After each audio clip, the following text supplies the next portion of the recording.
If you ain't talking money, then I don't want to talk. Still gon' stunt. Diamonds look like they glowing. 50 stacks all singles, I make it look like it's snowing. Treat them like jack boys, catch them slipping and slam them. Treat them like jack boys, catch them slipping and slam them. Tell them still gon' stunt. Diamonds look like they glowing.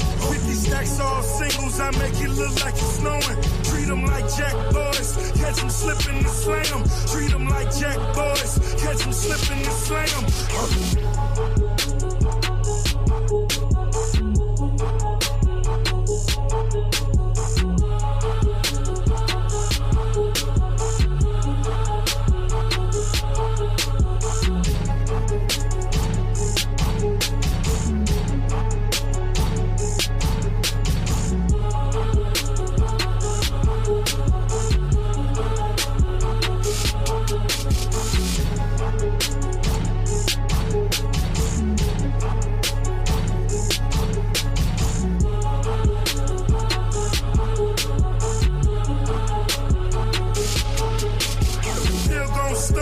Diamonds look like they glowing.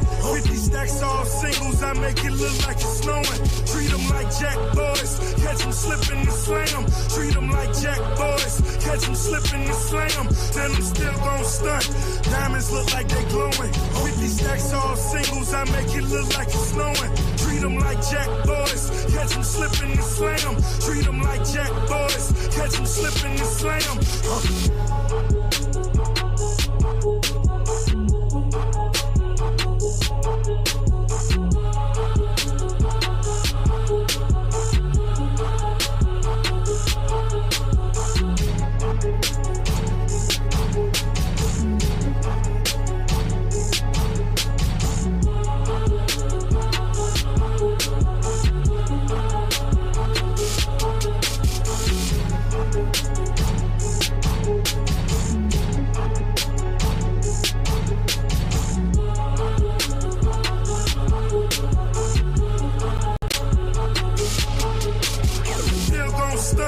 Diamonds look like they glowing. 50 stacks all singles, I make it look like it's snowing. Treat them like jack boys, catch them slipping and slam them. Treat them like jack boys, catch them slipping and slam them. Then them still gon' stunt. Diamonds look like they glowing. 50 stacks all singles, I make it look like it's snowing. Treat them like jack boys, catch them slipping and slam them. Treat them like jack boys, catch them slipping and slam them.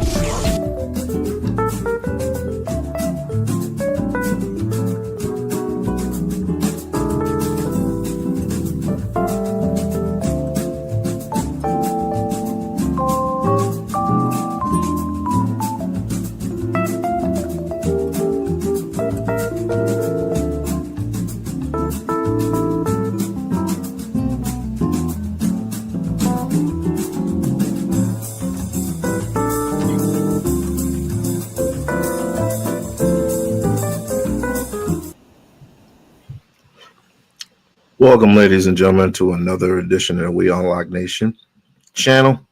I am your boy, We-On-Loc Nation, and I just want to announce that after this, possibly we'll be taking a break.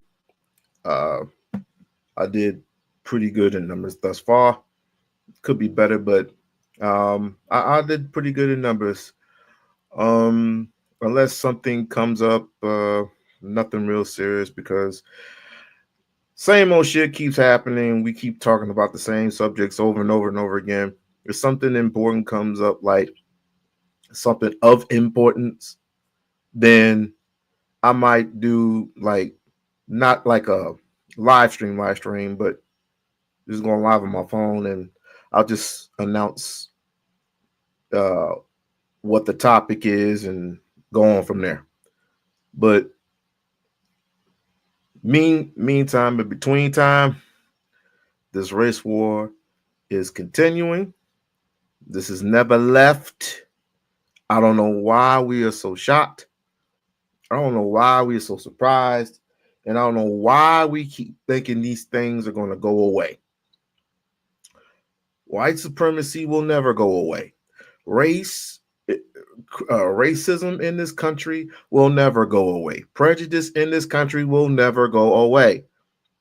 I guess that's why Shedeur Sanders is having a great old time not getting picked in the first round. I guess when Shedeur Sanders, and I'm not a fan of sports like that, but if Shedeur Sanders gets prank called and every white boy in America is laughing at him, I guess it's not race. I guess it's just privilege. So we're gonna call it privilege from here on in. Well, black people are since when? Just because we dress good, we look good, we're privileged? That means absolutely nothing. And I guess when Shannon Sharpe does his thing, with the white snow bunnies, everybody's all shocked and surprised. Oh, why is he with a 19-year-old and he's 56? Oh, shut up. This has been happening since the 1930s. I'm not shocked that this happened. White folks were doing it before who was doing it. Doesn't make it right. But yet, hey, all of these distractions are leading to what is really going on in white society.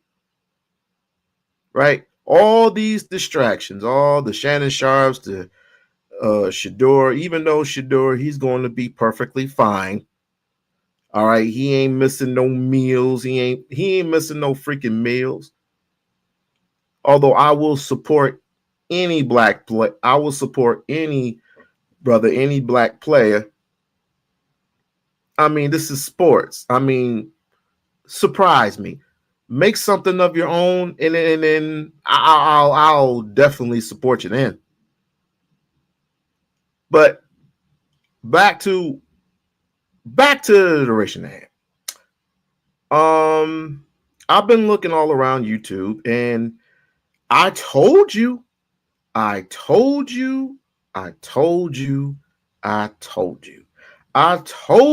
that these cases will never go away. I told you ever since that Carmelo Anthony case came about. People keep telling me, oh, it's not a race. It's not a race thing. It's 2 17-year-olds. And even I believe that shit too. But then again, I was like, just wait. Because I have to admit, I have two sides to me. I have the soft side and I have the hardcore side. The soft side was, it's just two teenagers. It's just two boys. And I told everybody. So I'm responsible for that. All right. But my real side was like, just wait. Just wait. And lo and behold, lo and fucking behold, these cats are completely, they just come out of no goddamn where. And now you have ex-Klan members, ex-skinheads, people who have been doing some time in prison on parole, and they coming out and they're just saying that I wish this cat was in jail so I could do something to him. I don't care if he's 17. Oh, he's gonna do life. He's gonna do life in prison. He is not gonna do no damn life in prison. How dare he bring a knife? How dare he bring a knife to school? That whole bit. So you got more white folks coming out in the open, and you got these liberals, and you have these conservatives. There's a lot of conservatives, and there's a lot of blacks. There's a lot of black conservatives coming out of the woodwork. But I'm not shocked that these white conservatives it's not shocking to me. But people keep telling me people keep telling me that racism don't exist. I'm like, wow. So you really believe that? So you actually believe that racism is not a thing anymore? It's a thing of the past? Quite interesting. So why, if I can find it, why do we get these white people screaming bloody murder? Oh my God! The Jake Lanes and everybody else. Oh my God! The blacks are killing us. Maybe they should just maybe we made a mistake. Maybe they should go back to Africa. Really? Even though we really didn't want to, even though the ancestors really didn't want to be here in the first place, now you want to send us back to Africa.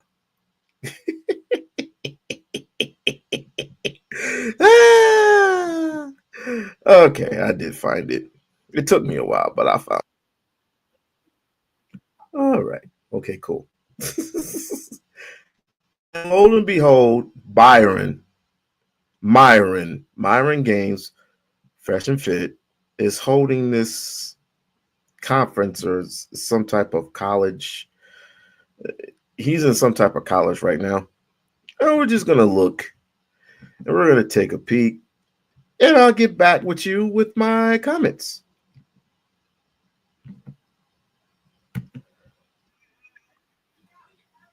Yeah. And the logical consequence of slavery is that, you have these people displaced, not said a single word about this issue. Real incident I want to talk about is what happened in Frisco, Texas about a month ago, which was the murder of Austin Metcalf by Carmelo Anthony. And why has Donald Trump not said a single word about this issue? How long are we going to let white people be murdered in the streets before we do something? I am tired of this. Well, no, I mean, I see some of you guys are laughing, but the reality is if it was the other way around, you guys would be burning down the city, if we're going to be honest here, right? Got the black one in the back screaming and laughing at him. And I don't want to make this look like hold on. I'm Let me, because this is the thing, because a couple of the people here are laughing at your rage, but I find it interesting that if it was the other way around, they can burn down a city like Minneapolis over George Fentanyl, but if he goes ahead and expresses some rage, you guys laugh at him, which is interesting to me because they can't be honest about this, where there is seriously a problem in America where a small percentage of people are committing a majority of the violent crime. What? Black men account for maybe 8% of the population, but they're committing something like 50 to 60% of the violent crime, and they can't talk about this, right? So I do think that there's a problem here where we need to address black culture. We need to address the degeneracy. We got to address the violent gang and rap culture. And it's an issue. And the thing is that, guys like him can't speak up about it. He speaks up about it. And then we got black girls in the back laughing at him. But, when they kill a black man, y'all are rioting all over the place and burning cities down and nobody says anything to you guys. So I think he has a right to be pissed off I was pissed off when I saw it. I just have kind of a follow-up to that. I just have a follow-up to that. You talking about this is kind of like a socioeconomic thing, a culture thing. Well, if that's true, why have the crime rates kind of stayed the same since the 60s, since the civil rights movement, even, before rap music, speaking on that rap music, why doesn't rap music make white people go just murder people in the streets? Is this a culture thing or is this just simply a race issue? There's a couple things. Now, this is going to be very controversial, but it's an IQ thing too. Yeah. It's an IQ thing. And this is what's banned a lot of the times that I got to we're on YouTube. So I'll kind of say this in code word, but it's a multitude of different things. It's culture, it's IQ, it's, heritage, all these things play a role. But yeah, there's a bunch of different issues, right? It's a two-tier justice system. There's so many different things that play into it. But I have a saying, around the blacks, never relax. So take from that what you will. Living around white people is not a human right. You don't get to live with us all the time. All right. This is our country that we built. Yeah. White immigrants built this country. Thank you. Read the Naturalization Act of 1790. No, it's the truth. This country was founded by white Protestant And yes, men. I understand that black people have been a part of this country since the beginning because of slavery, and I'm not I think the endorsing girls slavery. over there don't like what you're saying. And I know that, yeah. Yeah, and the logical consequence of slavery is that, you know, you have these people displaced in this country, and, you know, at the time, you know, maybe the better choice should have been to just send them back to Africa. Because clearly they can't integrate in a proper society and live with us without just murdering each other in the streets. So it really kind of makes you think, well, now, you know, it's baked in now. You know, what can we do about it? And, you know, some people like, you know, I watch Nick, you know, like Jason Whitlock, you know, he had that thing with Jason Whitlock where Jason Whitlock says, oh, well, you know, if they're just Christian, man, then, you know, things would be different. But then you look at countries like the Democratic Republic of Congo, that country's 95% Catholic, roughly. And they have one of the highest murder rates in the world. And, you know, their country's just, it's a failed state. And it just really makes you think, it's like, it's not a culture issue. It's not socioeconomics. It's not religion. Then, you know, what is it? Yeah, no, I mean, IQ does play a huge role in it. And that's the thing that people don't like to discuss. But yeah, no, that's true, man.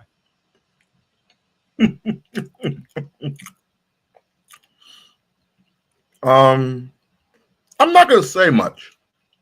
I'm just going to go on from there. I'm going to go on from here.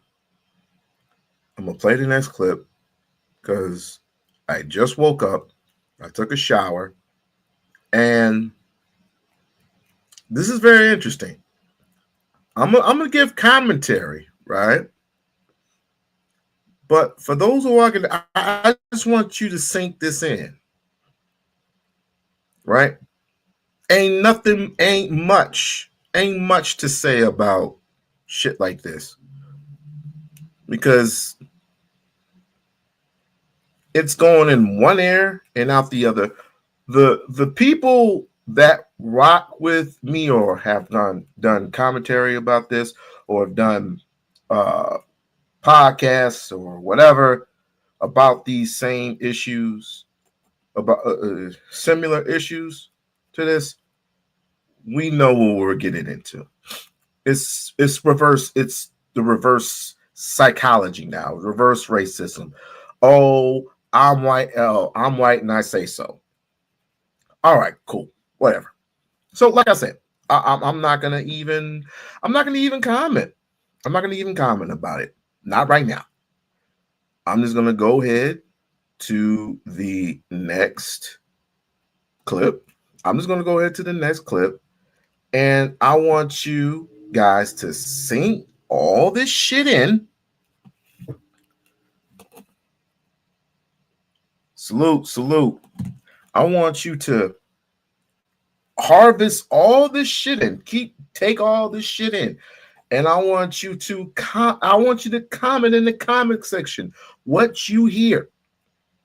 And you tell me if I'm tripping. You tell me if I'm wrong. You tell me if I'm living in a great America, if I'm living in a great society. You tell me. Because this is funny. And I will tell you this as the point of view, you're my real estate agent. Knucklehead. And this clip is funny. And it makes it even funnier when it comes from a white person, right? And I will tell you this as plainly as possible. I don't want to live around black people. I just don't. It would be irresponsible if I had a wife and kids to live with people. It just would be. And not to say black person is violent. It's not to say that every black person is the same way. But we watch the news. We read the papers. When you drive down to Chicago, you know who to look out for and worry about when you're thinking about whether you're going to get carjacked, when you're worried about catching a stray bullet, when you're worried about who to pull up on the side of the road and literally strike your face and steal or shoot you point blank, execution style in Lincoln Park. We know who's doing it. I don't want to live near them. I don't want to be near them. They make me nervous. That's a survival instinct. Man, I had this figured out when I was like 10 years old. Yeah. I hated going to because I know we friend, his name was Leonard Finney. Right. He said, hey, man, hey, Keith and Kev, why don't y'all want to go West End? The West End was the black side of town. Yeah, I said, man, it's too many over there. I said that at 10 years old. Yeah.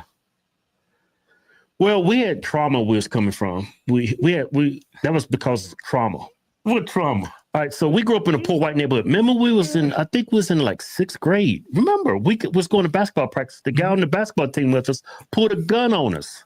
Yeah. And robbed us. Right. I didn't like going to that side of town because it seems like Domino's Pizza would not deliver to the West End side of town of Martinsville, Virginia, because they was always getting robbed. People was beating them over here with baseball bats, taking the money, taking the pizza. Yeah. They wouldn't even deliver on the black side of town. Yeah. I mean, everything Nick said, man, it's true. Well, it'd be stupid for a white person with a family, have kids, to live in a black neighborhood. That is crazy. I mean, I suppose there's some good black neighborhoods, you know. Yeah? Where? Good urban neighborhood, huh? I'm not. It's funny how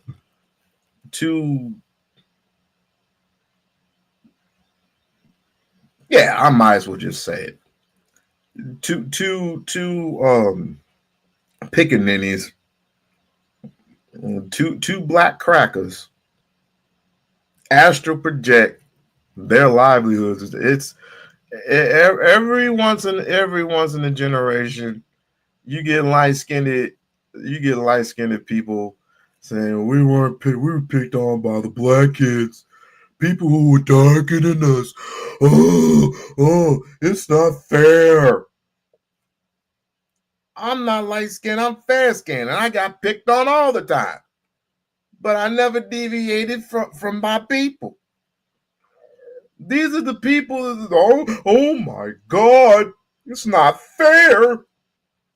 Man, they gonna kill us because we're not black enough. If y'all two don't sit y'all big, stip your finger in a fucking socket ass niggas, big old Mutton Jeffrey looking motherfuckers, if you don't sit your asses down. Anyway, I'm talking about the rich blacks that live in mansions. I mean, that goes without saying. I'm talking about a normal black neighborhood. No, of course not. We don't live in a black neighborhood. I've never lived in a black neighborhood. My daddy never lived in a black neighborhood. I lived in a black neighborhood when I was in the Marine Corps in San Diego. Yeah, and how did that turn out? Let me tell y'all a story. I was in the east side of San Diego. I have to get up 4 o'clock in the morning to go to work. MCRD San Diego. I came out to my lime green Geo Metro stick shift with a bullet hole in the side of it. And I would get in that car. As soon as I drive maybe 10 feet up to the stop sign to make a right so I can make a left onto the freeway, there was a prostitute standing right there. Yeah. A black one. You couldn't even see her. All you seen was eyes and teeth, and she was smiling at me. Drug dealers all over the place? Oh, man, that was a horrible side of town, but that's why I lived for like a good part of a year. Yeah. Why'd you do that? Oh, that's because of that crazy ex-wife of yours. I was married to a black chick. I was trying to get back to my roots. It'd be broad daylight. I'm just going down El Cajon Boulevard to go home. Yeah. I lived off of 53 43rd Street. Oh, whenever streets like a numbered street, like 42nd, 22nd Street, oh, that's a black neighborhood. Yeah, right. It'd be the middle of the day, and there's just women standing on the side of the street selling themselves. Yeah. In broad daylight. Yeah. They had a lot of good ones out there, too. You caught that? Yeah, you probably fucked one of them, but let's move on. Guy was visiting.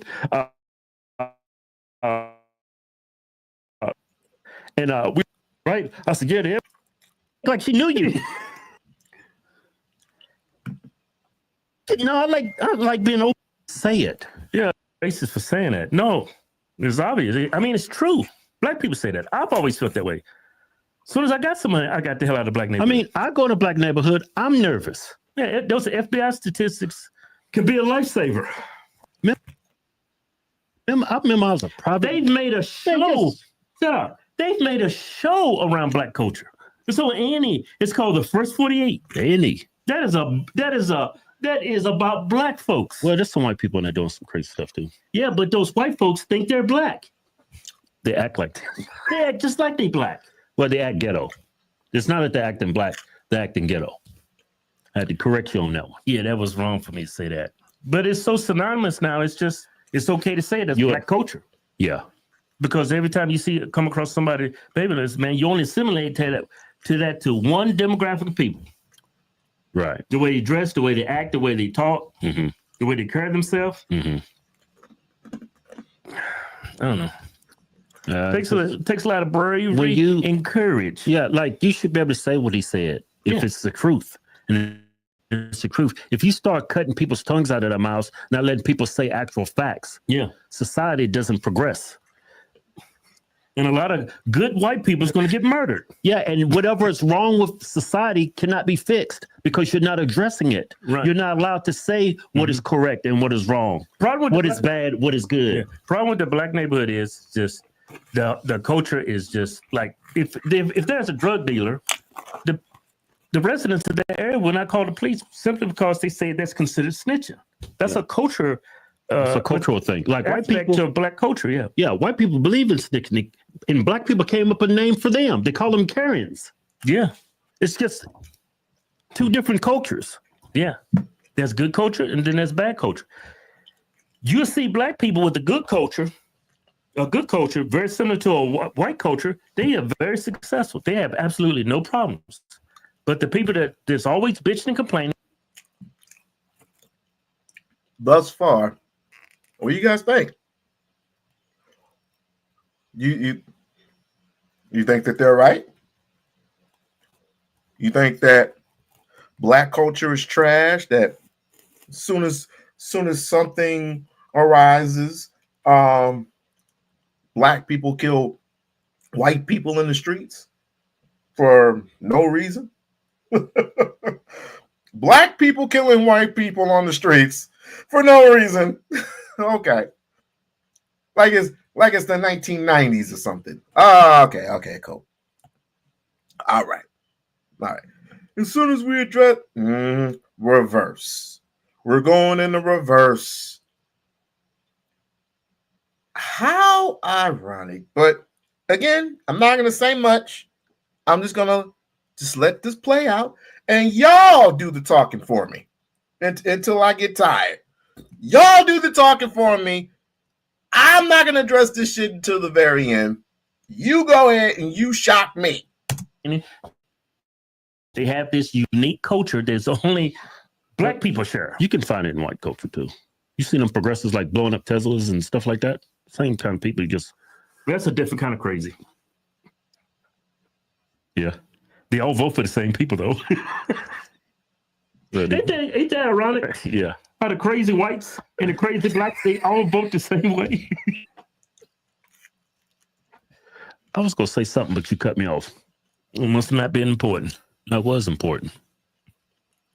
What was I going to say? I think it's funny they take his videos and they just put him in these businesses like he's in a business saying this. Like white people just ranting about Black folks. That is so funny. Yeah. Like he's in that Zillow looking for a house, and he just starts having a conversation about Black folks. Yeah, I want to be in a nice white neighborhood now.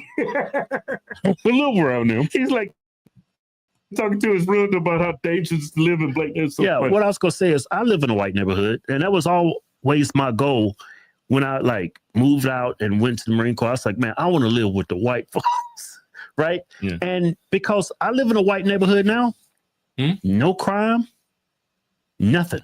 Southern Highlands, Las Vegas, right? And guess what happened? You guessed it. Some Black folks came into the neighborhood, 2 o'clock, 3 o'clock in the morning, door checking everybody's cars. Yeah. Stealing checkbooks, whatever they can in the car, because nobody likes their cars because it's a good area. Yeah. And we know they were Black because they're all on the Ring cameras. I mean, there's a problem with Black community, with crime and I'm getting tired of these two. I'm getting tired of these two. Um, I got juice for them. I really got some juice for them. And I don't know right after this next one because I thought they were going to play Nick Fuentes. They just keep running their damn mouths like they always do, like a bunch of dumbasses. But let's go to the next one. And I'm trying to tell you the truth.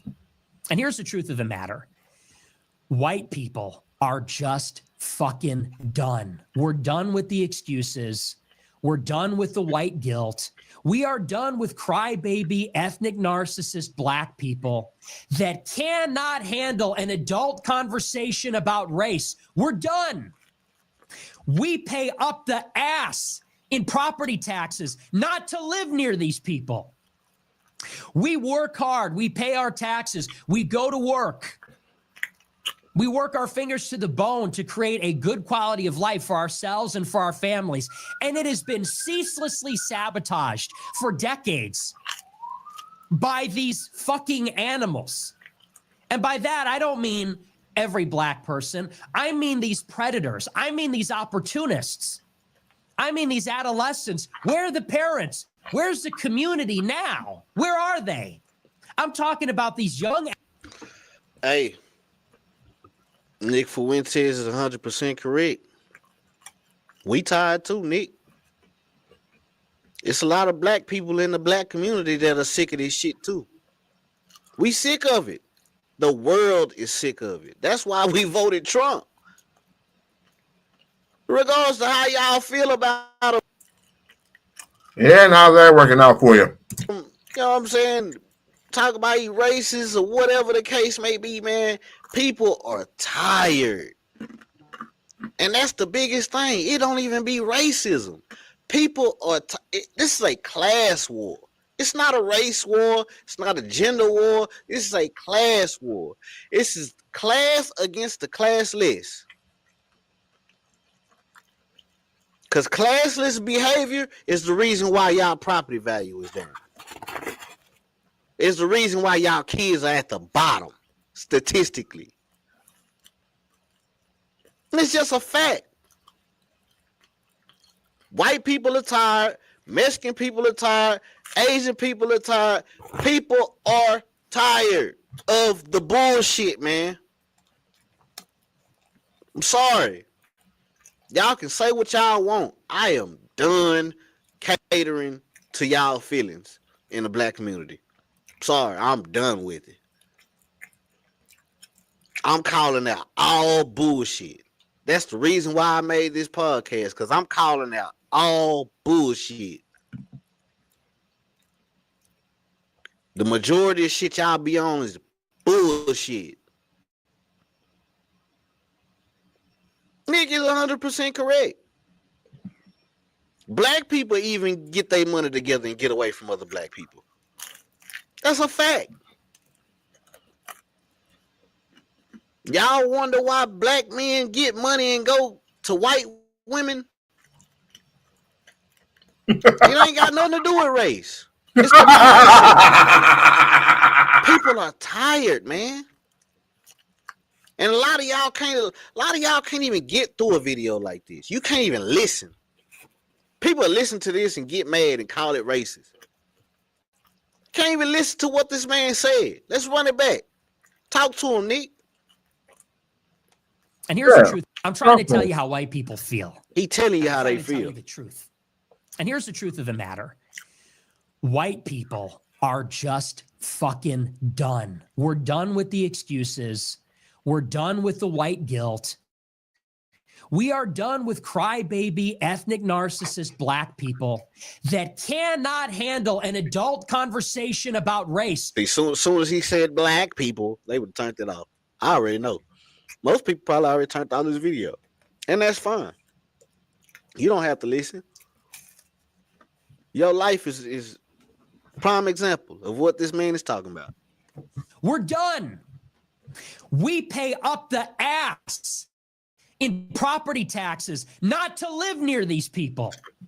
y'all don't even know what property taxes are, or how to even.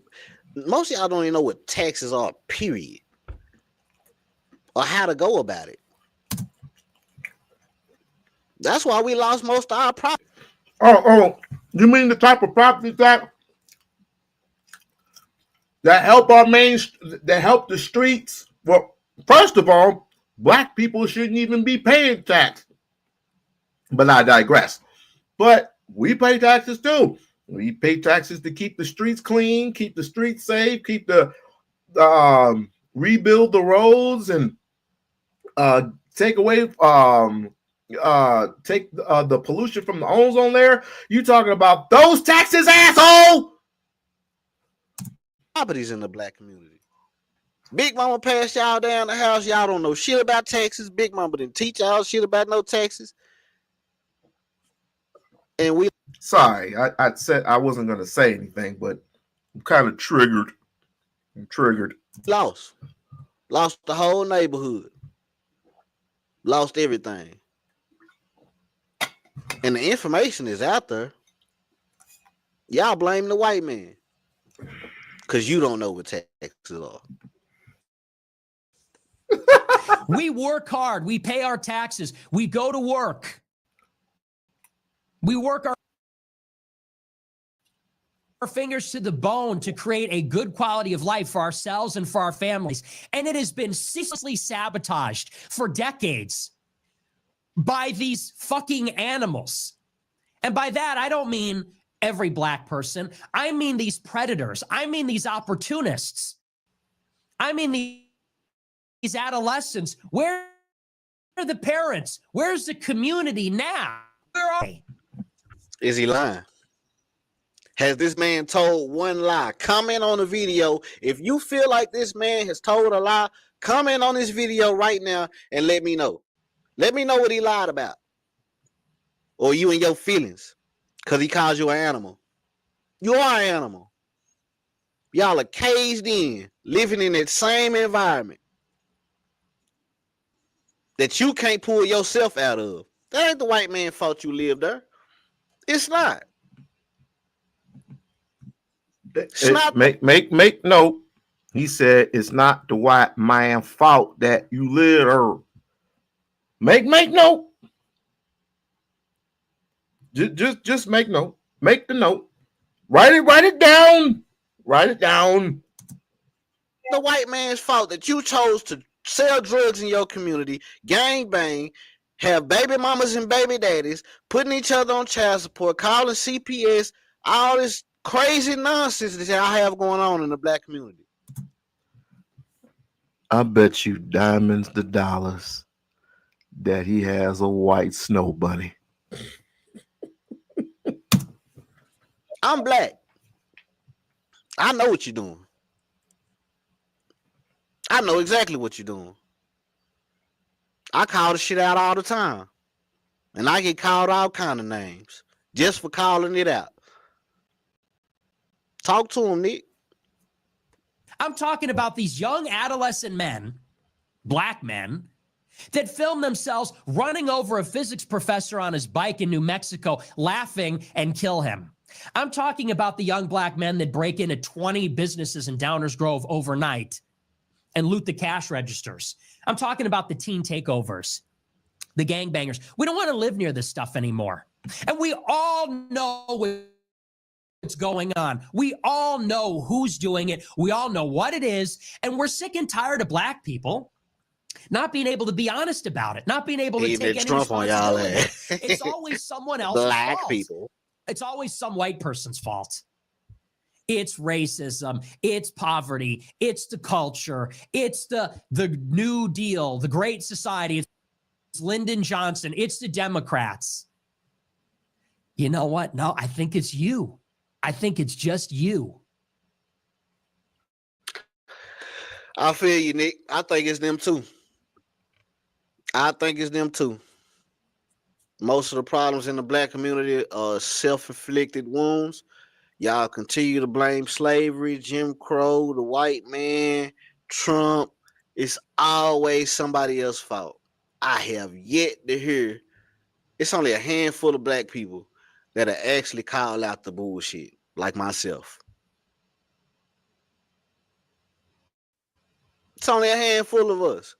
The rest of y'all just go along to get along. Won't say nothing because you're scared of black women. Scared of what's going to happen. Because black people are violent.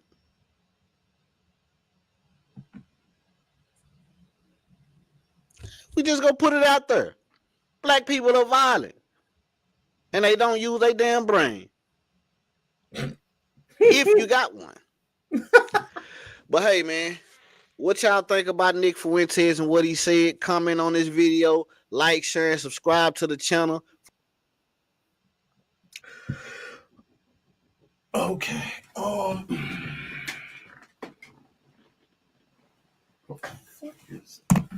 One second, y'all. I got some uninvited guests at the door. Let me see. If I can just... I'm just gonna go ahead and play this stupid ass clip again. Just give me a few seconds, guys. The truth hurts sometimes for people. Yeah, they've done meta-analysis on this with IQ and race, and the data doesn't lie. You know, in general, black people tend to have lower IQs, so it is what it is.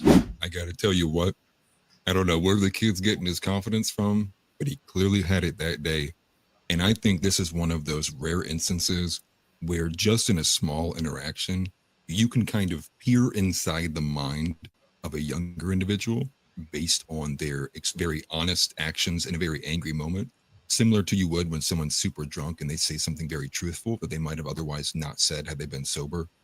But I thought that there were actually inside of that video alone, there were like 9 really strong points that were made through that whole clip.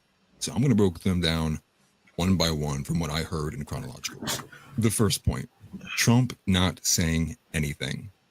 Why has Trump not even uttered Austin Metcalf's name? As far as what I can tell on social media, and I will scour after I record this video, but I've seen nothing from Trump or Trump's administration saying anything about Austin Metcalf. Now, I do think there is a difference between Trump saying it versus the administration saying it, but it does raise the question of why on such a large nationwide issue, you wouldn't have said one thing or at least given your opinion on what has occurred, especially when we've seen previously that people like Laken Riley and other individuals who were brutally murdered were coming out of the president's mouth, and maybe for political reasons, but that's an aside.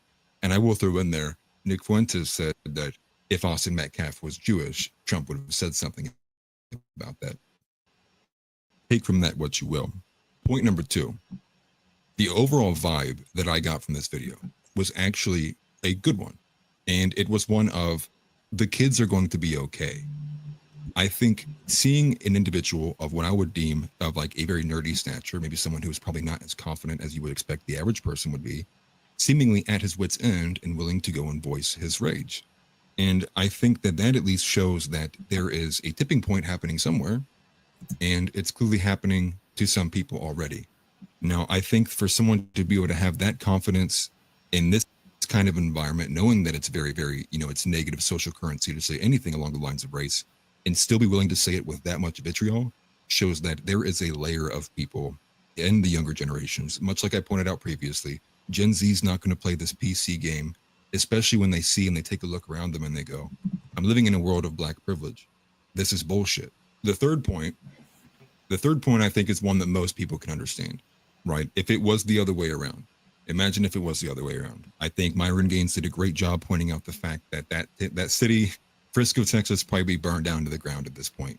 It'd been nationwide news, everyone in CNN, white supremacy this, white supremacist that. But it's also a key point to point out just how they were, those girls, you can't see them, they're off camera, but Myron's referencing them, were making fun of this kid, laughing at him while he's angry. I don't know about you, but if I'm angry and I'm that seriously angry and someone begins laughing at me, it's not going to make me go, oh, maybe I shouldn't be less mad. I'm going to get more pissed that you're laughing at me and you're not taking me seriously. But I do think that overall, I think is one of the things that actually drives the anger in people is when they bring up these issues along the lines of race, they're not taken seriously. And you know what happens when you don't take people seriously who feel like they have very serious things to be brought forward to the table and they're not being represented? But you get radicalism and you get extremism, and that's the route we will go as long as the major conservative pundits like TPUSA and otherwise continually ignore at large one of the major issues that is plaguing the American people, and especially the white community. In tandem, the fourth point, the racial crime data, I think there is a smaller point to be made there, which is that needs to be a very brutal talking point by many people. It needs to be said more often, more commonly, much like was pointed out to me a little while ago, which is that's part of the brainwashing, is say the same phrasing over and over again. And so I think one talking point to probably put into the discourse from the conservative side that would be beneficial to highlighting just some of the disparities we see would be throwing out the fact that there is an extreme minority committing a majority of the violent crime that does happen in this nation. I think that, for one, should be eye-opening, and should, for anyone, should be looking into that and going, wait, what's going on here? This is way off. Because your first thought should be either the crime data is wrong or we have a serious problem. It does need to be addressed. Point number 5, culture versus race. This is one that I think is becoming the new meta of how this question is being talked about, which is this really actually an issue of the Black community having a culture that is proposing all of what we see in the nation? Or is there something deeper and more biologically rooted in certain individuals like the Black community, that there's a predisposition to committing this much level of crime and things of that nature? It's a tough question. It's one that I'm telling you right now, I didn't even have the answer to. I'm not sure. And I thought it was a good point that he brought up the fact that crime rates have basically been flatlined even since the 60s, when we would have had less of this very, very prominent mainstream degeneracy. So I thought it was something to think about.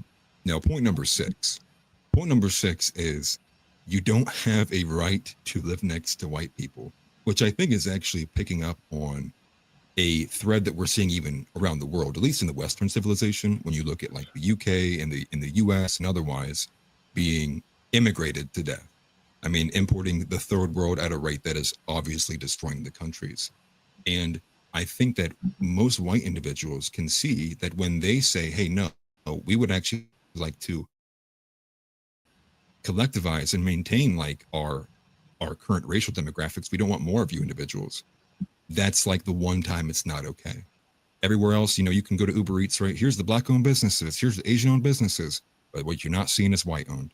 And what you're not going to be seeing put up on a pedestal is whites having the ability to collectivize without including other groups. Like, that is the big no-no. Because anything that's not inclusive, the world's ending. I thought that was a good point that he made as well. Now, 7 is one that I'm telling you right now, I do not have an answer to as well. And 7 would be, should they have gone back? Did America make the right choice when we decided that we would rather integrate the freed peoples of the Black community after slavery was abolished, or should they have been sent back like he had supposed here?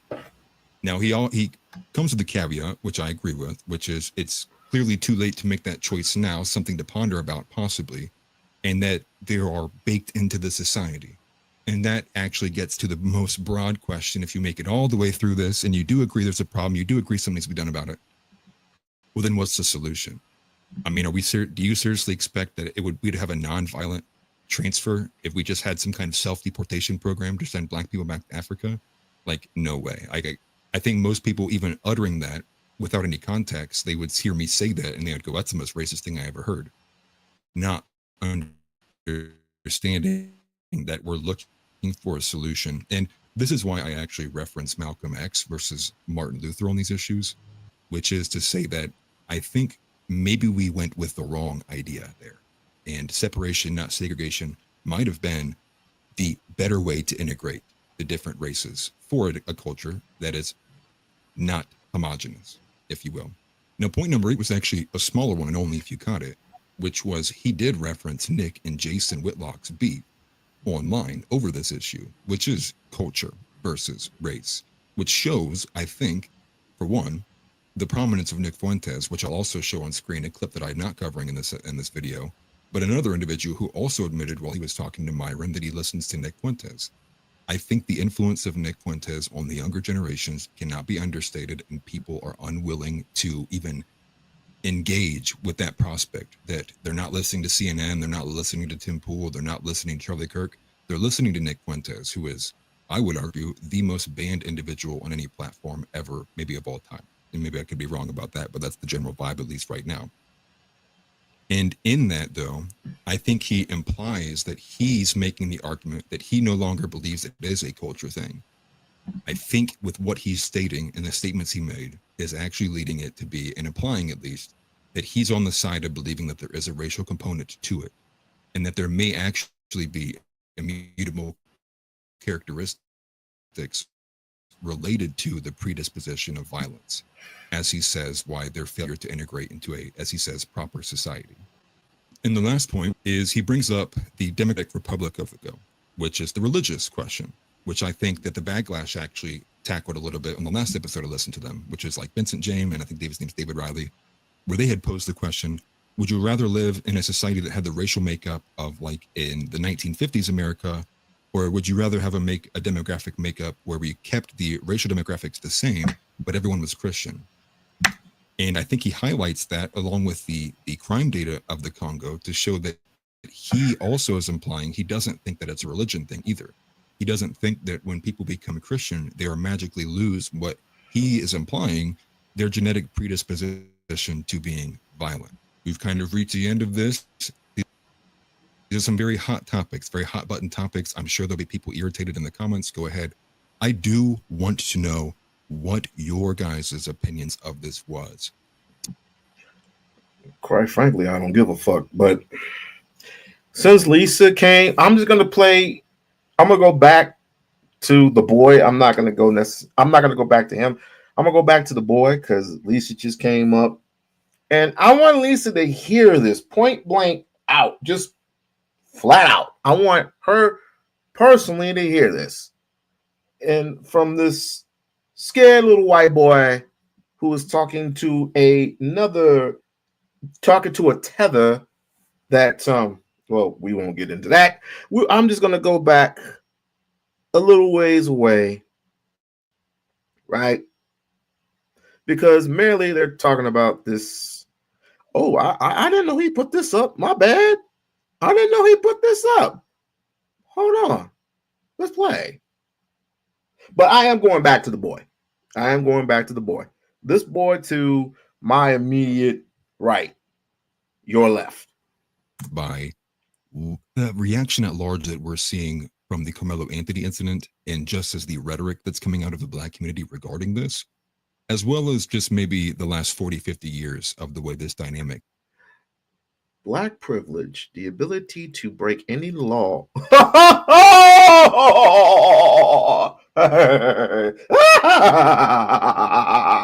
Black privilege is the ability to break any law in society and still remain the victim. Woo! I'm white and I say so. What do I? Well, you can't make this shit up. You cannot make this shit up. It has been going. Don't say I didn't warn you, but here's the rest of the clip. But the real incident I want to talk about is what happened in Frisco, Texas about a month ago, which was the murder of Austin Metcalf by Carmelo Anthony. And why has Donald Trump not said a single word about this issue? How long are we going to let white people be murdered in the streets before we do something? I am tired of this.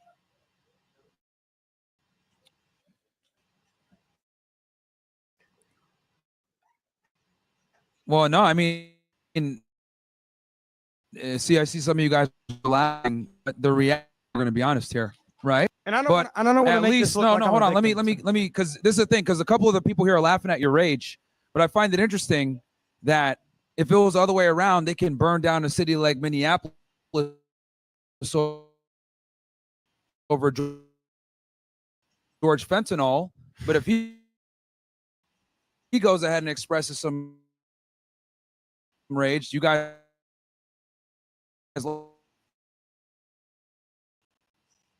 this where there is seriously a problem in America. A small the violent crime. They're committing something like 50 to 60% of the violent crime, where we need to address Black culture. We need to address the degeneracy. We got to address the violent gang and rap culture. And it's an issue. And the thing is that, you know, guys like him can't speak up about it. He speaks up about it, and then we got black girls in the back laughing at him. But you know, when they kill a black man, y'all are rioting all over the place and burning cities down, and nobody says anything to you guys. So I think he has a right to be pissed off. As I mean, I was pissed off when I saw it. I mean, I just have kind of a follow up to that. I just have a follow up to that. You know, you talking about this. This is kind of like a socioeconomic thing, a culture thing. Well, crime rates kind of, since the 60s, since civil rights movement, even, before rap music, speaking on that rap music, why doesn't rap music make white people go just murder people in the streets? Is this a culture thing, or is this just simply a race issue? There's a couple things. Now, this is going to be very controversial, but it's an IQ thing too.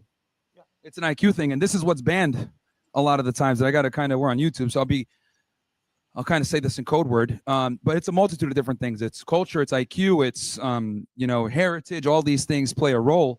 But yeah, there's a bunch of different issues, right? It's a two-tier justice system. There's so many different things that play into it. But I have a saying: around the blacks, never relax. So take from that what you will. Living. He said, around the blacks, never relax. How about around the whites, keep your shit tight? Be aware. Be very aware. Living around white people is not a human right. You don't get to live with us all the time, all right? This is our country that we built. Yeah, white immigrants built this country. Thank you. Read the Naturalization Act of 1790. No, it's the truth. This country was founded by white Protestant and yes, men. I understand that black people have been a part of this country since the beginning because of slavery, and I'm not I think the girls slavery. over there don't like what you're saying. And I know that, yeah. Yeah, and the logical consequence of slavery is that, you have these people displaced in this country, and, at the time, maybe the better choice should have been to just send them back to Africa. Because clearly they can't integrate in a proper society and live with us without just murdering each other in the streets. So it really kind of makes you think, well, now, it's baked in now. What can we do about it? And, some people like, I watch Nick, like Jason Whitlock, he had that thing with Jason Whitlock where Jason Whitlock says, oh, well, if they're just Christian, man, then, things would be different. But then you look at countries like the Democratic Republic of Congo, that country's 95% Catholic, roughly. And they have one of the highest murder rates in the world. And, their country's it's a failed state.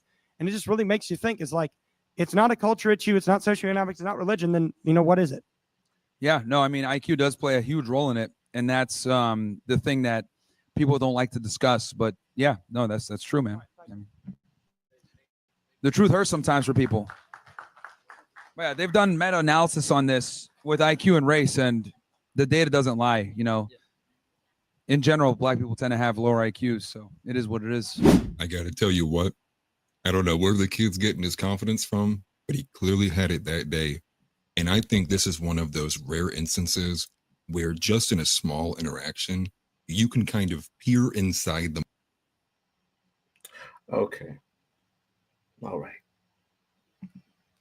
I'm going to give a little bit of my commentary. A little bit. Just a little bit. Not a whole lot, but a little bit.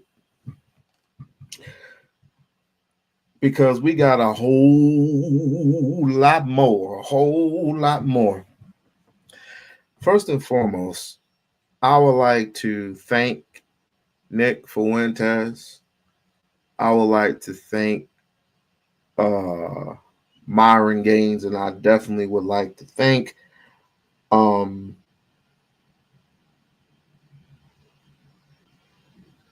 I would like to she said we're smarter. I would like to thank these people, and I also would like to thank Donald Trump and Elon Musk for telling the truth, or rather yet bring out the truth, right?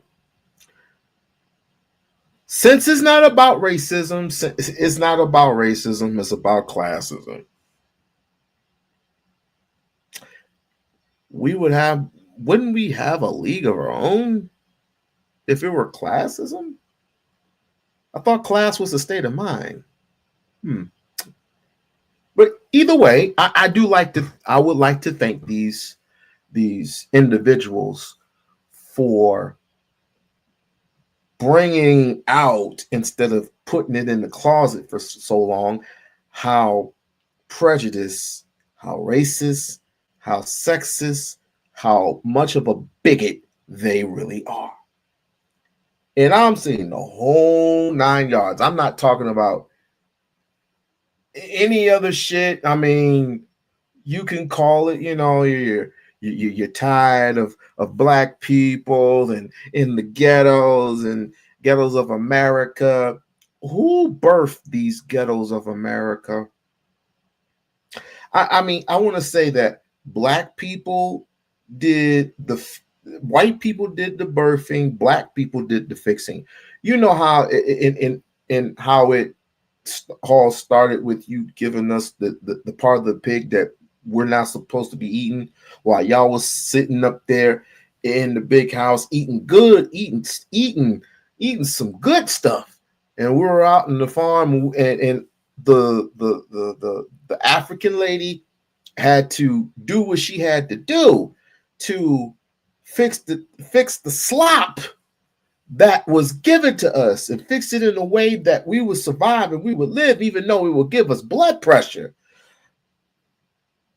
I believe we call that pig feet, pig mutton, pork chops, all of those good things. Was bad for me. I stopped eating pork chops years ago.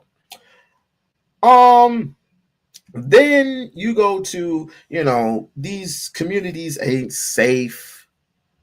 These communities ain't safe from, white folks because black folks keep moving. And this is kind of true now, because black folks keep moving into those properties where white folks are at because they want to belong. And people's been trying to tell you for years, stop moving near white folks, but you just want to get along, and every time they move, you move right with them. So he is right about that. However, he hasn't addressed police brutality. He hasn't addressed Jim Crow and how bad it was for us. He hasn't addressed Willie Lynch. He hasn't addressed redlining. He hasn't addressed any of this stuff. But how it is ironic that you do something, we do something in retaliation. And it's wrong for us to do something in retaliation when it's being done to us. Should we go up on the laundry lists of people who were murdered by white folks? I mean, Sandra Bland, Ahmaud Arbery, Michael Brown. I mean, Jordan Davis. I mean, this is a laundry list. And the chickens are coming home to cock-a-doodle-doo roost.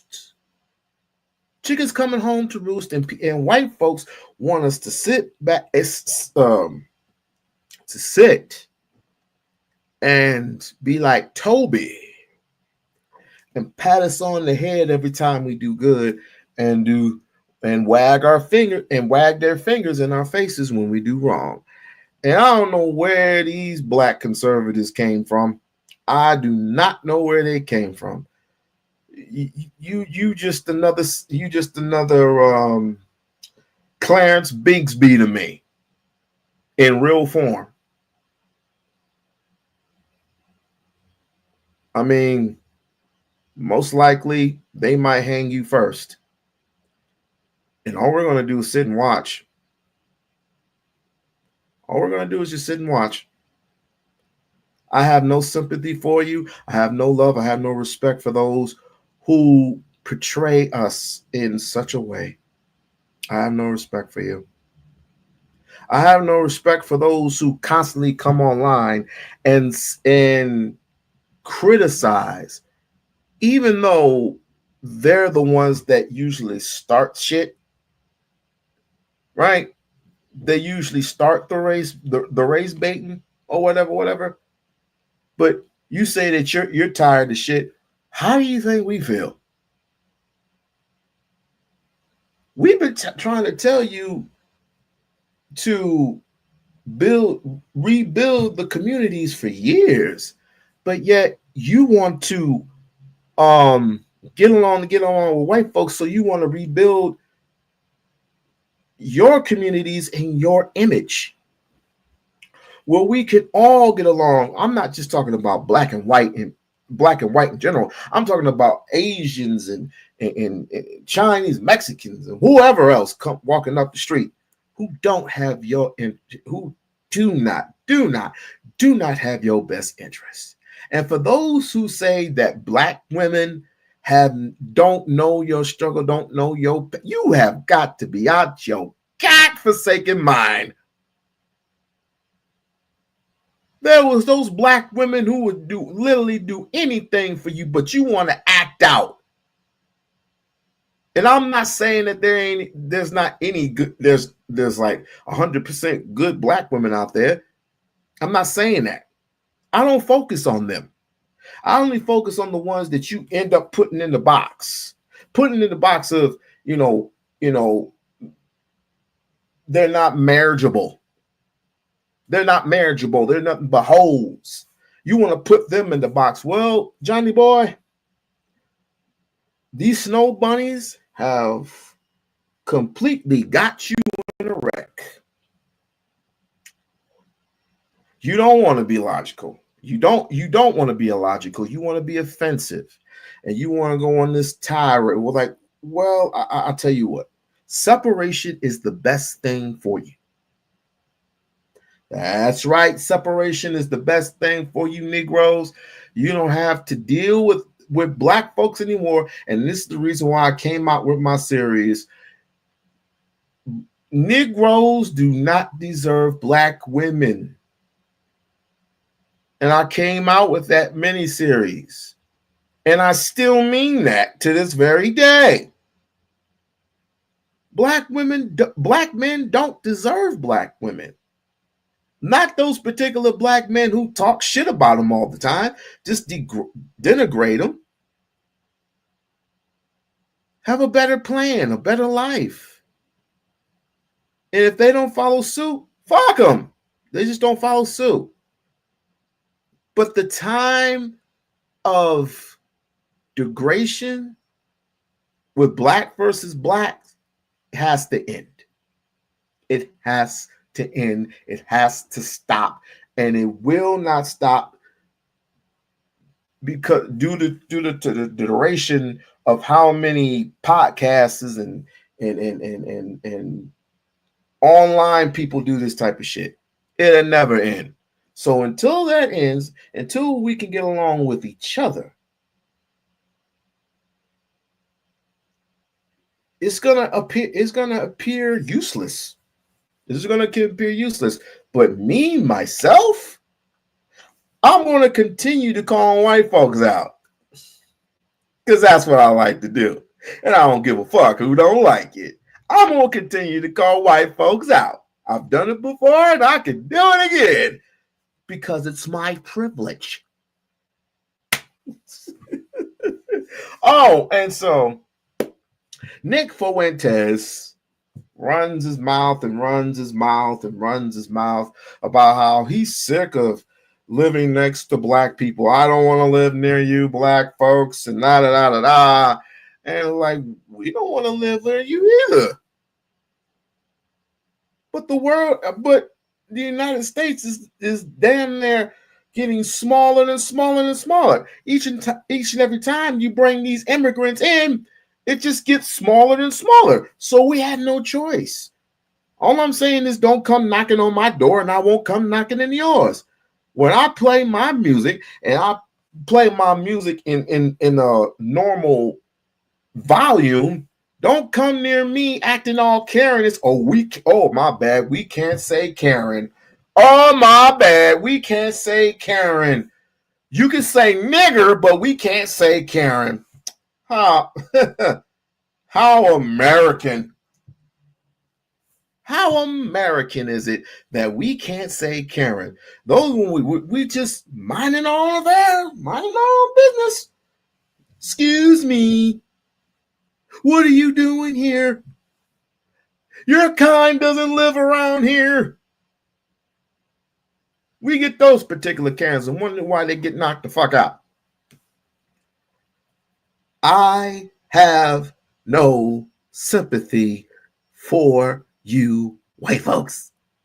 None at all. Because you talk about we have privilege. We have privilege. Under what law? Under what law?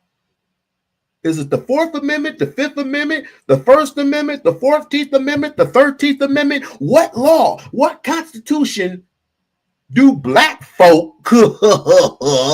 What constitution do black folk? What pertains to us? I'm waiting. I'm waiting for somebody to say it falls under this. Name it so I can read it. So I can read it to my audience. Just name it. Name it. Name it. You can't, because there is none. You can't name it under the Constitution. You can't name it under anything. There is no laws that keep black people safe. Not entirely, anyway. Because every time we get pulled over, there's always that fear. I don't think white people live in that type of fear. They don't live in that type of fear at all. We do. Every time I get pulled over, it's like, will I get home? When white people get pulled over, oh, it's another day in the office. It's a beautiful day in the neighborhood, a beautiful day in the neighborhood. Would you be fine? Would you be white?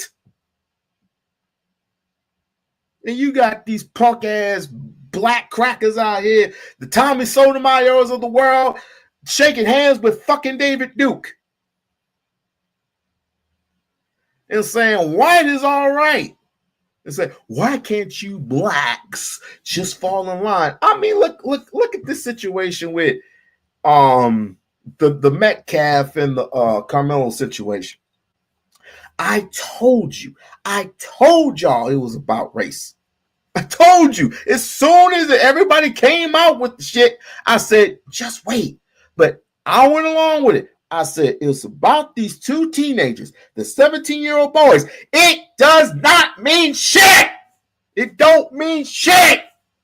Get it through your fucking heads. It doesn't mean a goddamn thing. 17, 18, 19, 15-year-old, it doesn't matter. I don't care if you're in a club. I don't care if you're at a football game. I don't care if you're at the goddamn grocery store. It is about race.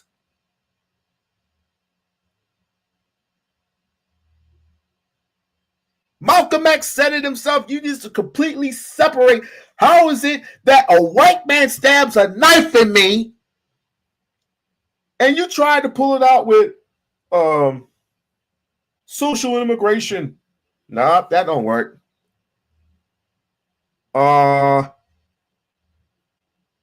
Marching in Selma, that don't work. If you pull it out a little bit, that's not making progress. If you pull it out all the way, it's not making progress. You got to sow that. You got to sow that. You got to sow that wound.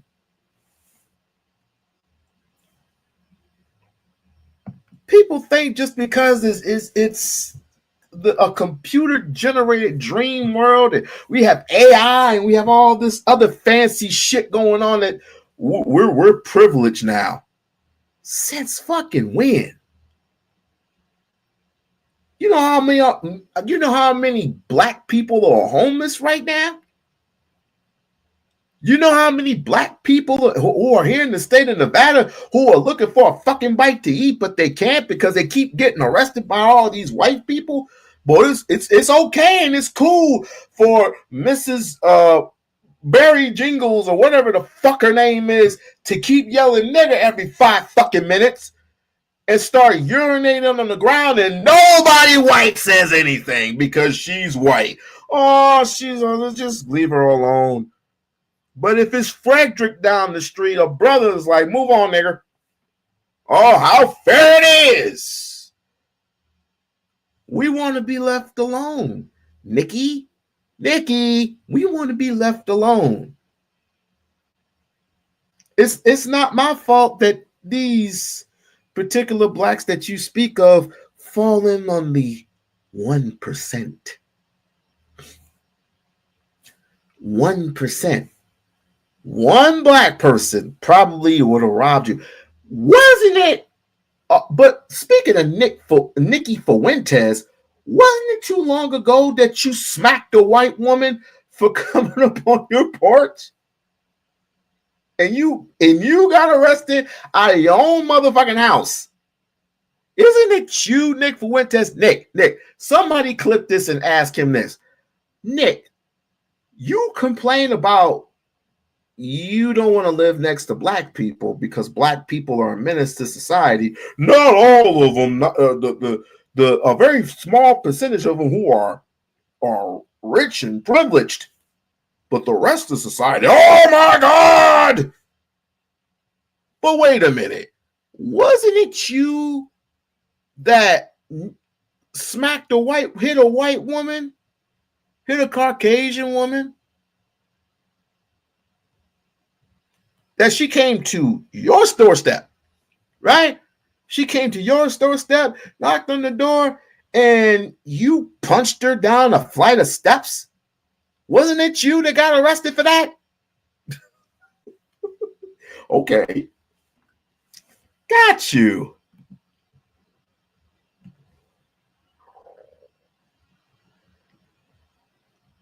No, what I mean is they're doing you I don't know if you don't see it, but they're doing the reverse psychology, the reverse racism of it.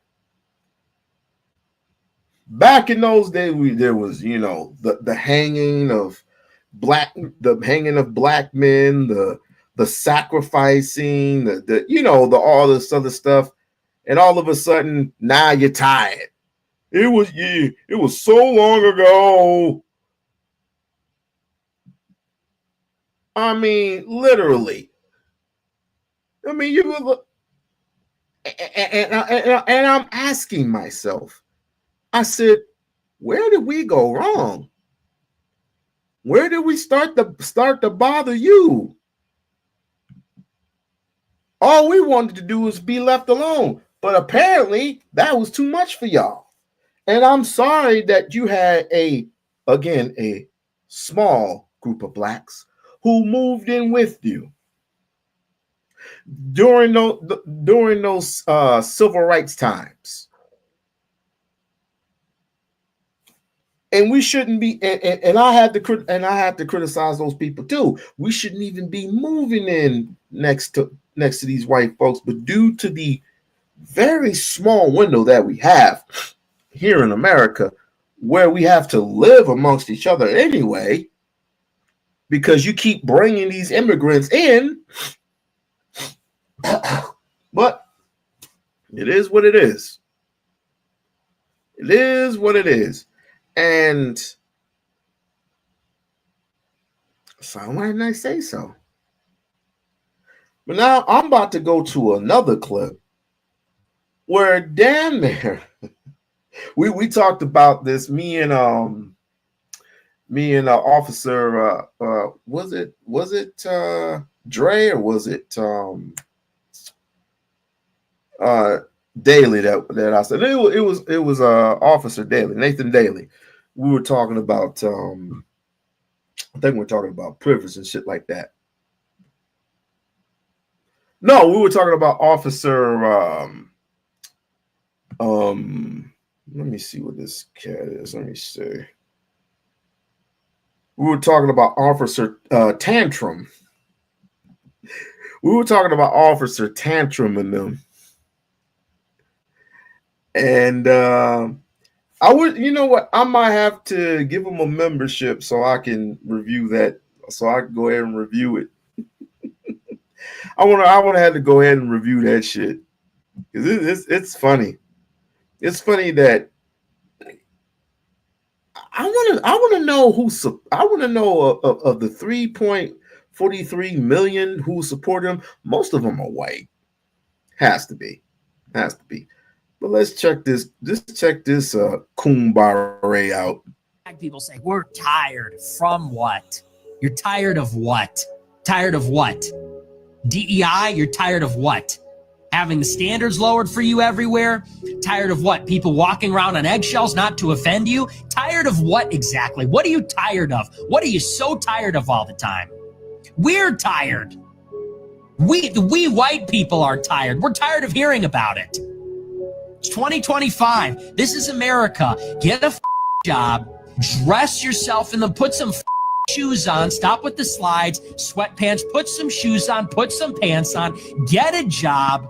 Speak English properly. Be respectful. Be considerate. Salute the flag. And shut up. Gosh, I've had enough of it. But no one wants to say this. Everyone's thinking it, but no one wants to say it because everyone's afraid. Everyone's afraid because they know if you say it in real life, you're going to get shot. And they say, oh, say that to a black person. Why? Because they're going to shoot me? No, thanks. Yeah, I'm good. Same reason I don't go into the lion's den in the zoo. I'm not about to get eaten. So they say, oh, you wouldn't say that in real life. Yeah, because you can't handle it. Because you're maniacs and you admit it. And the other reason people don't want to say it because they don't want to be the bad guy because it's in poor taste. They don't want to get fired. They don't want to get name called. I don't give a shit. Needs to be said. Let's go to. So, again, people often have balls, right? People often grow balls in online because I really thought to myself that this was a therapy session for Black people in particular because of what's happening in society. I was dead ass wrong. This is for damn near everybody. Everybody's expressing online what they feel and how they, since we can't say it amongst the blacks, us whites have to say it online. Well, damn. How about this? I have a perfectly great idea. Why don't we let me see if I can find a person that is suitable to be that bridge, that gap between us whooping your ass and the whites over here on this side. We'll find a mess hall somewhere, like in some community center or something, or since Circus is closing down, since we can just rent the conference rooms over there. I'm thinking they're dirt cheap. We can go to Circus or somewhere around there, and then we can get this thing popping. Right? Let's all come in attendance. Black and white and otherwise, just the blacks and just the whites. Apparently, Mexicans gonna have something to say. Italians gonna have something to say. Asians gonna have something to say. I don't want to hear from y'all motherfuckers right now. But since white folks have something to say, it's always online and it's never in your fucking face. It's never in your face since we can't express it to you. And I promise it will not be no gunplay. I promise you. No one will bring a gun. No one will never have a knife in their bag. So you won't have to I won't have to fear anybody touching me. And I won't have to fear having a knife in my bag and stabbing your ass. That's something that I would never do. Right? But now that I think about it, now that you won't keep your mouth shut, now court hasn't even started yet. But I knew that this was going to this was going to continue. Because you're doing it on purpose. But like I said, if you have so much to say, and I'm saying this to white folks directly, if you have so much to say, let's set it up. Let's set it up somehow, some way, at a middle ground in a designated place at the designated time. Summertime's as good as any.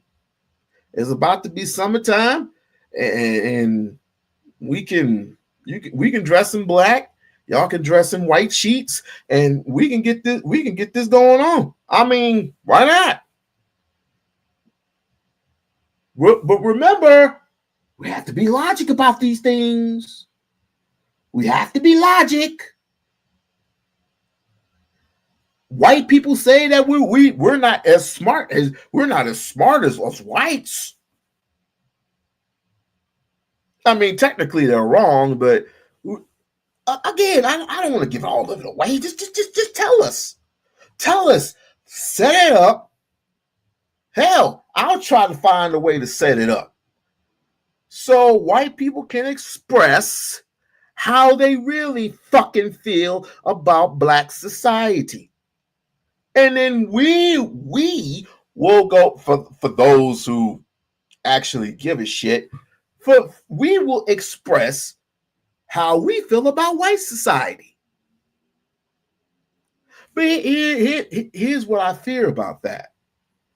You're going to have white folks who defend blacks. But then you have black people who defend whites. Let's just all attend. All of us attend. And let's be logical. Let's be logical. Let's be reasonable. Let's use our thinking. Let's use our thinking brains. Let's be like Albert Einstein's. We want to be like Albert Einstein's, and we want to do this accordingly. So, Nick Fuentes, I challenge you, my friend. I challenge you, buddy. Hey, Nikki.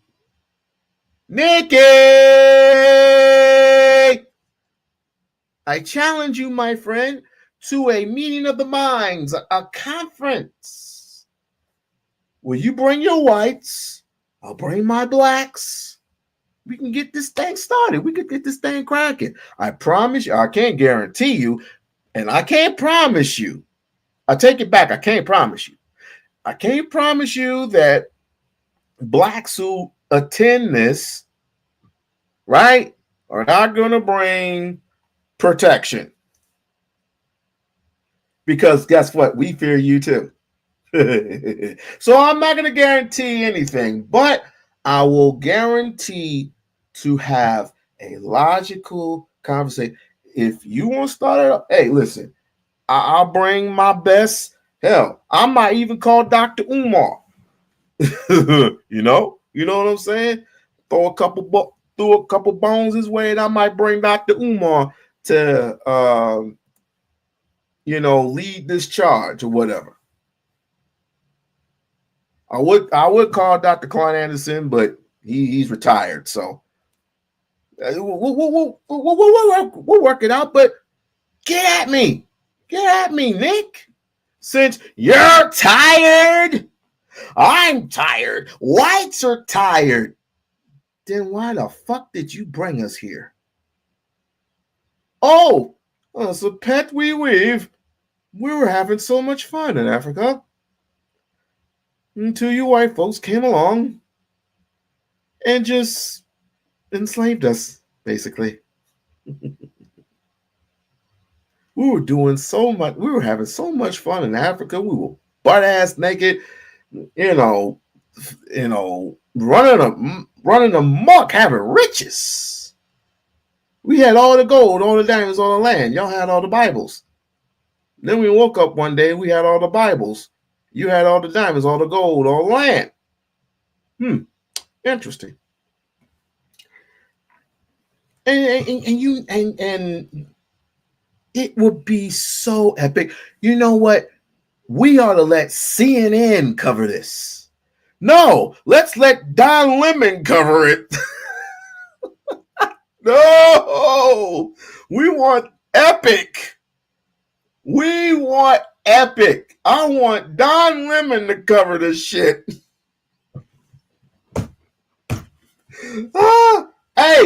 Hey, on chat, you think Don Lemon should cover this story? We can. Well, what is it? Can we ask these guys why serial killers are just about white mist at the time? Who is really crazy and violent?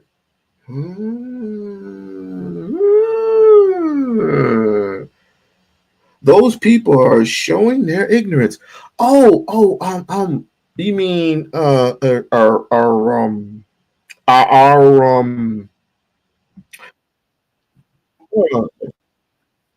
know what you're talking about. Are you talking about these people?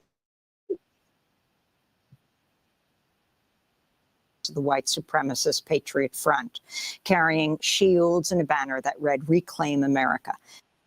Wait.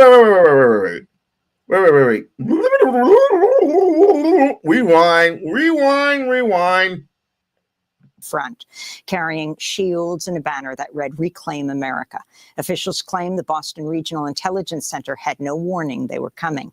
Local anti-fascist activists confronted the marchers. Mayor Wu also said the Boston Police Civil Rights Unit is investigating how Patriot Front members were seen attacking a local Black artist and musician named Charles Morrell as police looked on. Charles Morrell posted online about the attack, writing, quote, "Just another day in the office. Yesterday, as I was walking to work, a group of white men wearing masks and holding military weapons were marching on the sidewalk. I was walking past the historic Copley Hotel. I thought it was odd that a protest was happening on the sidewalk and not the street. When I tried to get my phone to record the masked mob, this happened. See photos," he said. He went on, "Now fake bot accounts are in my DM and on my social media pages trying to instill fear into myself and community. I assume these are the same masked white men. I share this to first say things have not changed much. Secondly, this is why I do the work that I do with passion," Charles Morrell wrote. Charles is not doing interviews while he seeks legal advice. Y'all can do me a favor. Hit that like button. Hit the subscribe button. Support the channel. Support the Black channel. And please, I love memberships. Why don't you help give me one? All right? Please become a member of the We-On-Loc Nation channel. And please, if you're in the desert, drink much water. We don't want you dehydrated. I forgot it had vinegar in it. Oh, God.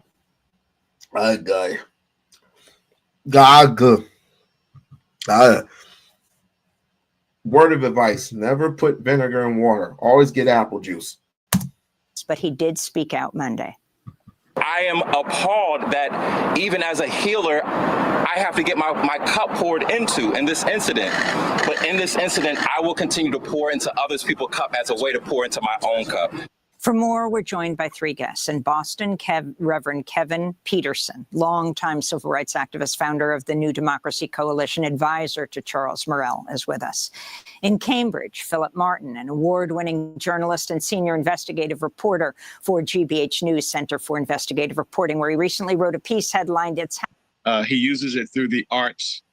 He believes that this is an opportunity where he can redirect the trauma that he experienced in terms of engaging these children of the KKK on Saturday, use that experience to engage the city, particularly Mayor Wu, in terms of changing things around, changing the narrative of the city.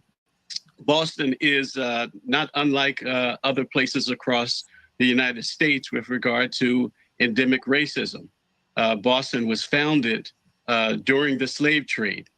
The legacy of slavery and systemic oppression towards Black people persists even into 2022. Just 2 weeks ago, the Boston City Council apologized for its complicity in the slave trade and ongoing systemic oppression. Mr. Morell's experience is reflective of that systemic oppression. This environment in Boston, I believe, provided a way through which, or rationale through which these children of the KKK came into Boston to try to spew their toxin and their hate. Reverend Peterson, how did the police respond? Where were they when Charles was being attacked? Well, Mr. Morell's narrative is that the police were in close proximity to him. And in fact, Mr. Morell suggests that he engaged the police for help, but that help at that point wasn't forthcoming. So we have at this point different narratives coming from the administration, from the police, from Mayor Wu, and Mr. Morell's account. I'm confident to say that I've had a number of conversations with Mr. Morell, and he's clear that the police were present. He asked for help. The police officer, or one of them. I want Nick Fuentes to comment on this. He probably would, but I would love for Nick Fuentes to comment on this. But guess what Nick Fuentes just did?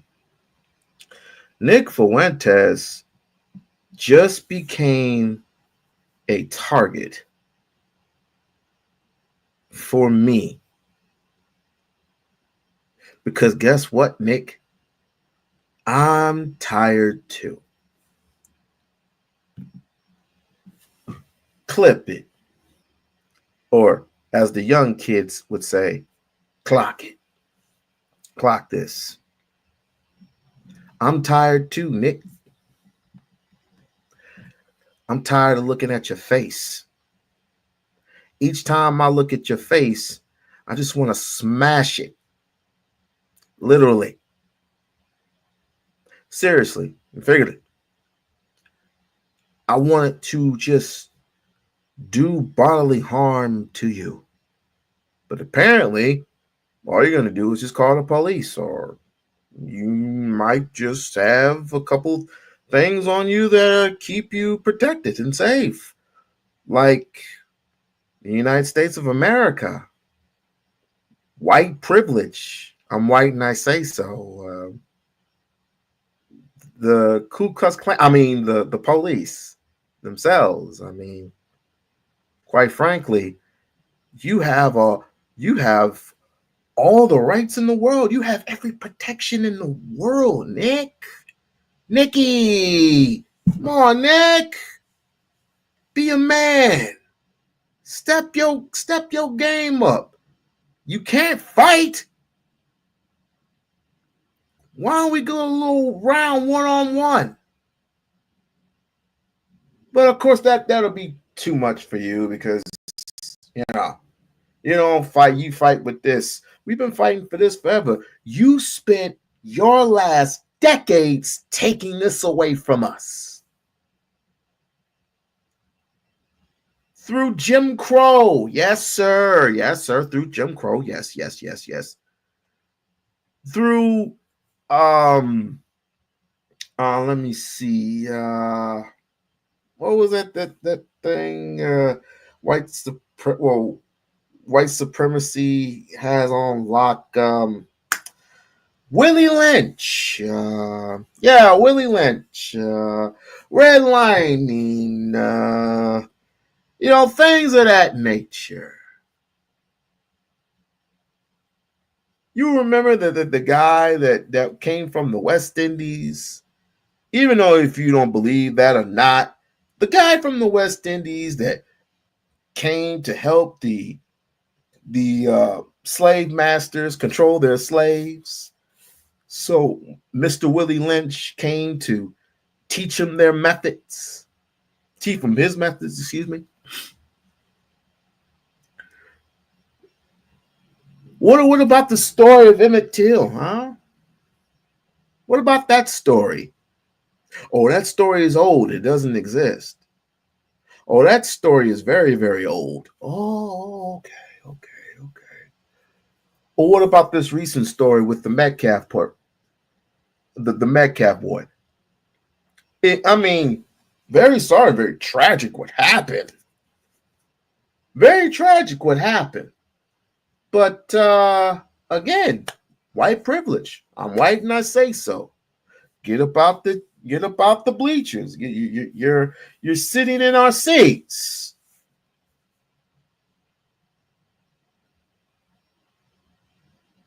Since when did a 17-year-old boy have that much power? Oh, I forget it. I'm white and I say so. White privilege. Ah! Nick, you're a piece of shit. You're a piece of shit, and I would love to be in your face. I would love to spit in your face. I would love to be in your face, or I would love to spit in your face and be in your face while I say it. Because apparently you have no respect for people, period. Now that I think about it. But then again, you said this very one thing, and I'm gonna leave it alone. We're tired of you too. We've been tired. We've marched, rave, built industries from the ground up. And by the way, the boy was wrong when he said that white people were the first ones in society to build America. Through who? Through whose blood? Through whose blood did white America get built on? Whose blood? Was it their blood? Because I ain't ever seen nobody sacrifice. Other than the time when Nat Turner came and killed all the bunch of you motherfuckers. Whose blood did white society got built by who?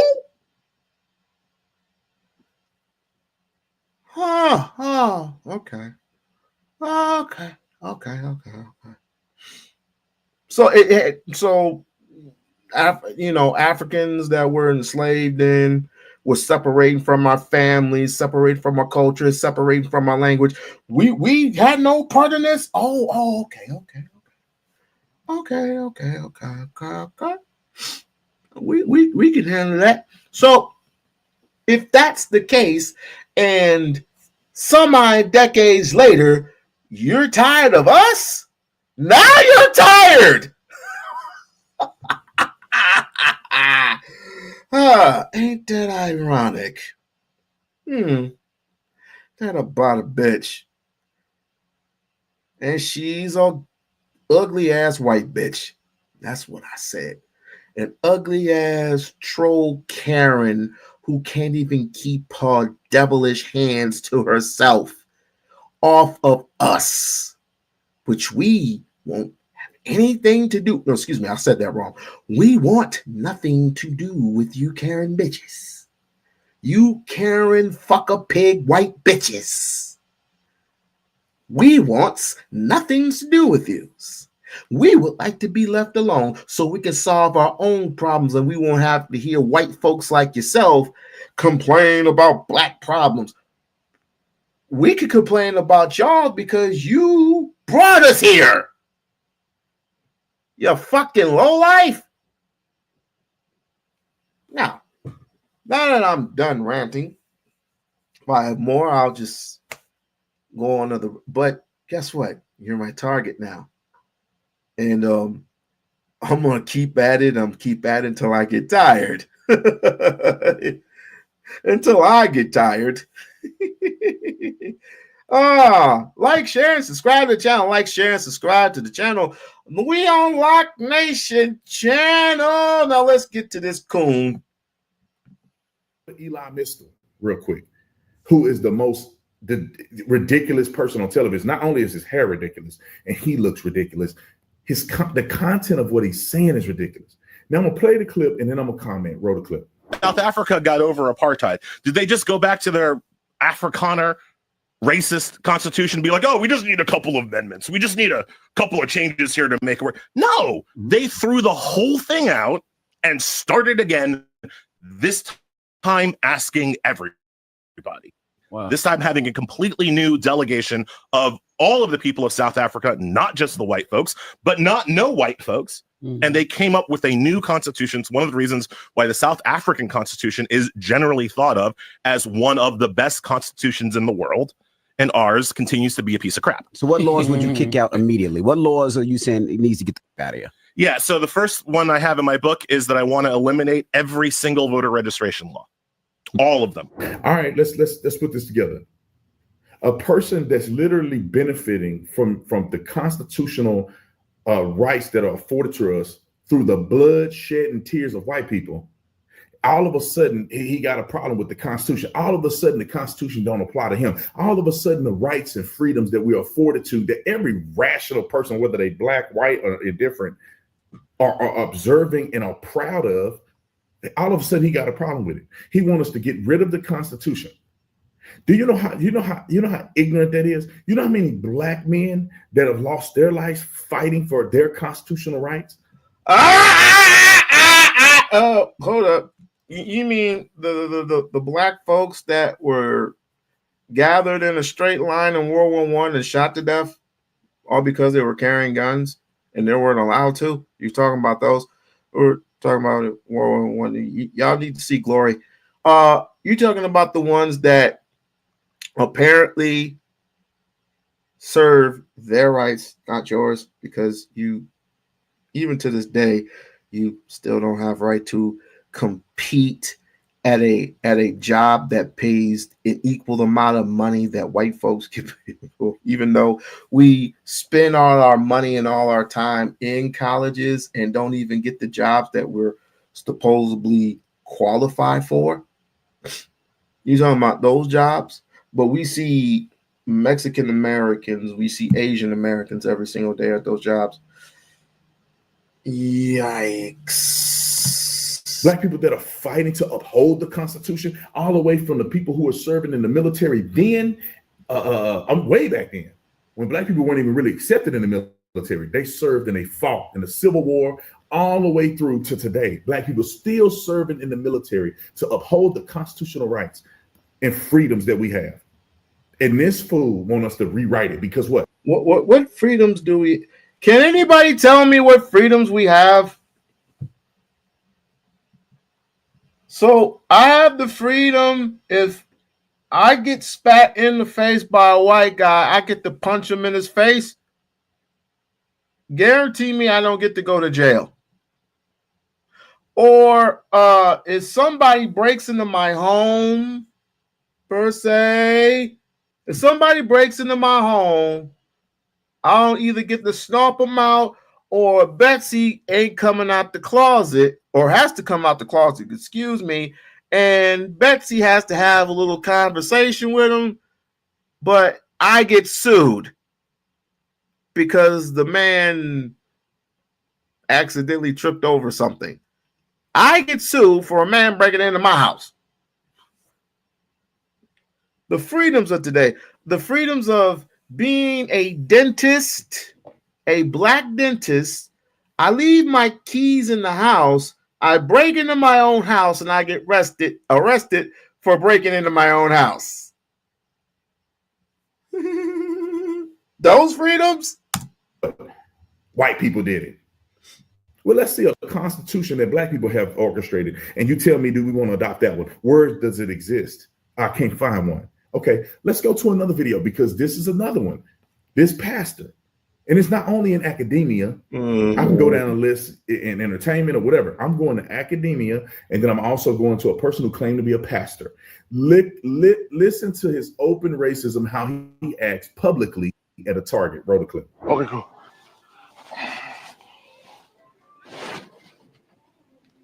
Dollars right there. I'm gonna get this though. I've seen this before. Ooh.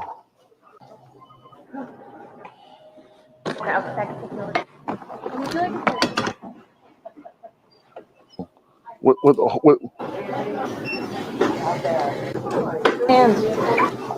I just did not now. And now, have you heard of how much is it again? 2632. 2632. Have you heard of DEI? Not that I know. You haven't? Okay. Part of the reason why I'm not going to purchase this because of how she treated me and your staff since I've been here. And so I'm just going to leave. Let her help you take it all back. I'm done. So yeah, I didn't buy anything here at Target. And see, that's what we got to get our activists to know, that we can do boycott, but you got to add inconvenience to it. Everybody in the country need to go to a local Target, shop, get all the things that you think that you would like, put it in the cart, go to the cash register and say, you know what? You all don't support DEI. This is my last, and they can call the police. I thought they'd been out here waiting on me, but I ain't coming back no way. Peace. Come on, bro. This man is being double-minded in his articulation to us like we stupid. You really want to with no intent to take the fucking basket, with no intent, only the intent to pull the race card when it's the most ignorant thing on planet Earth. And why these ignorant black folks like this? But the fact that there are people who are at Target.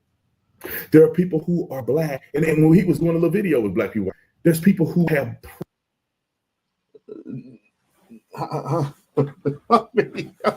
I've seen this. I've seen that before. I've actually seen that before, and I never understood that, but now I do. I seen it in full time. I seen it, right.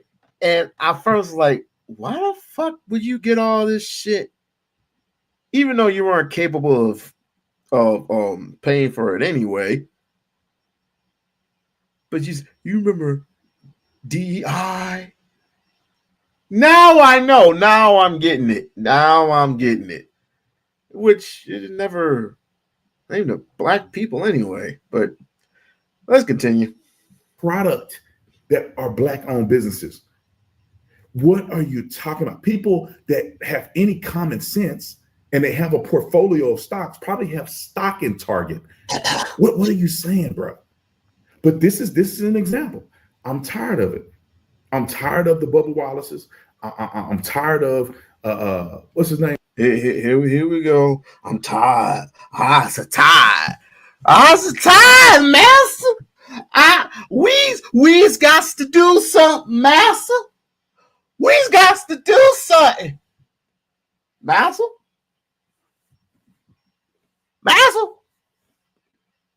Where you at, Master? Jussie Smollett. I'm tired of the Maxine Waters. I'm tired of the Whoa! What you got against Maxine Waters? You? Hey, I seen her I seen her last year. Actually, it's the year before, so it's like a year and a half. So Maxine Waters looking good for her age. Leave that woman alone. Sympathizers. I'm tired of the Carmelo Anthony super sympathizers. I'm tired of what's her name? I can't even think of her name now. She's the dumbest woman in Congress. Y'all know. Y'all put the comment in the comment section. Jasmine Crockett. How did I know that he was gonna come up with that shit? I think you know what I'm talking about. Jasmine Crockett. I'm tired of the Jasmine Crockett's. I'm tired of the Benjamin Crumps. I'm tired of these people. Then people criticize me. They say, you always talk about black people. You always talk about black people. Well, I think black people, they do have a special place in my heart. And I think black people are excellent, but not all of them. And I think that black culture is damaged. I'm here in DC. We're just out on some waterfront, walking through the thing.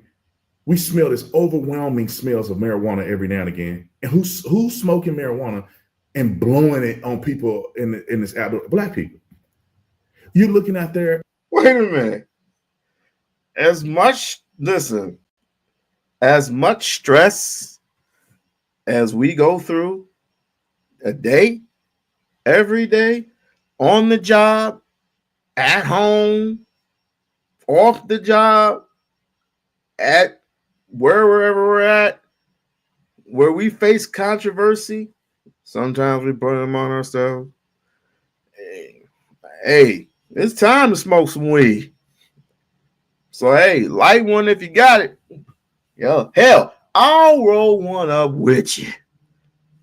And it's legal, except for Texas.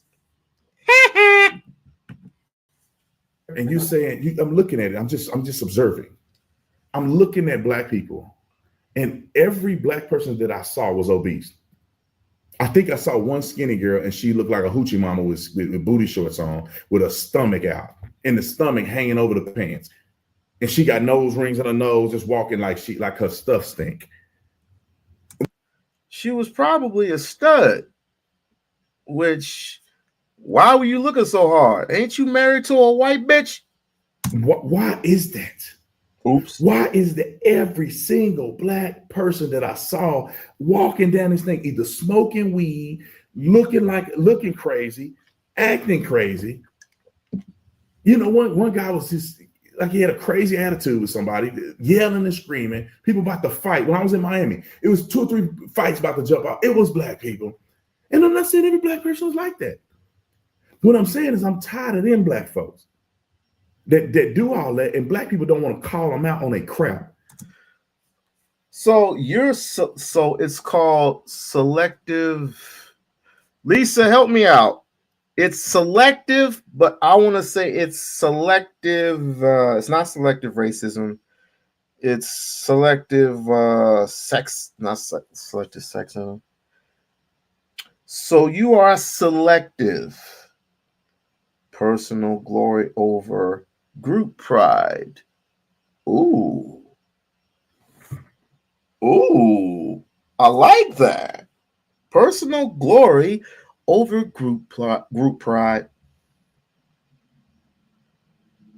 So you're a selective individualism, finger pointing, finger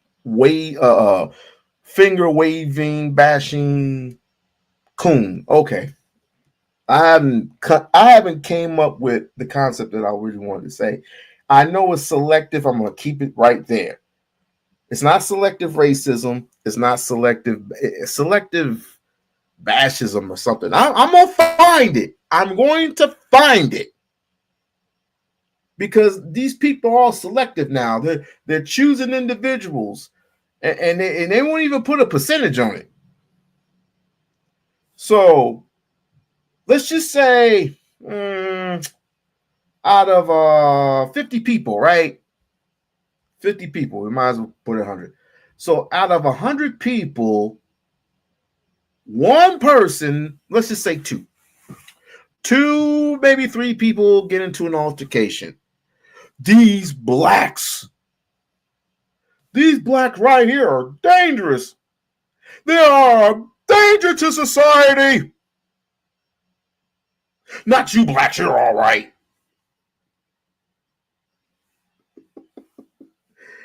So just group. Yeah, you can call it group pride, but I still want to stay on the selective part. Because you're picking and choosing, and you might as well just put all of us in a box. I hear my neighbors fighting. You might as well just put. I'm trying a selective biasism. Selective biasism. Selective bias. I'm going to hold on to that. As a matter of fact, while this coon keeps talking, I'm going to write that shit down. Oops, wrong fucking one. Sorry.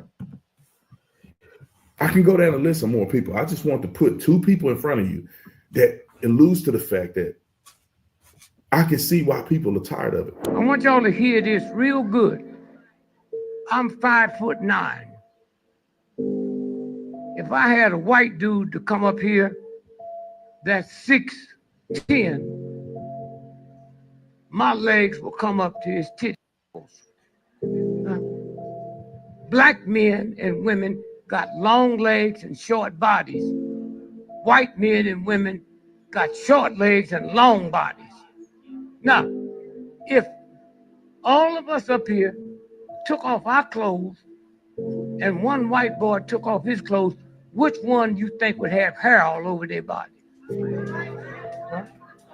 So why are you gonna let this convince you that that looks like you? Huh? Now look at the lips. Them lips is thinner than razor blades. Look at them. Huh? Look at them.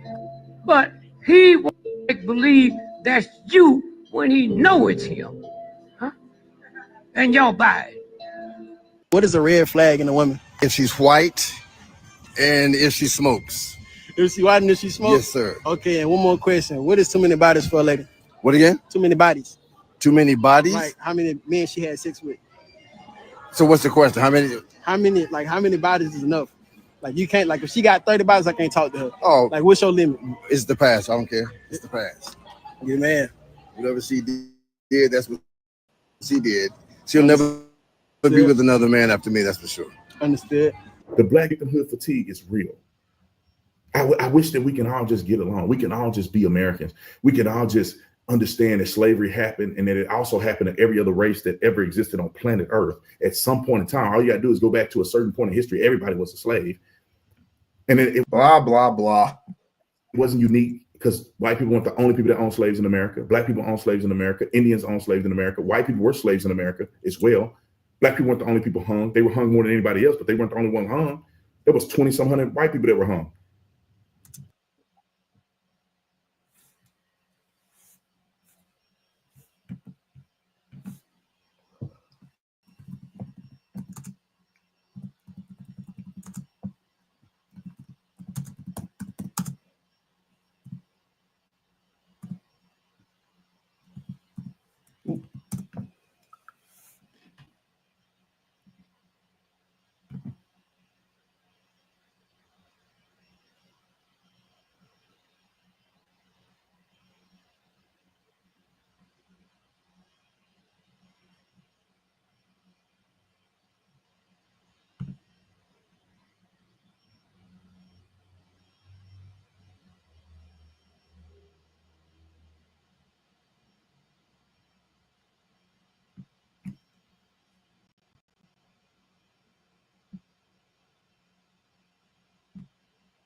Okay.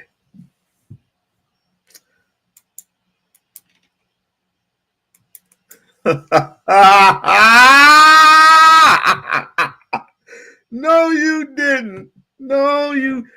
And you know what? Thank you for reminding me. Thank you for reminding me. And by the way, if it were true that white folks have hung themselves, they were hung by other whites. But let me not go there. Sinners, 1 hour and 20 minutes. Let me in, brother. Let me in. Come on now. Come on now. Let me in now. Can I at least get paid? I didn't even see Sinners. Please go out and see Sinners. That whole thing just taught you stop fucking with white people. Stop fucking with these white bitches. That's all it told you. That's all it told you. Of course, it had the music, it had cultures, it had spirituality, it had culture, it had all those things wrapped in one. Even the Irish bullshit that went on. But needless to say, Ryan Cougar did a fine job. And who came up the rear complaining and started comparing Sinners to Dusk Till Dawn? It's not even really the same freaking movie. Dusk Till Dawn, of course, it was out in the middle of nowhere. Same thing with this, but juke joint versus bar, whatever, and it showed you right at the end where it was. It was underground. It was an underground vampire facility versus where the Ku Klux Klan was going to set them up and wait for morning, wait for dawn to come and destroy everybody that was in the juke joint, even though they were going to get their asses whooped. And the vampires came and said, you know, the Klan, they're going to come and get you anyway. So you might as well come with us. We're offering you a way out. Just come with us. We'll just bite and it won't hurt as much. And you have all the power in the world. Even though you can't face sunlight anymore. Even though you're eternally walking the earth, which is something I don't want to do. It's going to get scary walking. Having eternal life and walking the world while asteroids are falling into the... Well, let me not say that because I don't want to spook nobody. But anywho. White people get hung too. Like, yeah, it was disproportionate, but people act like white people never got hung. White people get hung too. This dude is nearly brainwashed. This dude is completely and utterly stupid. I mean that white ass must really be. I'm telling you, when they say when you go white, everything is all right. I mean, that mayonnaise must taste good, my guy. He hit that thing 25 times. He wanted revenge. I could see he wanted some revenge. But after hitting that thing 25 times, he became European like every European male. And he said, I want to marry you. And don't they have a white baby together? And I'm not trying to make it equivalence. I'm just saying they act like this is uniquely only experienced by black people. There's poor white people too. There's white people ain't got no daddy too. There's white people like if you look at it and you look at it and be reasonable, there's the successful white people and an unsuccessful white people. There's a general rule of thumb and behaviors that contribute to lack of success versus success. And it's the same principle that's in the black community, the Asian community, whatever the case may be. If you do these things, it's a likelihood that you will end up in poverty. You're having children out of wedlock. You're not getting an education. You engage in the justice system.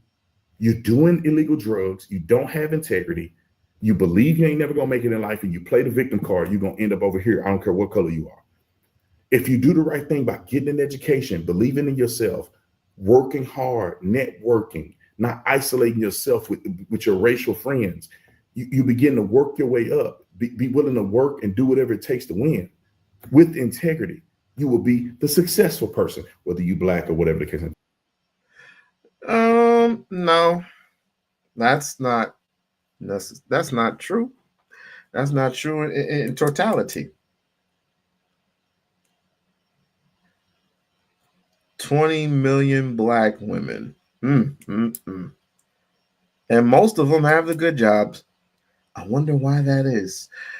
No sound except for you typing. I don't know. It might be your phone. But even if that were the case, Mr. Officer Tantrum, even if that were the fucking case, I don't see how is it that we go to college, right? And we're qualified for those jobs, right? We do go to college. And we all know there's going to be some competitiveness going on. So we try our best. And let's just say that we score. I'm just going to say it like this. We score B plus. The white man scores a B plus. But knowing us, we go farther and beyond spending money that we nearly don't have to try to get this particular job that we want, knowing that we're qualified for this particular job, but we don't get chosen. So there are other qualifiers, right? So the white man with the B plus gets hired. Okay, cool. We go to the same particular job, but at a different, going miles and miles out from our house. We have to go miles and miles away. Even if it's 30 miles out, even if it's 30 minutes, it takes an hour for us to get home. It's a headache, but we don't care. We don't care as long as we get the job. Again, but at this time, we get a person that scores lower than us, but we still do not get those jobs. Why is that? So we'll just get the jobs that we know that it's not going to pay the bills, but we have to get a job. We have to get a particular job that pays the bills. Why is it that we go through hell and high water and white folks just smooth on by? Mexicans just get to smooth on by and get those particular jobs. Why? Because you don't want black people to be competitive. Good times. Good times anytime you meet a baby. Anytime you need a friend. Temporary layoffs. Struggling and surviving.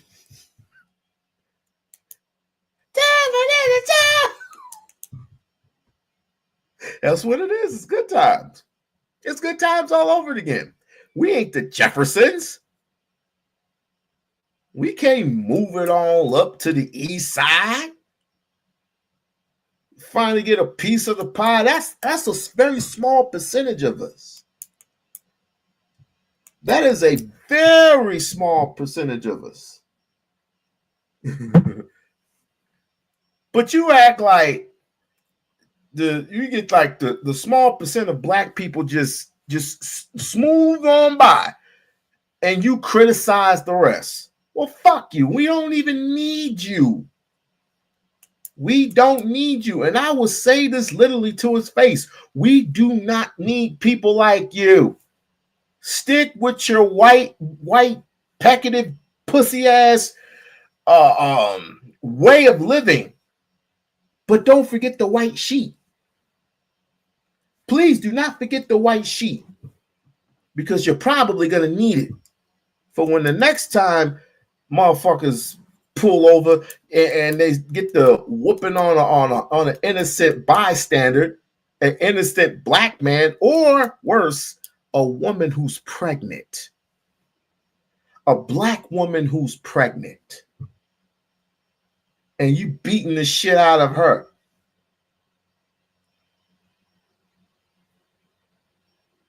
People often think that I skate by a lot of people, a lot of black people who do body harm to themselves. I care less about those individuals. I don't talk about those individuals. You know why? Because it happens every single day. Everyone is telling their own story, but the ones who want to do right, and there's a majority of those people who do right by themselves, they get glossed over every single day. And you wonder why we have live streams with 200, 100 view people in the chat, 100 views. Never mind the person who is actually telling about the good things that happen to black people. I just don't like telling it, because it brings no value to me. I could care less. This is a hobby for me. This is a hobby for me. When I get off, and of course, I'm thankful for the super chats that I get. I'm thankful for the memberships that I have, and I'm thankful for the super chats that I get. Most of these Negroes, they come in and they don't even read their comments because you don't donate to them. Bracy does the exact same thing, but I mean, it is what it is. But I don't need to hear each time a person commits a crime, even if he is a black person. I don't want to hear a white person say shit. You still haven't addressed the situation that the things that black people have gone through. You either gloss over or make fun of it. Like this Nicholas Fuentes guy. I really want a piece of him now. I really want a piece of this guy now, because I am going to, Lisa, clock it. I'm going to study. I'm gonna try my best to have my subscribership rise to a level that has not been risen before. And I'm going to get his attention. I'm going to get this motherfucker. I'm going to get this man's attention, because he's got my blood boiling now. I want the smoke. I definitely want the smoke from this guy. I definitely want the smoke from old Nikki. Nikki, I'm on your tail, boy, and not the way you're thinking.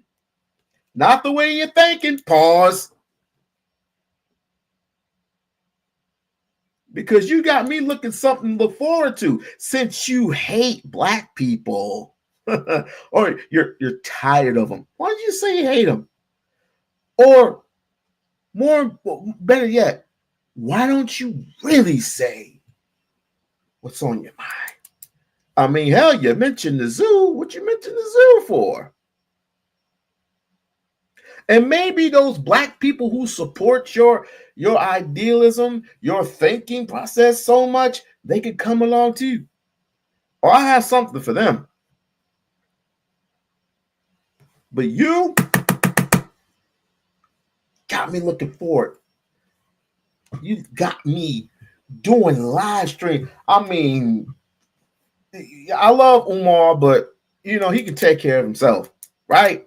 Umar can take care of himself. He's fine. He's going to open up school soon. Very, very soon. But I think it's time for people to recognize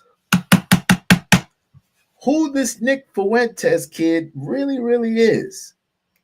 I don't think anybody confronted Mr. He needs the word from Trump. He need the word from Trump so they can think. So they think. Oh, you need the word from Trump so they think. Oh. They act like black history in the U.S. started in 1970s. No, history started way farther back. We're talking about in the 1800s, the 1700s, my guy.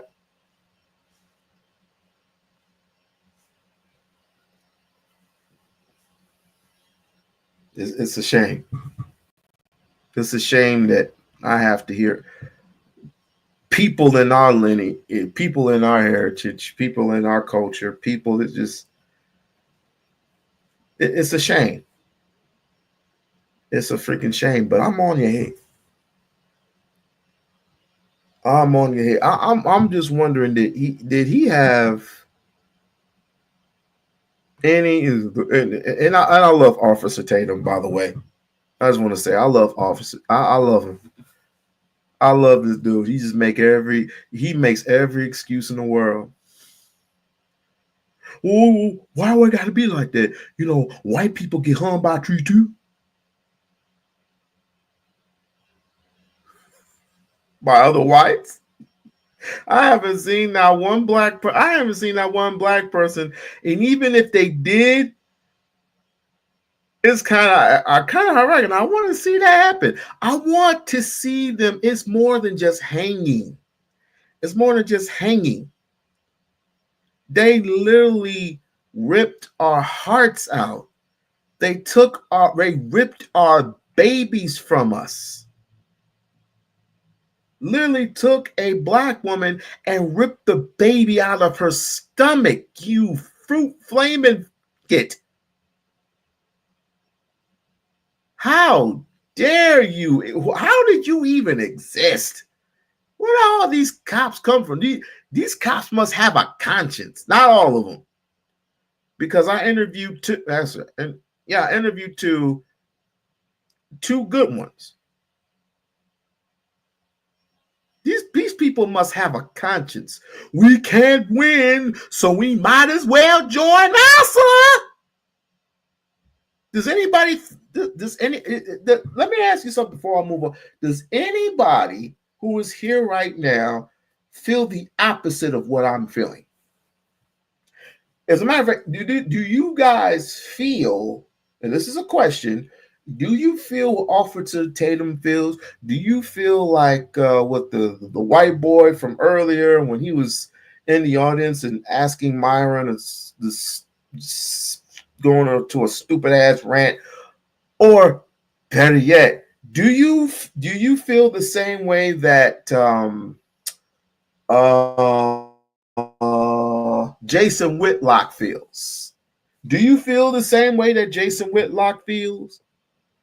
Because of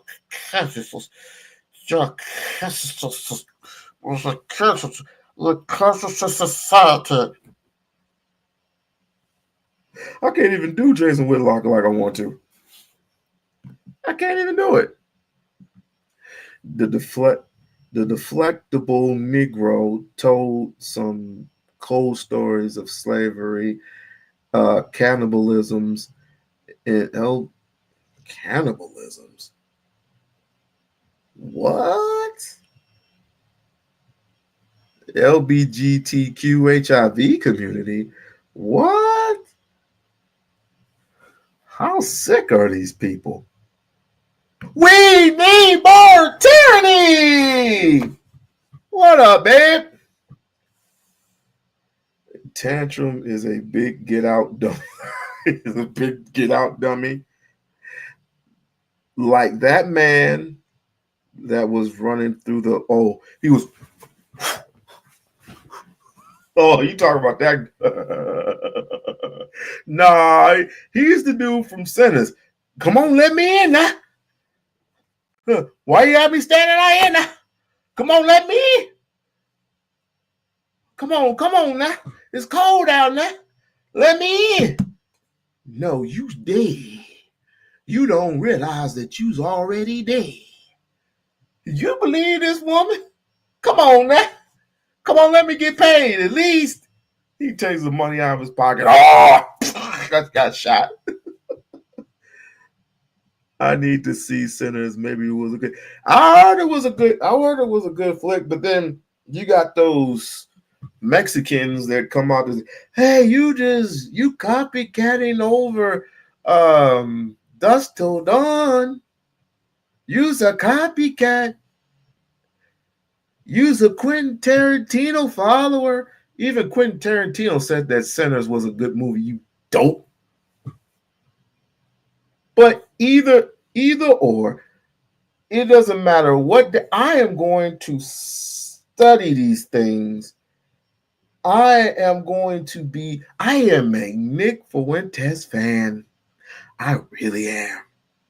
Since he hates niggas so much, in his language, niggers so much, I am really a fan. Oh yeah, I'm really a motherfucking fan now. Oh, he got my blood boiling. Oh yes. But you see, I'm gonna get my subscribership up. I'm gonna get my subscribership up, and I'm gonna let it do what it do. And I'm gonna get that boy's attention since he hates niggas so much. I want to move away from you niggers. That's what he's saying. I want to move away from you jigaboos. You beer chucking. If that was the case, and you sound like that other dude from earlier. Maybe it was right for us to send them back to Africa. What the fuck? Send them back to Africa? Really? Let's hear what this guy has to say. Yeah. I'm parched. How about all of you? I'm fucking parched. Where'd it go? It's right here. In prison. Whew. Boy, I can already see the implications with a video like this, the reach that this is going to have. As I begin this, let me first start by saying welcome any new people who have no idea about this channel. After Prison Show, welcome to this. You're probably wondering to yourself, who is this guy and what's he talking, like, why is he talking about this? For anybody who doesn't know, I'm Joe, the creator of After Prison Show. Been doing prison-related content for about 10 years now. Personally served 7 years in prison myself, locked up many different times throughout my life prior. So you mean, okay, that's a red flag all itself.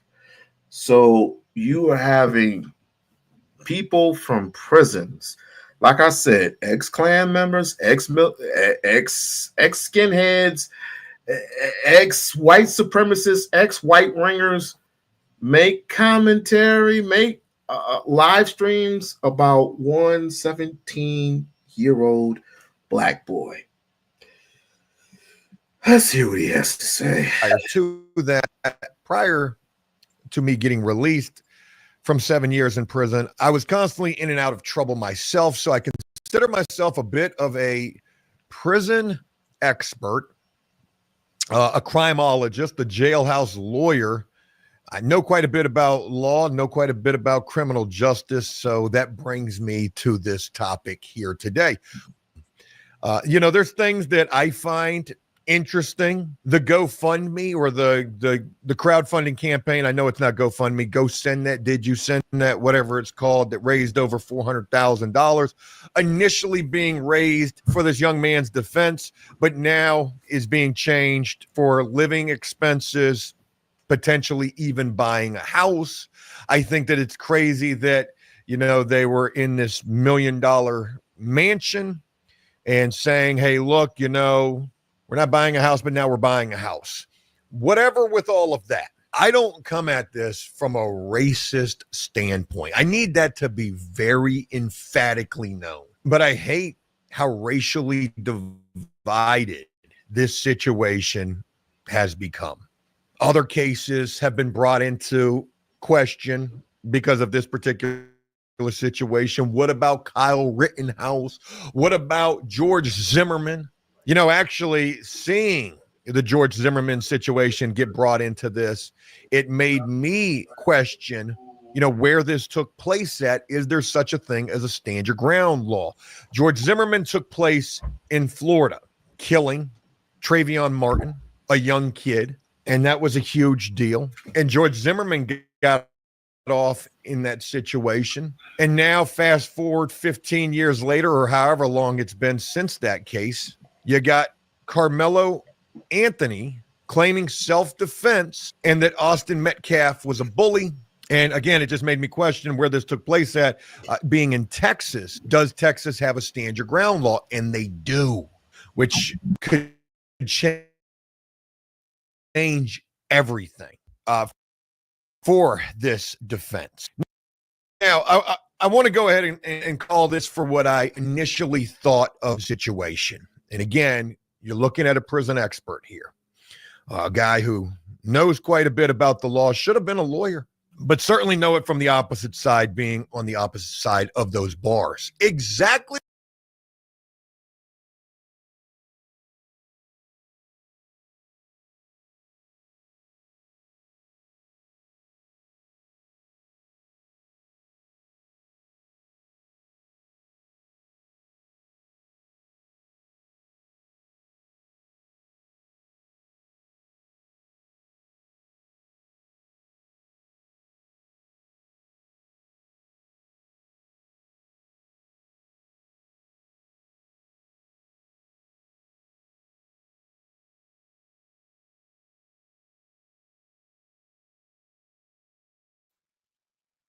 Why did somebody tell me I was on mute?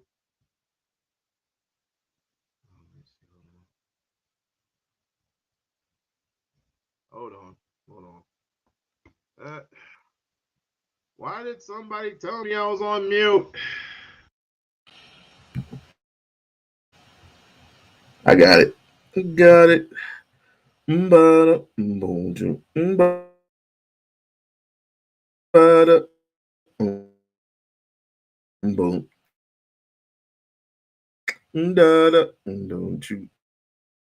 boom boom boom blah. All right. Okay. Sorry. Wrong clip, y'all. Wrong clip. Because we don't give two fucks. We all know the Carmelo Anthony story. It's just that everybody has their own take on it, and some of us just don't really care all that because he hasn't gone to court yet. They haven't tug him in. I mean, people are complaining that the death threats aren't real and whatever. That's on the white side. That is on the white side. Now,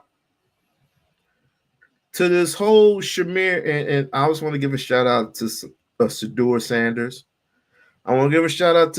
Sanders. You're going to be just fine. You're going to be just fine. You're going to be all right. You're going to get your money.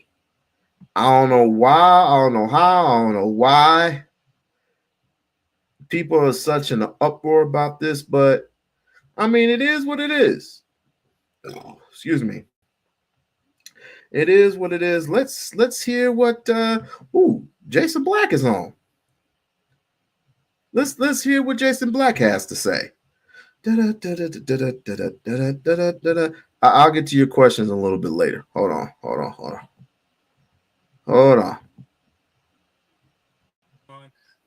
And they don't like how a lot of black folks are supporting them too. So I mean, well, look, you can't really overturn the system by yourself, but what you can do is make a revolutionary move that stops everybody in their tracks. Exactly. And the problem with that is that becomes contagious. When one person does it and they thrive while they're doing it, and other folks realize they don't have to buckle down and be a coon and be fake, that they can thrive too without compromising themselves, that's the part that becomes contagious. Thank you very much for giving us a call tonight. Let me see if we can get McKinley up here on Zoom. Here, McKinley. Troy, could you call Troy Aikman and his family on draft day? So you could do that? Because I don't think you can. That's how you deal with that. And it's good that they show him young, just how vicious and vociferous they are. It's good they show him young, so he's not under any illusions. I'm glad that the white supremacists are showing their colors early. Go ahead and show them now. Show how dirty and grimy you are on a mass scale. Let the hate flow. Go ahead and do that now. Let's get that all out in the open so this young man's not operating under any illusions or delusions about what you really are and how you really are. Now we got that settled there. Now he can move accordingly, and nothing you do should surprise him because he saw very early on what you really were. And that is good for America. Correct. Now, I'd like to go a little bit further into something else. I want to go a little bit further into something else here. Because there is, and I've talked about this fella before. I've warned y'all and told you all about them before. These so-called white hip YouTubers, folks, All of them need to be run up off the block. All, A-L-L, all of them, 100%. All of them got to go, period. In 2025, it is the most coonish, clownish ass thing to be courting these people. We don't need to speak to them, and they damn sure don't need to speak on us. All of them. I said this years ago when I exposed pearly things and the internet had a complete meltdown across the media. Complete meltdown. And that day, I actually was going to focus on Adam 22. What? When I made that video, it went super viral because I exposed pearly things talking to Nick Fuentes and talking about black folk and slaves and Jews. And my focus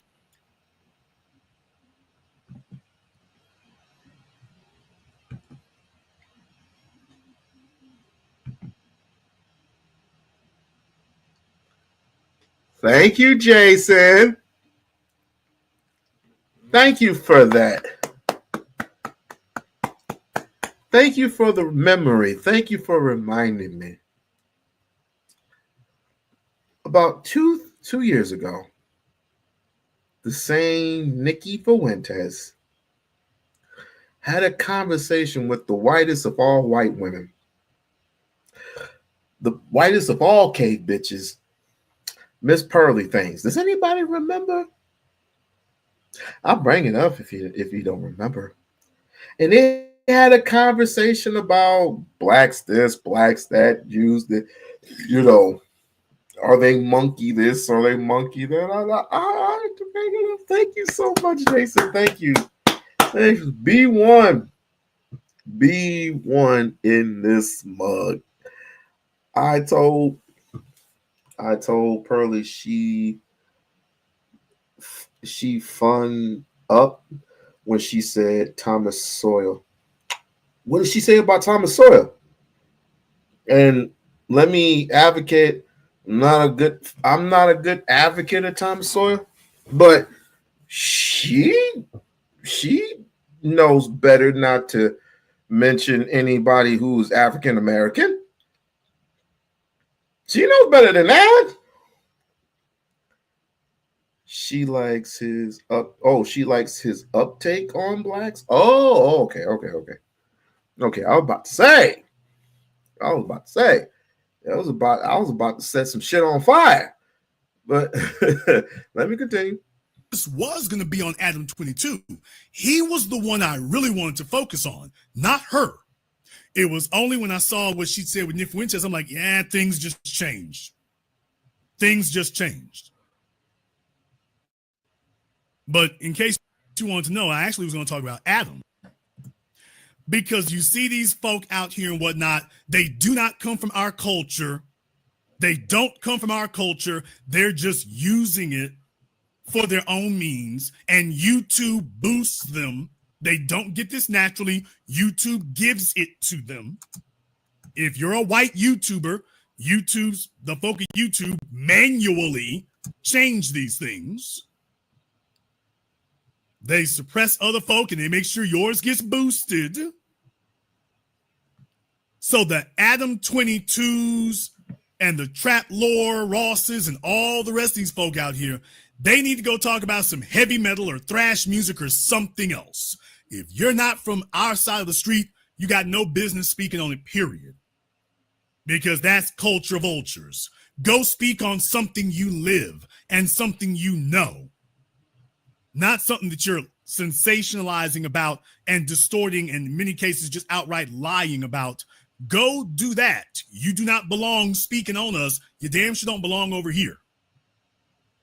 The reason why I bring this up is because, and I've talked about this 1090 Jake before. I talked about him and Adam, and I told y'all years ago, you're rocking with me, y'all rocking with y'all, y'all rocking with me. Rock your ass out of here. That's what you can rock. But you see, the issue is we got some niggas. He said niggas. I damn sure did. And deal with it, nigga. We got some niggas out here. You're so desperate for some attention or to raise your profile. You're just so desperate to have that you just ignoring all the damn ops. You're just ignoring them because you're desperate to go viral or to be seen by more than 100,000 people or 100,000 views. Never mind if they're bots or not. Don't worry about that. So this 1090 Jake, you rocking with me, I rocking with y'all, we rocking around the clock. I've been told y'all years ago, man, don't bring this little clown around.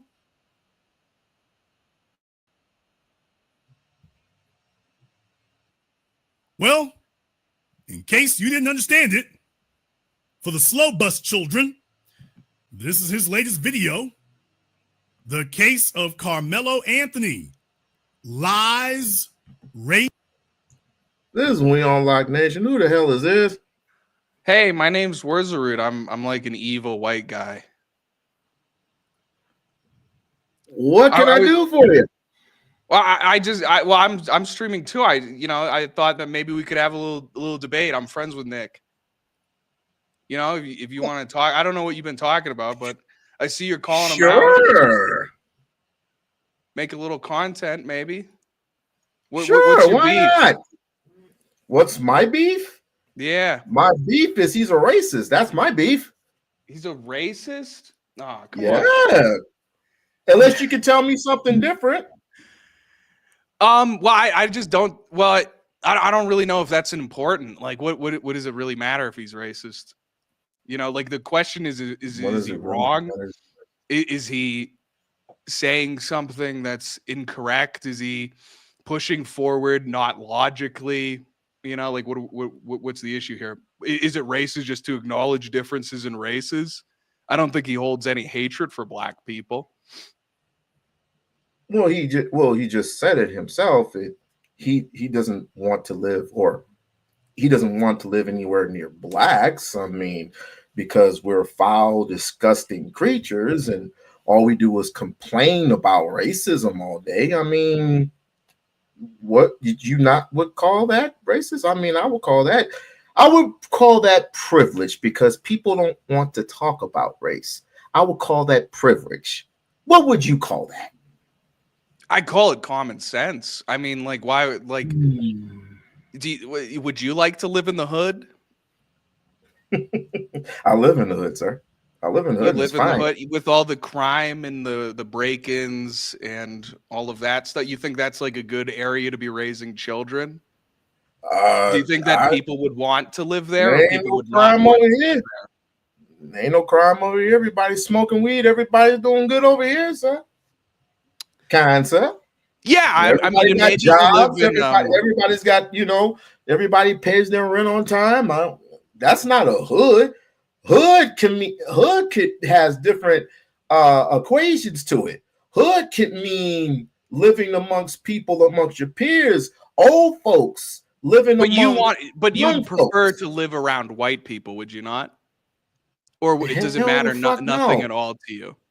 Why do you not want to live near white people? No, I mean, do we have a choice? Do we actually have a choice? You can buy. I don't think we have a choice in my neighborhood right now if you wanted to. Why would I want to buy a house in your neighborhood? Do you not want? Do you prefer to live around black people or white people?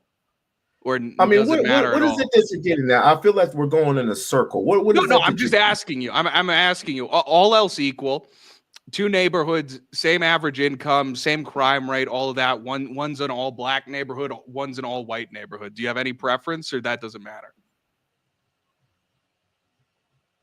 As long as everybody's you do you, I'll do me. Leave me the hell alone. I'll leave you the hell alone. Separate. I preach separation around here. You preach the opposite. You preach hatred and the answer, bigotry and all this other shit. The answer was what? The answer is it doesn't matter as long as you just live and let live. What particulars are you talking about? I'm kind of lost here. Okay, all else equal, white neighborhood or black neighborhood? What was your answer? It doesn't matter? All else equal. I love to live amongst my people. So my answer would be all black. So do we. But but in reality, we have no other choice. What do you mean? Due to immigrants coming into this country in droves. So each and every time they come into this country, shit gets absolutely small. People are complaining about food shortages and water shortages and all of that at that point. So we have no other choice but to live amongst you. Side by side, house by house, apartment, trailer park, whatever. We have no other alternative. We really don't. And some of us don't even have the jobs required for us to move. So we live paycheck to paycheck. Meanwhile, all you motherfuckers are privileged. Very, very privileged, as a matter of fact. You hold the power, you hold the keys. What privilege? What say you? What power? What keys? What like on the books like laws are there that benefit white people explicitly? Your constitutions benefit you more than it benefits us. In what way? Your law, pretty. I mean, let's just take for example, police brutality. Who gets harassed by the police more? Black people or white people? White people. You watch too much Cops.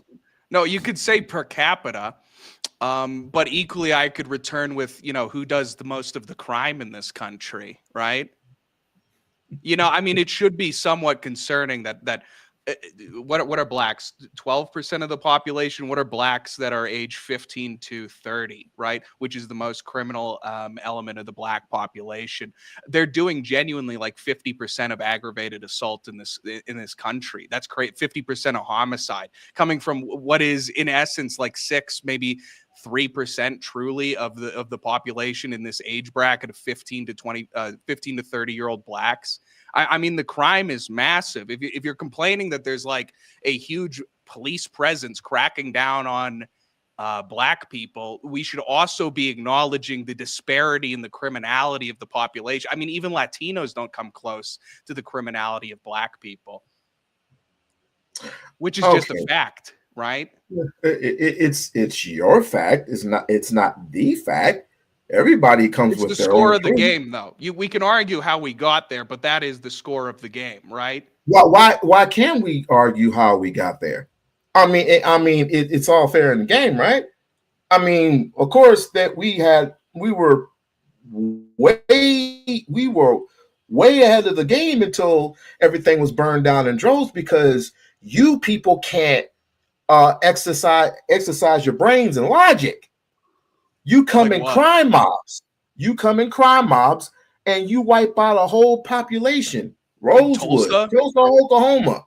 Oh, what happened in Rosewood? Let's I'm not. sitting my white go to ass the down. I'm latest ready thing. to be educated. What happened in Rosewood? But wait a minute. White woman crying wolf. Did I say more? White woman crying wolf. Even though a black man wants near nothing to do with white people, because they all knew the results of, just like Emmett Till, the results of what would happen if we were to even smile at a white woman back then. Now we can smile. Now we can smile in masses, right? Because we don't have to deal with all that. Although we still get treated like shit by y'all. But let's get to the latest thing. Let's get to this latest thing because I'm quite curious. We could talk about history all day long. All right. Let's get to this. Let's get to this latest thing. The Carmelo case. Yeah. Who do you think was innocent? Who you think was guilty?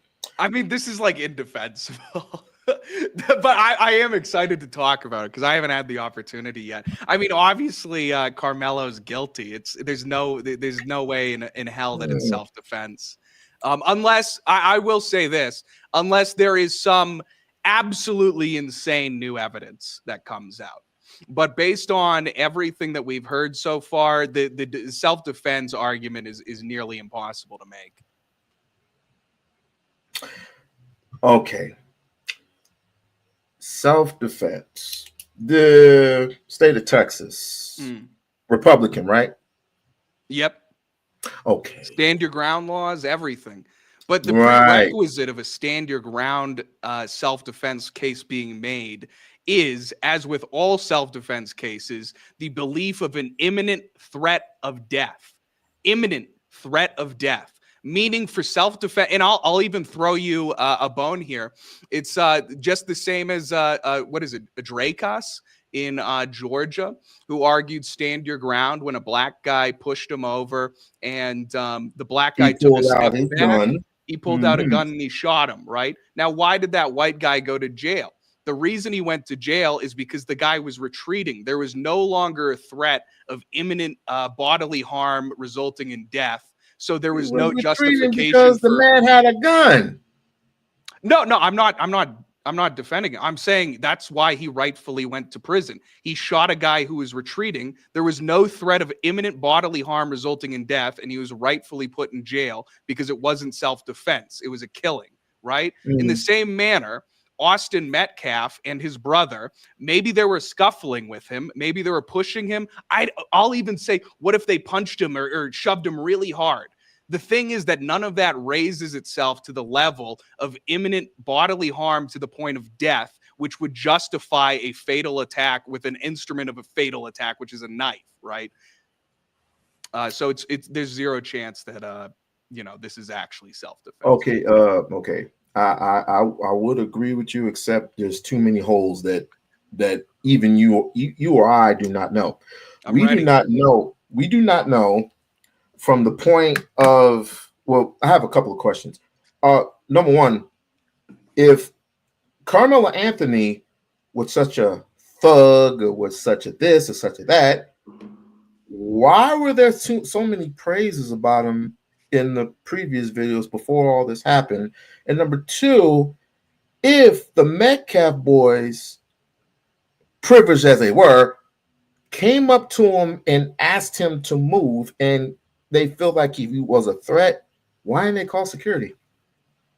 All right. So question one, it doesn't really matter what if fucking Carmelo Anthony was walking around handing out turkeys on Thanksgiving and then he stabbed a random homeless person, like they wouldn't be like, oh well, it cancels out because he's a really cool guy about this. So it's kind of like that's irrelevant. And the second point is why didn't they call security? They probably should have. They probably totally should have. But they're 17, and 17-year-olds put hands on each other. And when you get hands put on you, you have to understand that is not like, there's a difference between somebody putting hands on you and somebody attempting to murder you. If you were at a bar, first off, that they're legally minors, but so it'd be illegal for them to tell a. All right, we'll pretend that they're 18 because it's really irrelevant to the argument I'm making. All right, so let's say that they're 18. They put hands on them, which is fucked up. They could totally be charged with battery if Carmelo Anthony called the cops or whatever the fuck, which is like misdemeanor nothing. But for the same reason that if you get into a bar fight and you shoot somebody in the head, or if you like push somebody or somebody bumps into you, it's once again the threshold is immediate reasonable fear of life, and unless that is reached, we can't have an actual self-defense case on a killing. And this is like 101 stuff. I don't know if you're a gun owner, a legal gun owner. I am. But this is like 101 stuff that they teach you in concealed carry classes, right? You can't. But we don't have to worry about him. There's having even an argument about provocation provocation that can be made if he did actually say, touch me and see what happens, which is a direct provocation. And which also cancels out self-defense. So that's my answer. Sorry if it went a bit long, but those are my two answers. No problem. Carmelo Anthony, he could have known Shaolin rule martial arts. He could have known Kempo. He could have known all those things. The number one thing that they tell you is to not use it unless absolutely necessary.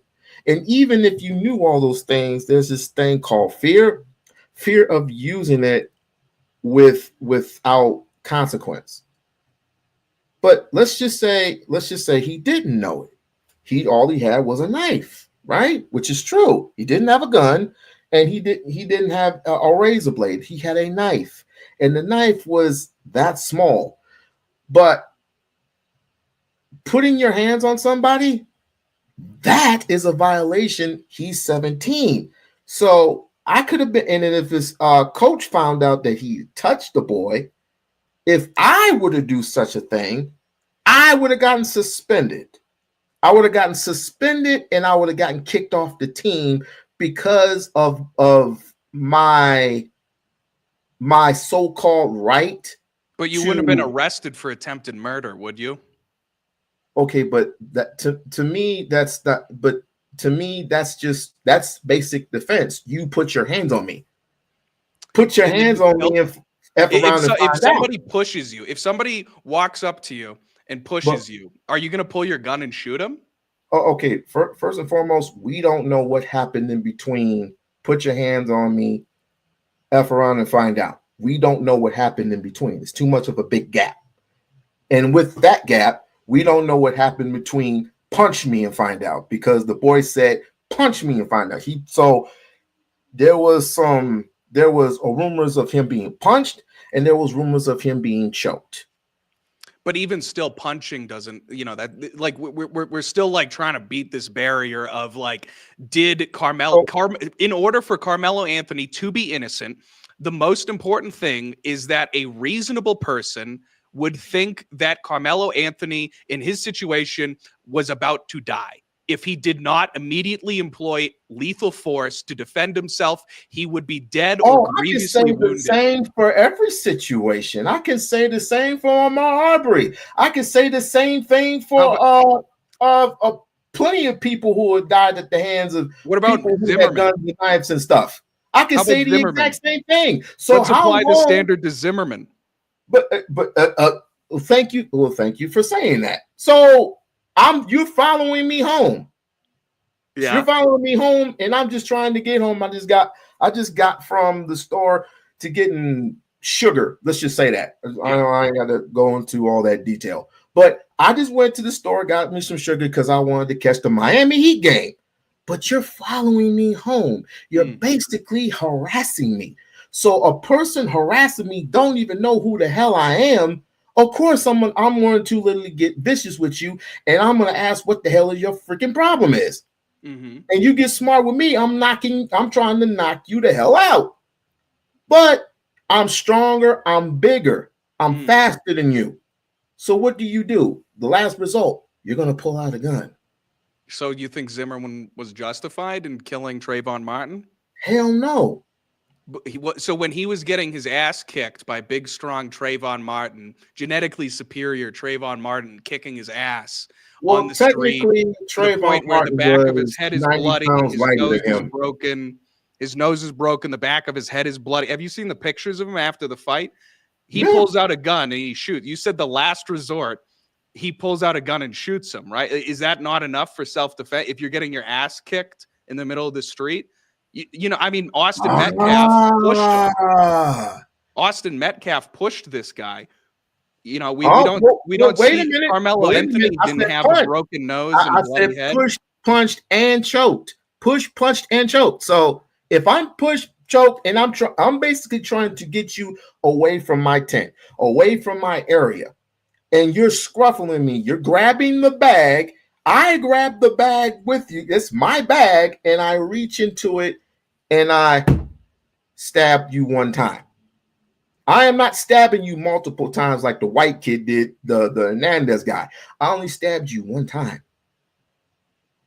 Nearly one time. And it's unfortunate, it's unfortunate that he got stabbed in his heart.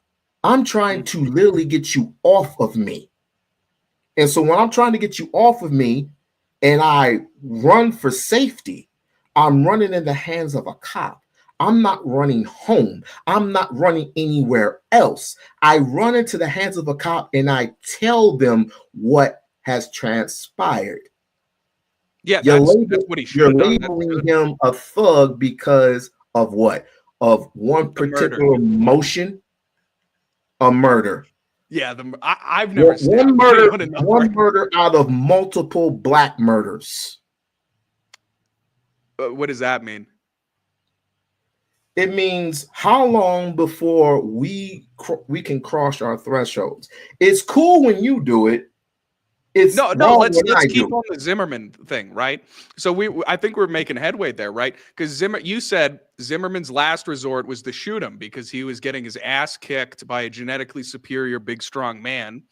And then he shot him, right? And we could see visible wounds. You could see the blood coming out of the back of his head. You could see his nose was fucked. He'd been punched in the face. He was getting beaten on the ground by Trayvon Martin. Then he shot the guy, right? The jury ruled this as self-defense because a reasonable person would have belief that he could die from this scenario, right? And now, if we look and we apply this exact same standard to Austin Metcalf, would you say that he rose even to the level of Zimmerman? Did he have any wounds on him? Was he getting beaten? Was he bleeding? Was he doing any of that? No, he wasn't. He employed lethal force. How do you know that? From a shove. How do you know that? I've seen the pictures of him in booking. He wasn't bloodied up. He wasn't beaten like George Zimmerman was in his when booking people photos. when people are bringing up, you don't necessarily, if you know how to, if you've been in fights before, and I've been in plenty of fights before, you don't necessarily have to have blood, vein being broken or anything, or you just have to have like a wound or something. You can be a regular person. You can just be sore. But would you say that Zimmerman was beaten worse than Carmelo Anthony? I don't know because there was no tape. All I know there was the photos afterwards. I mean, okay, there were photos, but did we see the ass whooping? Did we see the ass? No, but they proved that his injuries were in this from one. The scuffle. There were at least, I would say, 15 to 30 people surrounding that incident with Carmelo Anthony and the Metcalf kid. Are you willing to admit that you have a bias for black people at the very least? Like, are you willing to admit the reason it's so hard for you to acknowledge the fact that obviously Carmelo Anthony was not beaten as badly as I can acknowledge anything as long as you can acknowledge that you are a threat to black people in this country. That's right. No, I mean, blacks are a threat to white people. Look at the crime statistics, bro. We didn't want to be here. We didn't want to be here. Still here. That is a very good question, sir. That is a very interesting question. Why don't you just give us our reparations so we can boot our asses up out of here? I mean, how many times do we have to give you guys reparations immediately after the Civil War? When have you ever given us reparations in the form of what? Food stamps? In the form of the Methodist Church North after the Civil War. This is just something that I like. This is just something off the top of my head. North. Yeah, the Methodist Church North, following the Civil War, via small donations, like through their parishioners. Well, black people were hung and meant to die for your civil rights. No, thanks. I want my check. I want my check. That's so crazy that you'll dismiss that because, this is like the reason it's the Methodist Church North is because they split over the issue of slavery with the Methodist Church South. But you'll just hand wave all of those white people who, by the way, as I was saying, through small money donations to the church, then invested into the black communities of newly freed people, built churches for blacks, built the same church you burned down. The churches you burned down. Well, they built them from scratch, and they actually wanted to integrate them into white parishes. Well, you gonna build something up just to tear it down? Oh my! Okay, all right, okay, cool. Just like the football player. What was his name? Not Lorenzo White. So any attempts at reparations is immediately invalidated. The $2 million of 1860s money that that is currently now what, like $100 million with inflation. All of that. Do you know that they built college, like all of these historic black colleges were like built with these monies from these donations from white Northerners? Like they but all of that, is simply irrelevant because the KKK. We want our check. Did what? We could care less what you built. You built that off of guilt. We want our check. We want our check, sir. You got to check. We want to check either that or give us 13%. So you just want free stuff forever. You want free stuff for all time. The land that you're stolen from us. Just give us the land. That's all I'm saying. Just give us the land. Either give me a check or give me the land. Which one? I mean, if we have to take it, I mean, it's happened repeatedly. It's never good enough. It's never good enough, though. It's always an excuse when it comes to white folks. But I'm telling you, there's always an excuse with black folks. Do you own a business? Do you know that you, as a black person, have opportunities for interest-free loans that I don't have as a white person if I started a business today? You sound like you live in a trailer park or something. No. When you said that. So yeah, you sound like you live in a trailer park like you have no privileges. What? You sound like you live in a trailer park like you have no privileges or something. Like you were handed out food stamps or something. What are we doing? Do you know what the average? You have every opportunity. What are you talking about? You have every opportunity in the world.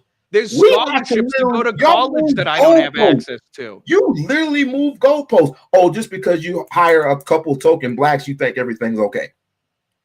All right, would you like to address the government loans for black business owners? We want to be competitive just like whites. We want to be competitive just like the Japanese and Chinese, which you keep bringing over here.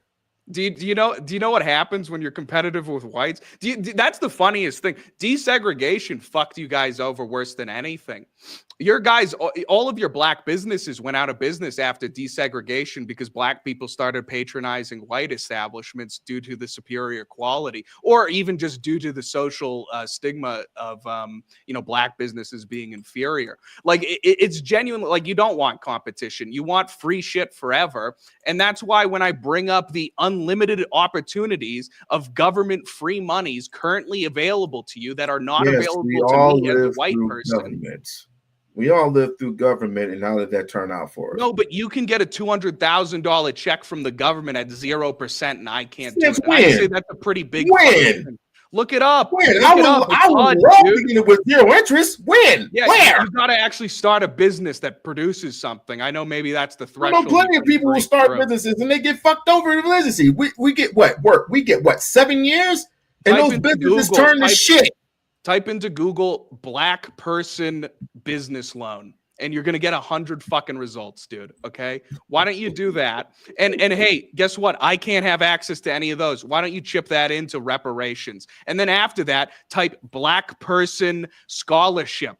Black person, special loan to attend college. You have tons of reparations. How about the de facto law after COVID, where black people, black-owned businesses, and historically discriminated minorities and women-owned businesses literally had top priority to federal funding to survive the COVID depression? Right? White people. This went to the Supreme. This went to the Texas regional court. By the way, like gaslighting and just making all of the money. Dude, no, look it up. And all the suffering. Look it up. And all the shit that you've ever done. COVID Relief Act. Google it. Why can't you just admit the fact that you just literally can't stand us right now? You literally just can't stand the fact that we do better than you. You can't stand the fact that we're smarter than you. You can't stand the fact that we're better, we're bigger, better, stronger, faster than you. But yet you just keep constantly moving the goalpost all the fucking time. What do you think I'm avoiding? And you should be happy too, because there are certain blacks who will literally agree with you. I want you to take them with you. I literally want you to take those blacks who would literally agree with what you say. I want you to take them with you too. All right. So what am I moving the goalposts on? What do you think that like you got me nailed on that you can really own me instantly? And I'll stick right to the argument. I won't argue around I it. don't want to own you. I don't want to do nothing. I just want you just to leave us be. Leave us I be. want you to stop If killing. you have this Nick Fuentes, you have this Nick Fuentes guy stating his belief that we are an inferior bunch, that we are just a detriment to society, that we're this gruesome bunch. He doesn't want to move anywhere near us.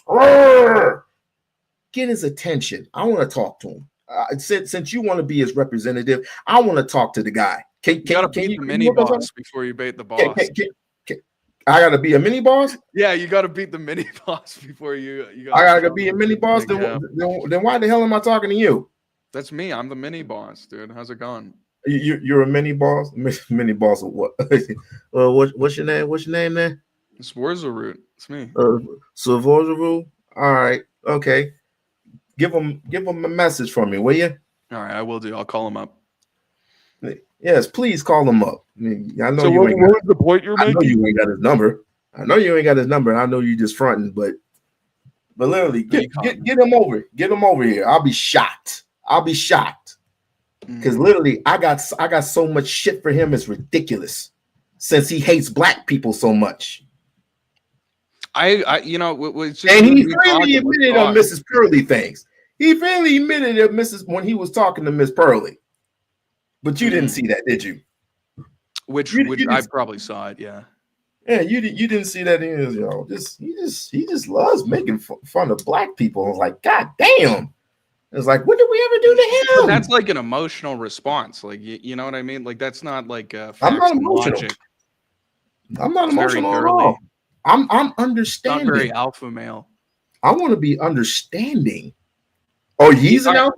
You say he's do alpha? you want me to lay out the position then? Do you want to understand? Well, basically the issue is the disproportionality of the crime. Disproportionate to poor whites, disproportionate to Latinos. The crime is insane. Yeah, that's sort of the main issue. Due to Jim Crowism, through Willie Lynch, I mean, you had your hands in it. So this is one of the part of the reasons why. But I mean, it is what it is. I mean, Jim Crow. What systemic racism affected you in your life? In my life? Not 200 years ago. I'm talking about like your life. Yeah. When were you trying to do something and then the government was like, "You're a fucking darky. You can't do that." Well, everything to you and everybody else has to be based on government. Why can't it just be based on a regular person? Well, because white people are discriminated against. I mean, I've had knives and I had guns drawn on me by white folks. So yeah. What did they do? They killed you? If they killed me, would I be talking to you? I mean, I know you're trying to be funny and all, but I mean, I'm surprised. I'm surprised you don't have. I'm almost surprised you don't have your white ringers with you, so we can all. Do you want me to have a conversation? I can do it. I can get some guys in here. I'll let them. I'll let them know their thoughts. One sec. All right, here we go. Boom. All right, join in, boys. Join in. Be nice. We're being nice and cordial. Yeah, man. Okay, like I don't know. I genuinely don't have like hatred for black people. I just sort of understand that race is real.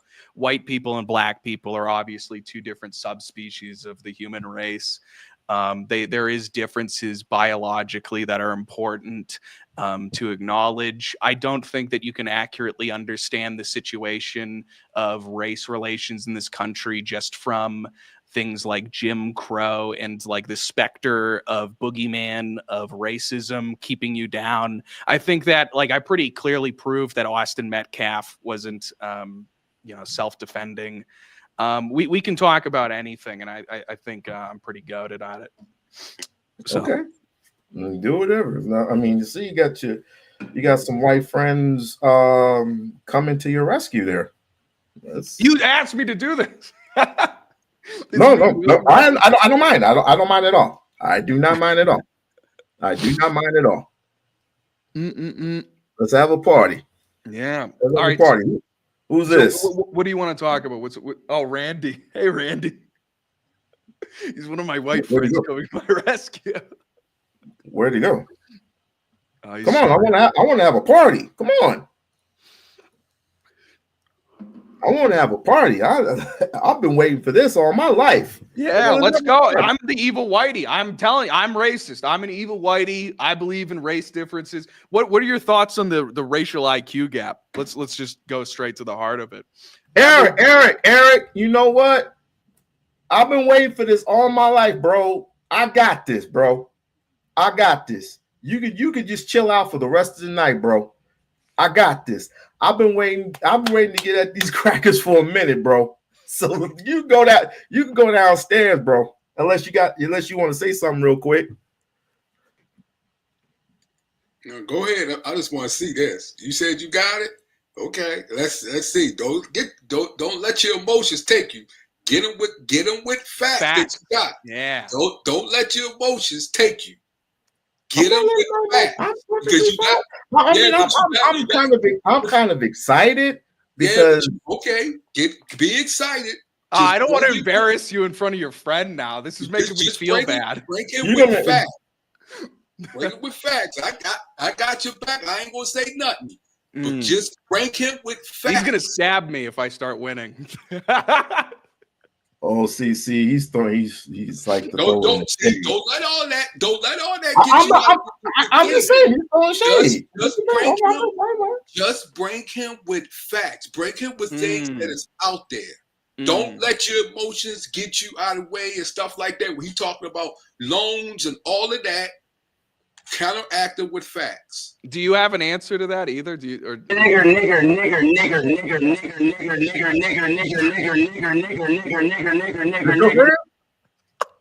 No, I don't know Jerome. I don't know any guy named Jerome. That's a black guy. That's one of your viewers. Wow, I've never seen him before. I don't know. That's crazy. He's acting up, dude. That was out of pocket. I never knew what that was about. Vaughn, is that one of yours? Come on, bro. You know I would. I'm just asking a question. I'm just asking a question. Just say no. Just say no. But no, anyway, my black friend is named Tenrio. That's my black friend. Okay, cool. You see him? That's him. Now you notice, sir, that when the guy came up here, what was my reaction? Didn't trip, didn't go off the hinge. Yeah, I'm glad. And that's most black people anyway. But I mean, I can't say the same for other black people who go off the hinge. But again, how long will it be before we say enough is enough? And you just start killing us whites, right? You kill us blacks. I mean, on a whim. So why not? What do you mean? Still today in 2025? Whites just going around slaughtering blacks? Police brutality? Yeah. We already talked about this. If you want to get into listen, and I'm no cop friend. Refresh my memory. I hate cops. I think cops are bastards. Well, actually, I don't want to say that like a left-wing homo. But I think cops are faggots. I'll say that. You might want to keep that word down, Yeah, I said maggots. Okay. All right. All right. Anyway, no, but like I think there is a true issue with police brutality. But I don't think it's specifically a black issue, and I don't even think it's disproportionately black in any means of like selection bias, other than the fact that blacks have a way increased criminality rate. They simply interact with cops way the fuck more. I don't even believe in driving while black. If I were black, every time I got pulled over, I'd say it was a race thing too. Like nobody's driving on I-90 and like checking, who's black and not to pull them over. It's silly. But sorry, I just kind of yapped there. Do you want to address the earlier issue about black criminality with police brutality? Sure. All right ahead. But damn, Vaughn, can you take over 3 minutes? Give me 3 minutes. Okay. All right. I will be right back. Just give me 2 or 3 minutes. All right. All right. King Vaughn. Question remains. You think police are brutal to blacks? I think police are bad and do need major reform, and I think it's insane how they're protected.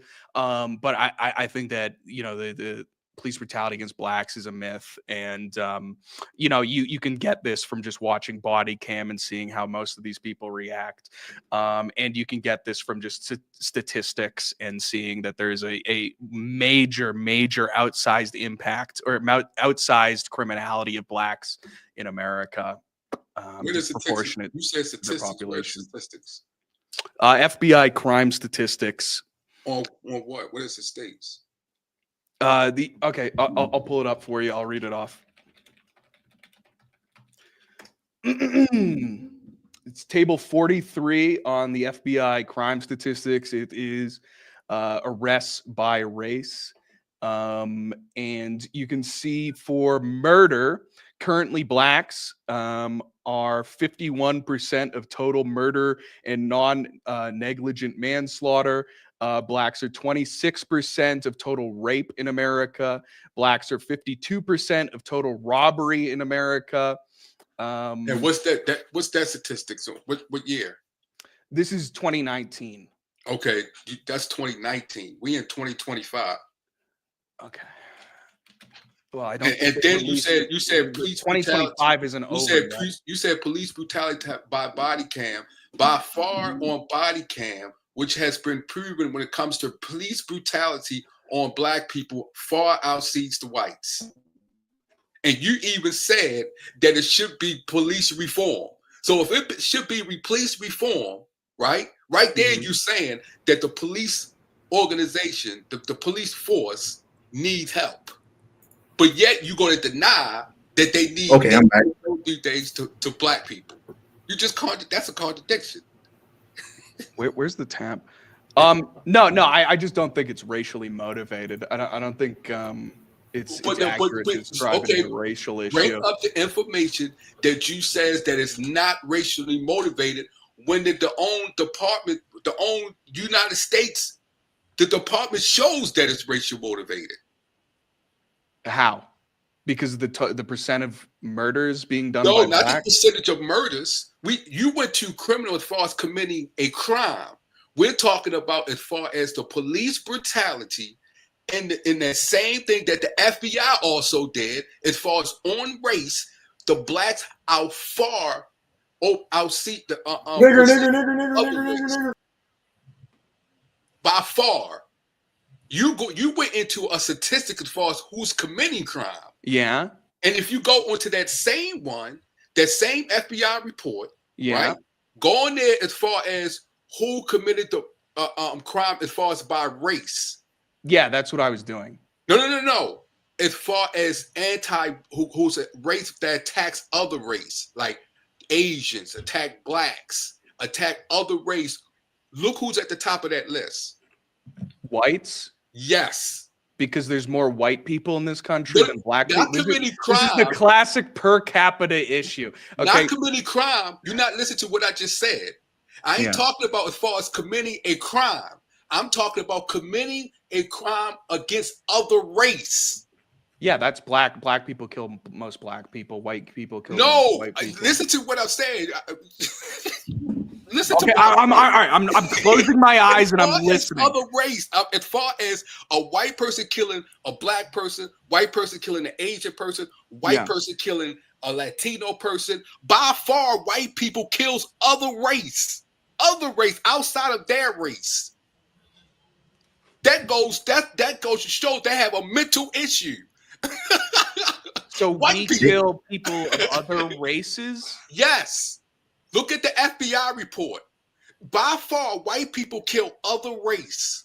They the ones who kill other race by far. They even hang their own. Not just within their race, they're outside of their race by far. It's to look at the FBI report. You can go starting from 2014 all the way up to 2025. That means they have a mental issue as far as other race. They're thinking they superior. Do you have a source for that? I just said the FBI report starting from 2014 all the way to 2025. Okay. Yeah, well, if you don't provide it for me, I honestly just don't believe you. I just don't believe you, but I'd love to see whatever it's in the FBI. I just told you. My source is the FBI report starting from 2014 all the way up to 2025. But there's many reports by the FBI. You know, like that's not really narrowing. I just told you, as far as with one race killing other races, right? Killing other race and, like you just said, committing crime, is white people up at the top. Here we are. I finally found it. Expanded homicide table 6. Race of offender, white. Race of no. Okay, it's still not it. Okay, you really have got to fucking tell me. Oh no, here it is. Okay, no, this is it. All right, so this is for homicide. Okay, so white people, there were 2,000. There were 3,000 total whites who committed murders in the year 2018. There were 2,925 total blacks who committed murder in 2018. Of those, white people killed white people 2,677 times, and they killed black people 514 times. They killed other 61 times. No. Yes. No, sorry. White people killed white people 2,677 times. White people killed black people 234 times. White people killed other races 54 times. And white people killed unknown race 46 times. When it comes to black people, blacks killed 514 whites, which is double the amount of blacks killed by whites in the year 2018. Blacks killed 2,600 blacks. And blacks killed other races 39 and unknown races 24. So you're wrong.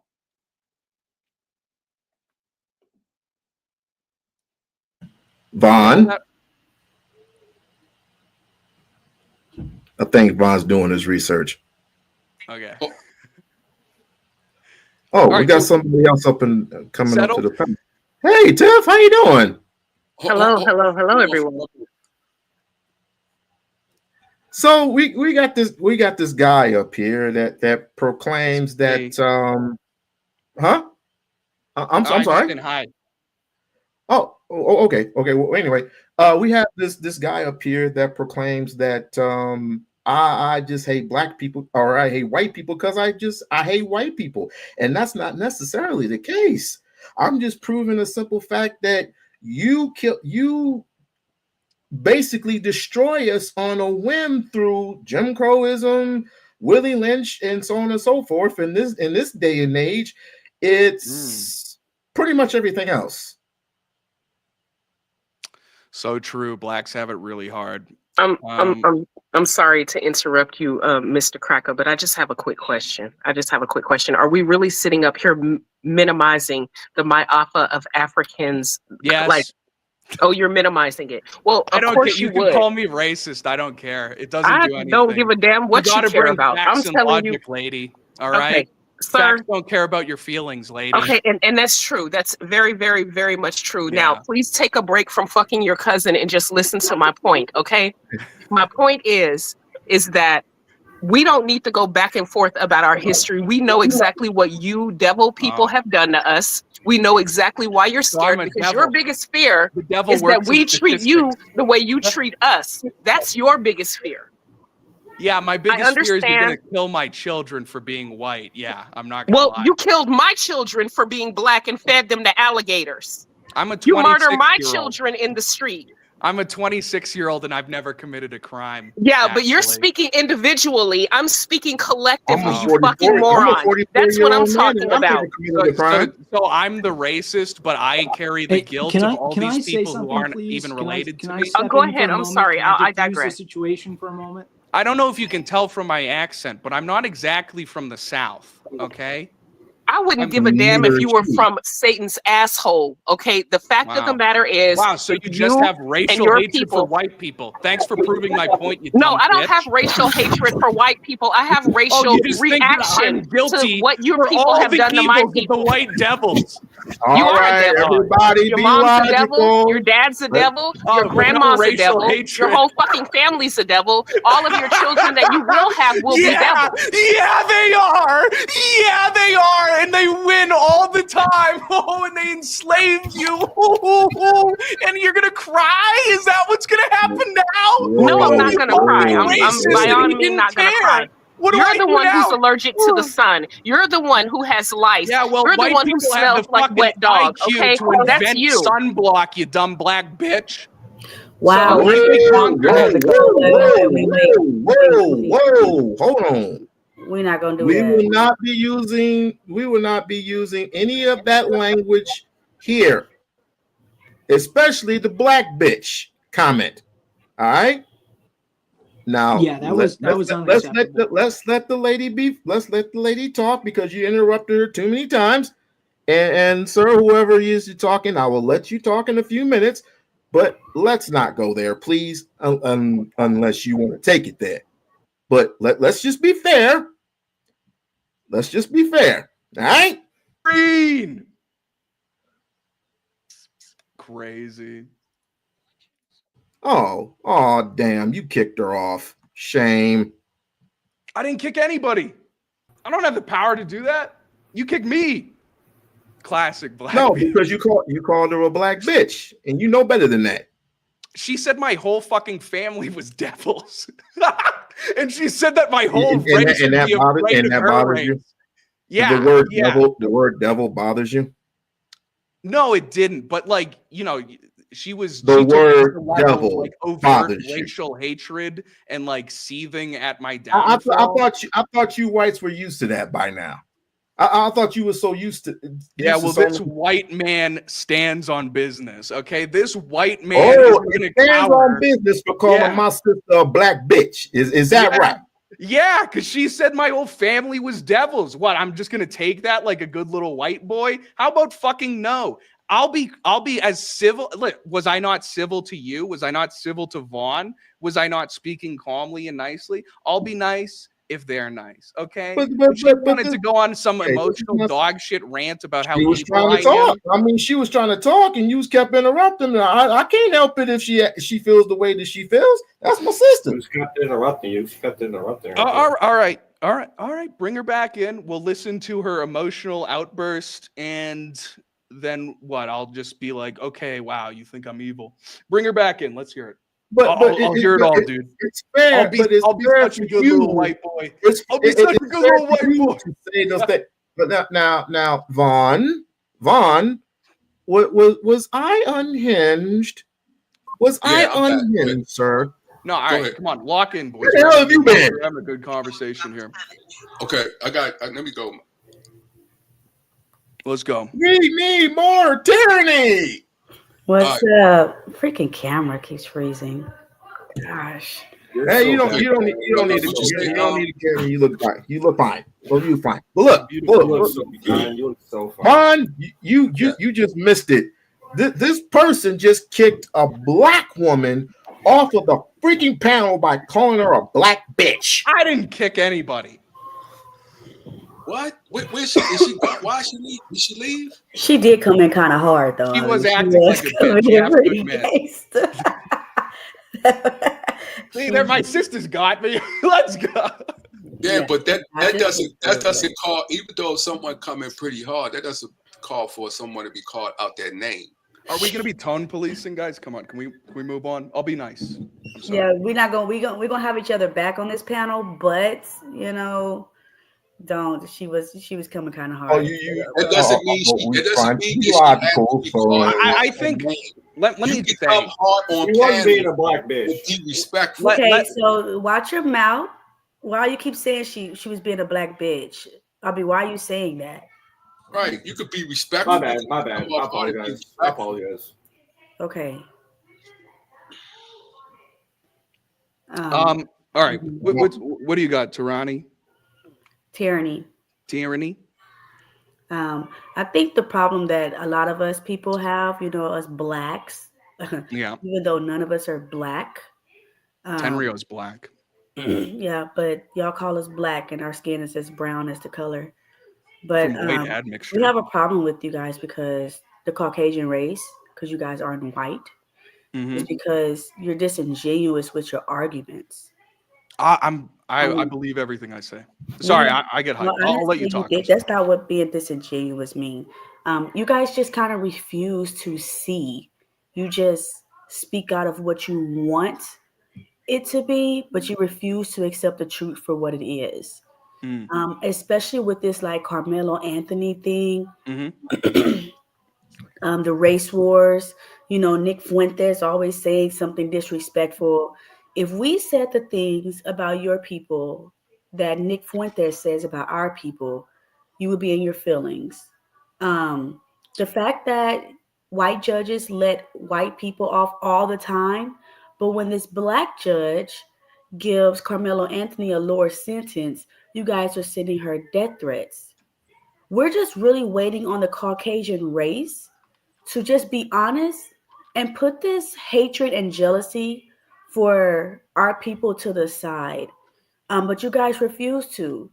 So y'all are keeping this racist bullcrap going on and then getting mad when people like Carmelo Anthony says enough is enough. And if I have to stand up for myself, which is in conclusion of murder, then it is what it is.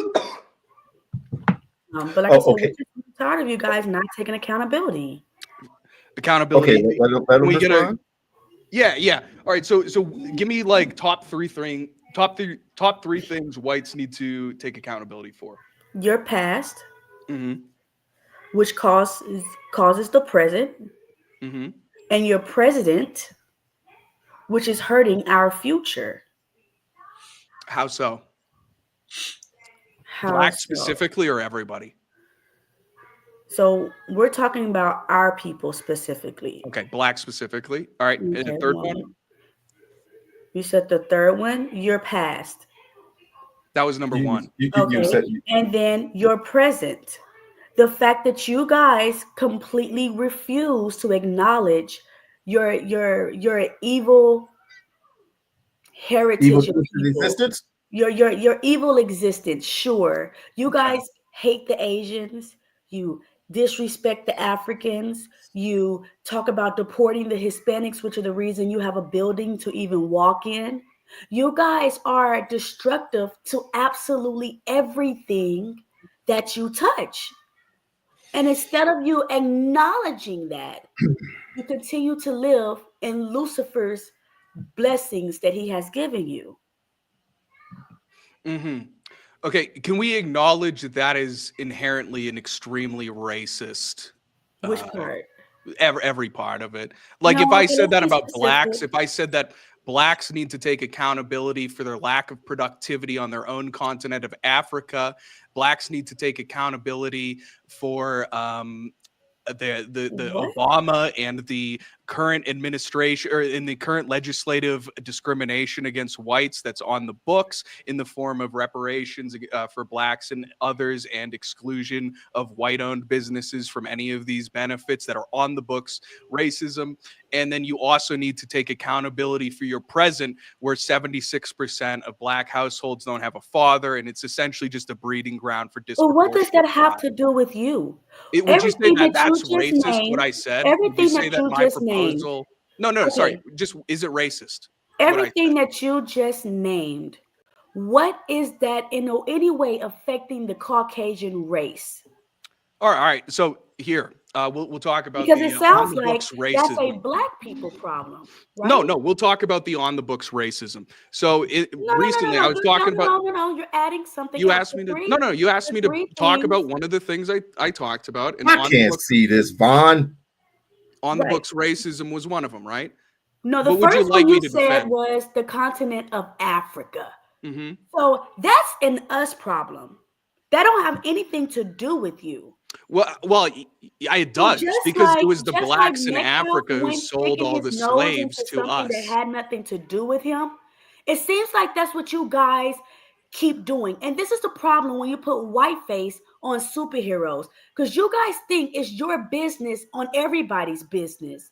So whatever happened with Africa, whatever happened with Obama, and whatever happened with black fathers doing what black fathers do, none of that is affecting caucus people. But your past, your present, and your future has everything to do with affecting my people.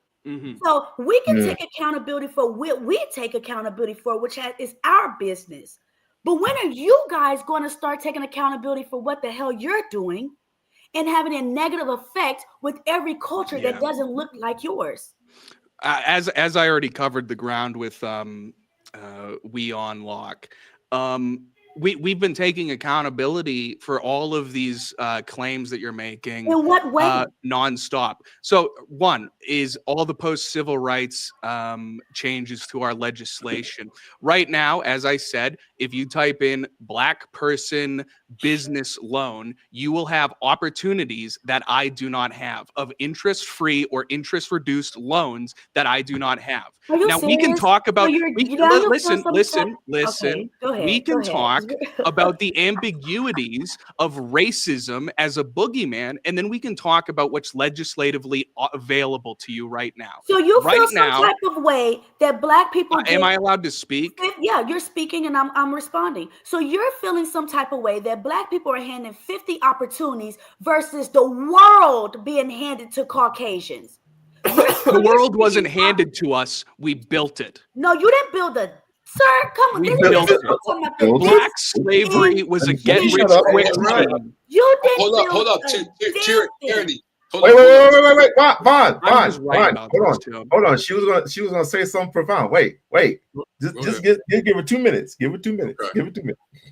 Okay, and I mean, if Vaughn gonna have my back, I don't mind him jumping in, but you didn't build a damn thing. That's why your people are living off of our reparations that we're telling you to give us, because all you did was take a whip, hit people with it, and tell us what the fuck to do. Would you rather have been born in Liberia or America? I'd rather not been born around you guys. I'd rather in been Africa born then? in segregation like we originally was. Can I speak on something, please? Your people came over Can here. we answer the question? Oh, my bad.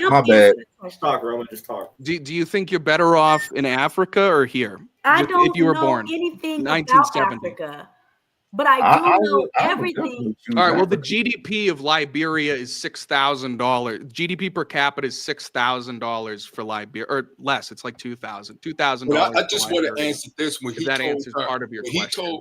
when he told her, as far as he doesn't white men After you used it, then it's the other guy. Go ahead. White men, as far as do not get loans. The reason why that was put in place because the white men was getting all the loans, as we can see that Wells Fargo admitted to it, and as we can also see Bank of America admitted to it. As far as giving loans, and the United States proved in court, by far, you could look that up under the Freedoms Act, that white people was getting all the loans. So this is reason why they came up with the loan. What year was that? Oh my God! When it came to the civil rights, as far as what you said. What year was that? The civil rights. If you go back into the 1960s, they go. The 1960. What year were you born? You said, listen. See, you're trying to cut me off because you know what? You know I'm bringing you the truth. If you go under the Freedoms Act, and they would, and if you go and pull up the articles on Wells Fargo and Bank of America, who have admitted as far as what they contribute when it comes to slavery and how they mistreated black people when they tried to get the loans. So I'm being held accountable for something 90 years ago? No. Hold up. You just said as far as loans, even in today, and I'm giving you the reason. Because by far, white people was getting loans that they would not give to black people, particularly black men. But guess what? The white men got around it because it fell under a minority. And the men put it under their white wives. And by far, under that act that you're talking about, by far the white women got those loans because they was under a civil rights when it came to minority. So don't just come with the race. When you come with these facts, come with all of it. Don't just part size. Are you talking about the COVID Relief Act No, now? I'm not talking about the. You can go with the COVID Relief Act because once you go with the COVID Relief Act, go under the Black Farmers Association, what they just proved in court when they gave them the money under the Biden, because the guy said, "Oh, we're not proving that we did anything wrong, but we can see it's been some discrepancies as far as why black people did not get those government entities, those government grants For COVID relief. COVID relief. You think the COVID Relief Act was discriminatory against black people? Yes. Hold on. Are you kidding me? Have you read it? Hold on, because y'all gonna be going on and on and on and on. We need to get this. We need to get this other guy in here. Go ahead. He's so damn disingenuous. Yeah, are you talking to me?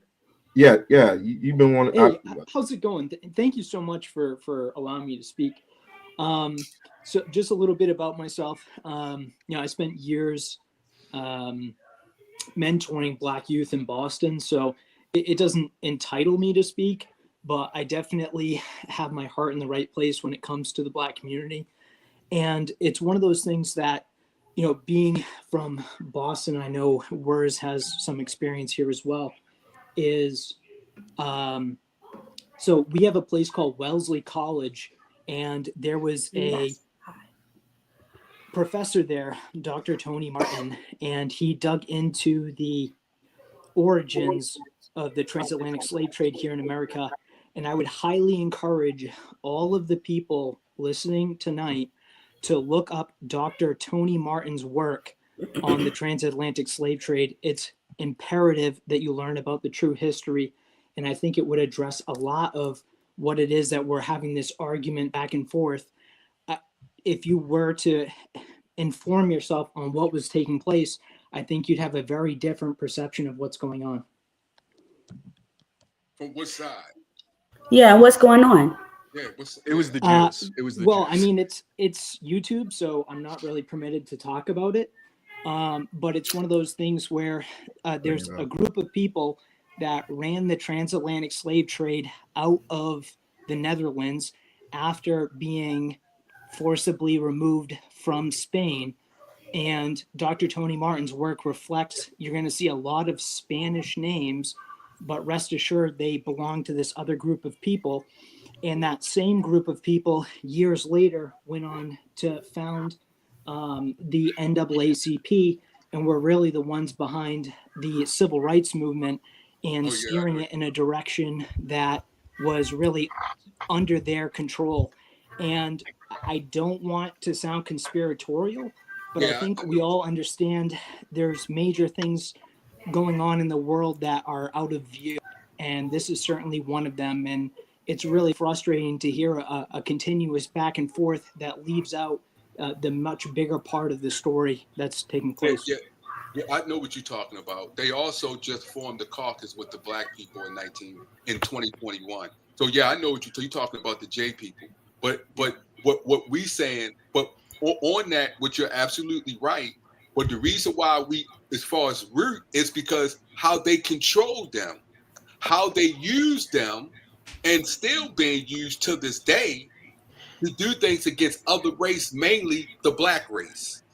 Because like you just said, those people are the one that control and owns all the corporations. No white person owns anything. Let's keep it real off of what you just said. It's Agreed. all owned by those people that you're talking about, but the white people are so influenced in their emotions, they don't even know they just been bamboozled. And the way it's going on today, they are mad because that their power has been taken away. Because now they're going to use them to do something else. Yeah, but the problem is the caucus race is continuing within their ignorance. Instead of them having knowledge and wisdom to see what's really going on, I see what's the really H going on. people has been able to say, hey, the caucus man loves to live in ignorance as long as he has money in his pocket. Yeah. So let's go ahead and teach them to hate the black race, which is God's chosen people, and have them do our dirty work. So that's the what I'm problem, saying, though. what makes Nobody sure- says that. This is just not Nobody's reality. going to say that. Most white people don't hate black people. That's retarded. Yeah. All right, let me jump in, man. Let me jump. Go ahead, bro. Go ahead, Auntie. Nah, this is the problem. I had this conversation. I've been having this conversation with a bunch of folks for a while. I'm assuming you got some Caucasian people up here. So I personally don't even like talking about black people issues with Caucasian folks because we're really speaking a different language, like for real. Right. I really don't even care if what you guys are saying is spot on. I just don't care to hear it from you because there's really nothing that you can fucking say to me. That's why I'm hold saying any weight. look into Tony Martin's work. Again, gibberish. If you want to, and I'm still talking from a black man. I'm still talking, bro. Tony Martin. I'm not gonna listen to it from you. All right, sit That's your white ass my down. Sit point. your white ass down. Like I said, the white liberal can just be quiet. You can spectate, but you cannot participate when it comes to black folks and their issues and their conversations. When you guys understand that, maybe black folks as a whole will be on the first step to prospering. You know what I'm saying? When they stop looking to a white liberal or a white savior or a white Jesus to fucking solve their goddamn problems. No, must pick yourself up and fix your own problems first and foremost. So that's the first problem right there. Folks are looking for a caucus or an organization or a group or something to be part of or get together with to solve their problems. When people need to look individually, fix your own households. When each person the point of this? handles their own business and their own, when each person handles themselves and their own families, then us as a people can thrive. But as soon as people are trying to focus on the good of a group without even focusing on individual good themselves, you're putting the wagon before the horse. Right, exactly. Focus on yourselves, talking about what we Saying got going on. I can't. I as a black man won't even tell black people what's good for them because I'm too busy trying to tell my son what's good for him. You understand? You're like I gotta the focus greatest guy on ever. what's You're awesome. right in my house, and then it can permeate outside the house. You should make a You understand? podcast for this. This is good. I actually have one, but thanks. He does have one. You post But but one thing I will not do is allow the white man or any other motherfucker to tell me what the fuck is good for my damn people, because that's a damn problem right there. Like, who the hell? What makes you think that you're in position to tell me about my issue? What issues do your people have, and what are you doing to help them fix it? What's wrong with suggesting Before you try to solve my problems, what about your own? Hold on. Derailed, guys. Hold on. We-On-Loc. You need to lock in, dude. The whole space is going to hell. I said, hold on, motherfucker. Hold on. Now, who's talking? The white boy was talking. I can't even see your I name. still haven't gotten to respond to Tyranny about her. Tyranny. It's spelled with a Y. Y. Let Cash respond because he's been here. Let Cash respond, and then you can rebuttal. Go ahead. Oh, I'm good. Low word speak. All right, go ahead. I mean, all right, we're taking it. Did Ant T? Did he have any point that needed to be addressed, or was it just like you said? Okay, so I'll land the plane here. Whether you guys are correct, what you're saying has any validity or not, it really doesn't matter. You're out of line by thinking you're in any position to say it to us. That's where I'll land the plane. Go. Okay, you wanted to respond to tyranny. Now go ahead. Yeah, I mean, I live in this country. It's a society. Everything everybody does affects everybody else. And I have as much right as anybody to talk about this stuff. I've never said, I know what black people are thinking, or I know what the black experience is. Do you think you know what we need to do or what we need? Yeah, you need to marry your women. You need to study. That's where you're out of line. That's my point. Wow. That's where you're out of fucking line. 76% unwed mothers. Is that not a problem? And My point is that you guys are killing us all because of how we live. I told you to stop fucking your mothers? What if I told you that? Well, if you had a statistic, if you had a statistic that said 13% of the total population was doing 50% of the motherfucking, I would take it seriously. Okay, but until you can present that statistic, I don't really give a shit. Okay, who took the statistic? And that's this is my point. I wanted to respond to him right there. I don't give a shit about what he gives a shit about. That's my point. You don't give a shit about black criminality. He's out of line by trying to tell me. You don't give a shit about blacks marrying their wife and raising their children. He needs to solve his own problems and allow me and us as people to solve our own. Stepping over that line, literally overstepping your fucking boundaries and thinking you have a right to tell us how to solve our problems. It's extremely fucking rich. I live in the country. And you I live in the country. I'm going to comment on it. Get the fuck back over there. Shut the fuck up. Just like I said, you can spectate, but you can't participate. Oh, I don't give a shit what you say, right? You can kick me out of. So stay on the sidelines. So what's your problem? And I hope you bought a ticket. Kick me out of this space then if you're uninterested in hearing contradicting. If you didn't buy a ticket, get the fuck out. You're trespassing. Okay, and let me the say problem this. is I'm talking to like an ape right now. So you said that. You said that. Oh, did that motherfucker just call yo, what's going on? You just called me what? Like, you feel me? You understand the fucking condescending rich attitude these motherfuckers have? They come into your space and call you up, call me, you or anybody else stop for telling them that they're fucking out of line. All right, hold on.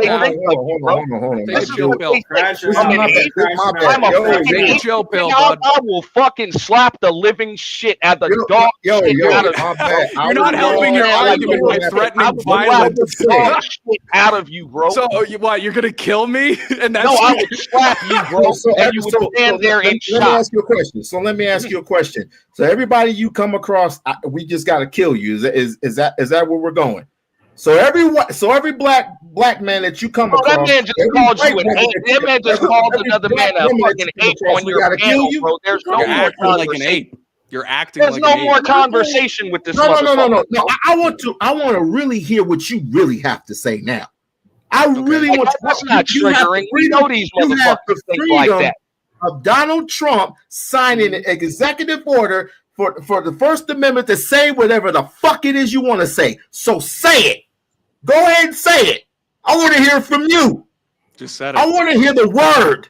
I want to hear the word from you. No, I don't. I'm streaming on YouTube. Tyranny, be quiet. I want to hear the word, sir. I've done it hundreds of times, but I'm say it. I'm on YouTube. That man just correlated a black man on your panel to a fucking primate, bro. You already heard everything you need to hear from this piece of shit. Okay, I want to respond. Except for the word that I want to hear. Okay, I want to hear the word. I didn't say all black people are apes. I said no. You just call. I don't give. Just the ones that tolerate your boundaries. Just the ones that don't tolerate you overstepping your boundaries are considered primates to you. No, you're overstepping your fucking boundaries. Shut the fuck up and stay in your goddamn lane, motherfucker. Hey, don't take the Lord's name in vain. Are you kidding? Who's this person? Wait. Who's this person that just came up? What kind of shit is that? No, dude. Hey, come on. You guys were just all freaking out. What you say? Hold on, Weasel. What did you say, Groper? What did you say, Groper? Facilitate this model. Why is everybody just have these conversations with these motherfuckers? You understand? Okay, and please, baby. I wanna. What did you say, Groper? There's no understanding this tyranny. Let me talk to tyranny. Come on. Wait. Before you do that, hey, Block, you hear this? What did you? Hold on. No, there's another dude at the bottom saying dumb shit. Bro, y'all need to fucking stop. Yeah, y'all gotta check that shit. This is a good tyranny. This is a good thing. You know why? Because it's about time that white folks get out the fucking closet. It's about goddamn time. I agree. They've been out. They been out, bro. But They been out. This ain't new. That's what we're and I doing know here. how they think. This ain't new. I'm completely willing to have. God damn. Dude, this is a rare opportunity, right? I'm completely willing to talk every single thing, and I don't give a shit how many times you call me racist. We can honestly just speak completely. I don't give a fuck if you're racist or not. I'm telling you, you're out of line. I don't give a shit. That's what I just said. You We gotta don't have- listen. If he disrespects us one more time, can we take him off the panel? Can you niggers stop talking for once? That Oh wasn't my me. God! So we on lock. We we're not on gonna lock, do that. bro. Stop talking. I got you running, bro. I disavow that. Hey, Auntie, I've been getting this from black people too. I've been getting the same thing from some black guy. So I'm not surprised. I'm not shocked. You can't allow this though. Keep the space at this side. Keep the space like this. Okay. This is right. But Tyranny has something to Tyranny. Go ahead, speak. Go ahead. Okay. Like I said, none of that racist shit is fucking necessary because it's not fixing nothing. Stop calling us apes. We don't call y'all trailer park trash. Stop calling us out of our name. We don't disrespect y'all. We try to have a genuine conversation, which shows who is the ignorant ones and who is not.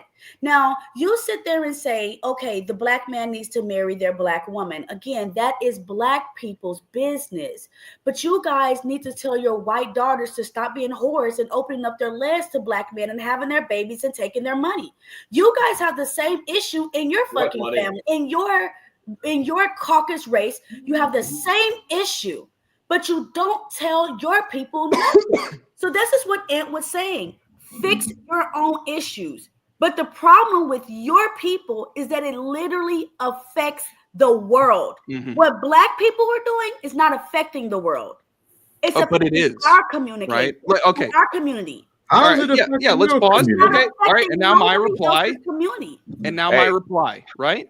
Okay. They're laborers don't know why. That's why. Let him reply. Come on, dude. She's gonna own my white ass. She's gonna own my lily white ass. No, all right. Let me respond without being interrupted. The tail is starting to wag the dog. That's the problem. They don't like that. That's what I'm saying. More like the horns are coming out.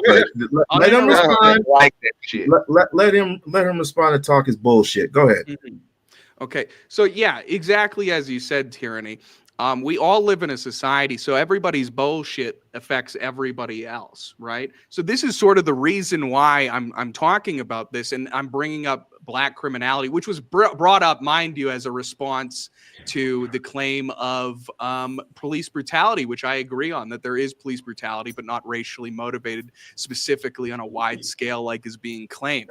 The problem is, the reason is that I have a right to talk about unwed mothers, which is 76% of total black households. Why? The reason that I can talk about that is because that is a crime factory that produces disproportionate crime that affects all groups. Black people, white people, everybody. There is a incredibly disproportionate amount of crime coming out of blacks, and it is affecting everybody, so I'm going to speak about it because I am an American who lives in this country. Hold on. This Metcalf guy was born with a parents that's not together. So you guys have the same issue. Yes. Am I wrong? This Metcalf guy, but not to the same degree, but yes. He comes from a single parent household whose father went to jail for assault before. So maybe if this thug of a guy had two parents in his household, he wouldn't be a menace to society. Am I wrong? But hold on, before you answer that, say something to Tyranny real quick. Hold on. Before he answers that, hold on. Before he answers that, Black King, what's up?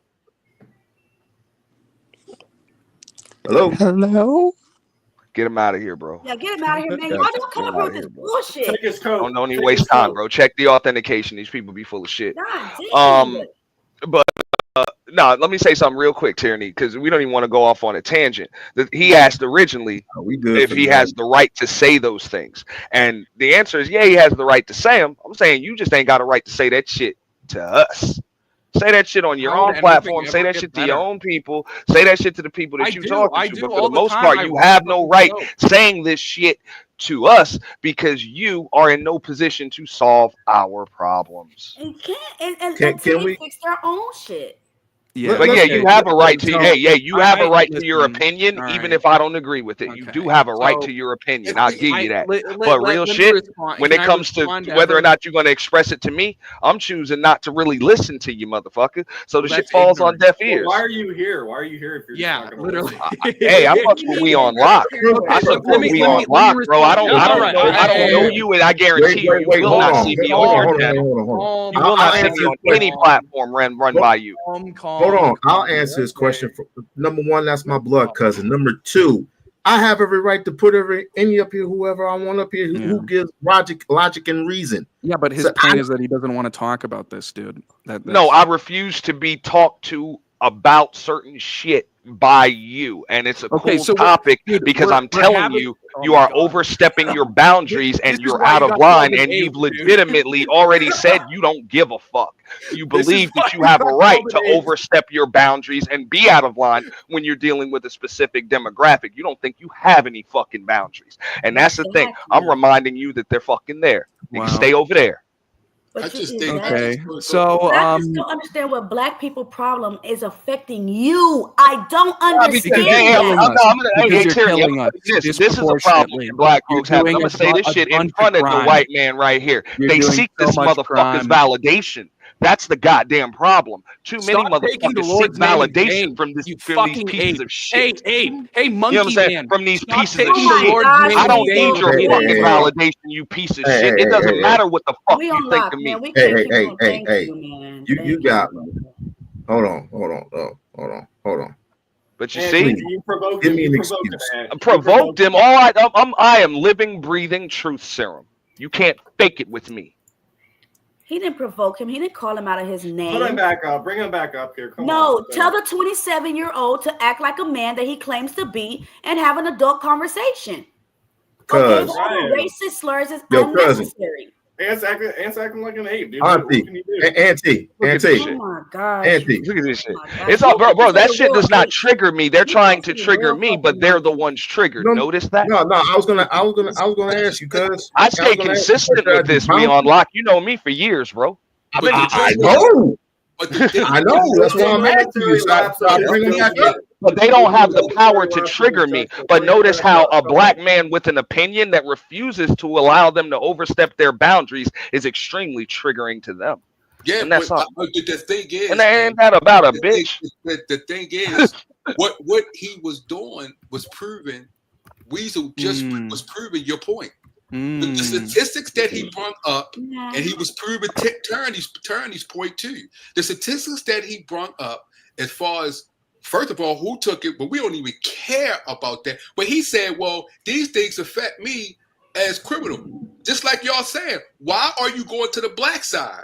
Why don't you go to the white side that affects the criminal things that you're talking about? Why are you just going to the black side? Back. Hey. Because the lack of accountability. The Hey, can lack I of talk? accountability from the Caucasian race is astounding. Guys, I could answer instead of you guys speculating No, about you don't my have thoughts. to answer. We can call out Oh, your you problems. guys Like can you just call make out it the up? black people problems. Yeah. We can All call right. out your problems. That's a good discussion. Rude. I'm asking. I'm trying to be chill. I can't get a word out, dude. Wait. But the words you're saying is disrespectful. I was gonna let taking it too Cash personally. speak. You're taking it too personally. Dude, Let trust you, Cash Ron speak. Lock. Let Cash speak, I trust and then you can speak. Okay. You guys are taking it way too personal. He's trying to have a conversation here. You guys are just like By yelling monkey, by yelling the word monkey. No, that's after like 30 minutes of them like yelling straight. Like This is your problem. You make excuses for you guys' fucking behavior. This is what we're talking about. And not you? You keep making excuses for your behavior. Your behavior is affecting us. Our behavior is not affecting you. I'm putting up my hand. that or I'd like not? to speak. Hand is up. So God go ahead. damn. Go ahead. But he said, but can I say something to Cash? Yeah, you got it, man. Hey, I would tell him like this. I don't give a fuck if my behavior affects him or not. What the fuck are you gonna do about it? What you gonna do about it? Like for real. Not stab. I'll tell you like what the fuck are you gonna do about it? Okay, go ahead. Vaughn, What's up? go Is ahead. this an us versus them thing? If so, what the fuck are you gonna do about it? Am I your enemy? What's up? Hello. They've Okay, been there, but whatever. If I am, what the fuck are you gonna do? No, Am all I doing asked something or was saying something that's triggering to you? What's up? Establish the rules of engagement. Let's He go. got bothered. No, this is the reason. This is the reason why we're up here. He got bothered because I was doing a segment of Nick Fuentes, and he got his panties all up in the bunch, and that's how he came No, up. I here. did. I was cordial with you the whole time. Come on. You got your I'm little patiently panties in the waiting to bunch, speak and right you came now, up dude. here asking me a whole bunch of crazy ass questions, which I don't mind. I don't Yeah, mind. it's I've been waiting for content. this quite a while. I've been waiting for this for quite a while. Yeah, And that's when why you it's bring your friends up content. here. I've been waiting too. I love talking to people who disagree with me. Usually people don't want to because they get emotional, right?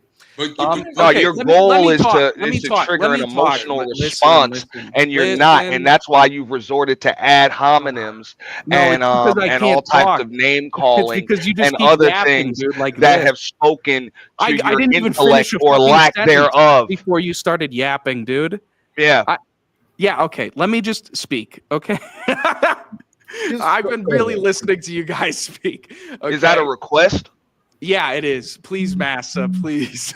Let me speak. Massa, Can you please. go ahead, bro? Can you go ahead? Go ahead. No, for real, I like that. That's what he should do. He should ask We-On-Loc for permission Come on, to speak guys. You on guys have like We-On-Loc's 10 platform. you guys have Motherfucker, 5 you're behind viewers enemy before I lines. came Nick, in. ask for permission to I'm speak, being not- motherfucker. If anybody's on anybody's show, You damn you're right. on That's the my way it show should right be. now, Then okay? you know what I'm saying. Sometimes you're gonna have to train these motherfuckers All right, properly. can I When speak your ass before is in yapping, somebody dude? else's house, you I show know a he's certain your level of respect, and that's gonna start with asking for permission to speak, You bitch. can whoop his ass. You can whoop his ass. No, later. I'm not gonna whoop his ass. I'm just going to be extremely condescending, and I'm gonna treat him like the intellectual midget infant he is. I'm an Okay, and intellectual midget. let's see where he's coming from. Yeah. Let's see what let's see where he's coming from. Go ahead. How's it going? Thank you.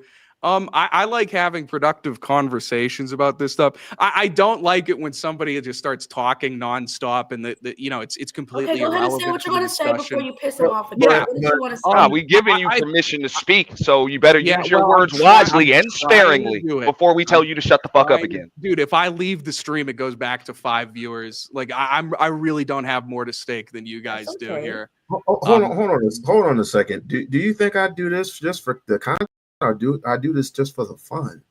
It's fun. Is it not fun to talk to me? Is it more fun to just like argue against me? I don't get paid for this. Well, I don't get paid for this, but I'm extremely humble and respectful. Dude, I'm extremely humble and shut up. I'm extremely humble and respectful for people who support me. I don't cry about it. I've supported you. I'm here having a great conversation for fun and content. That's what I'm trying to say. Okay. Listen, I know. Listen, let me finish. Let me finish. Okay, guys. I know that I say some things that are mean. I know that you guys don't like my opinions. I was totally out of pocket. Well, I wasn't out of pocket. I was mean when I was calling him an ape and a monkey. But he was yapping, yelling, and tyranny. Yeah, black man speaking is just a little that's just way out of line. God forbid you black men shouldn't be speaking. Because he's going to go to his white friends later on. These black motherfuckers. I'm just saying, I could have a conversation. Let me ask you something. Have you ever called a white man an everybody the whole time? Have you ever called a white man an ape? Yeah. Really? But under what circumstances and what was the context? They're just acting like a fucking stupid ape, like you were. Really? Yeah. Oh my gosh. Really? Oh my gosh. We-On-Loc. Okay. Honestly, it's so hard to I got you. There you go. Bam. You asked the question. Has he ever called a white? No, I did ask him a question. I did ask him that question. What the fuck? I did ask him that question. Yeah, he answered the question. Stop saying it. Simple. Stop saying Like I said, I told the motherfucker, use your words wisely and sparingly. Calm down, boy. Oh my like I say, gosh, hey, this is what I don't have to call him I don't have to call him swine. I don't have to call him you know what I'm saying, a baloney mannequin or some shit like that. I could just call him an intellectual midget. I don't have to call him some shit like that. But the only word he could think to use to call me was an ape. Isn't that some shit? All of the words in the fucking English language, and the only one he could put together was a 3-letter one that equated to ape. You understand? That's an intellectual midget, likely with a very limited vocabulary. Hold up, and hey, Cash, did you disrespect by calling someone a boy?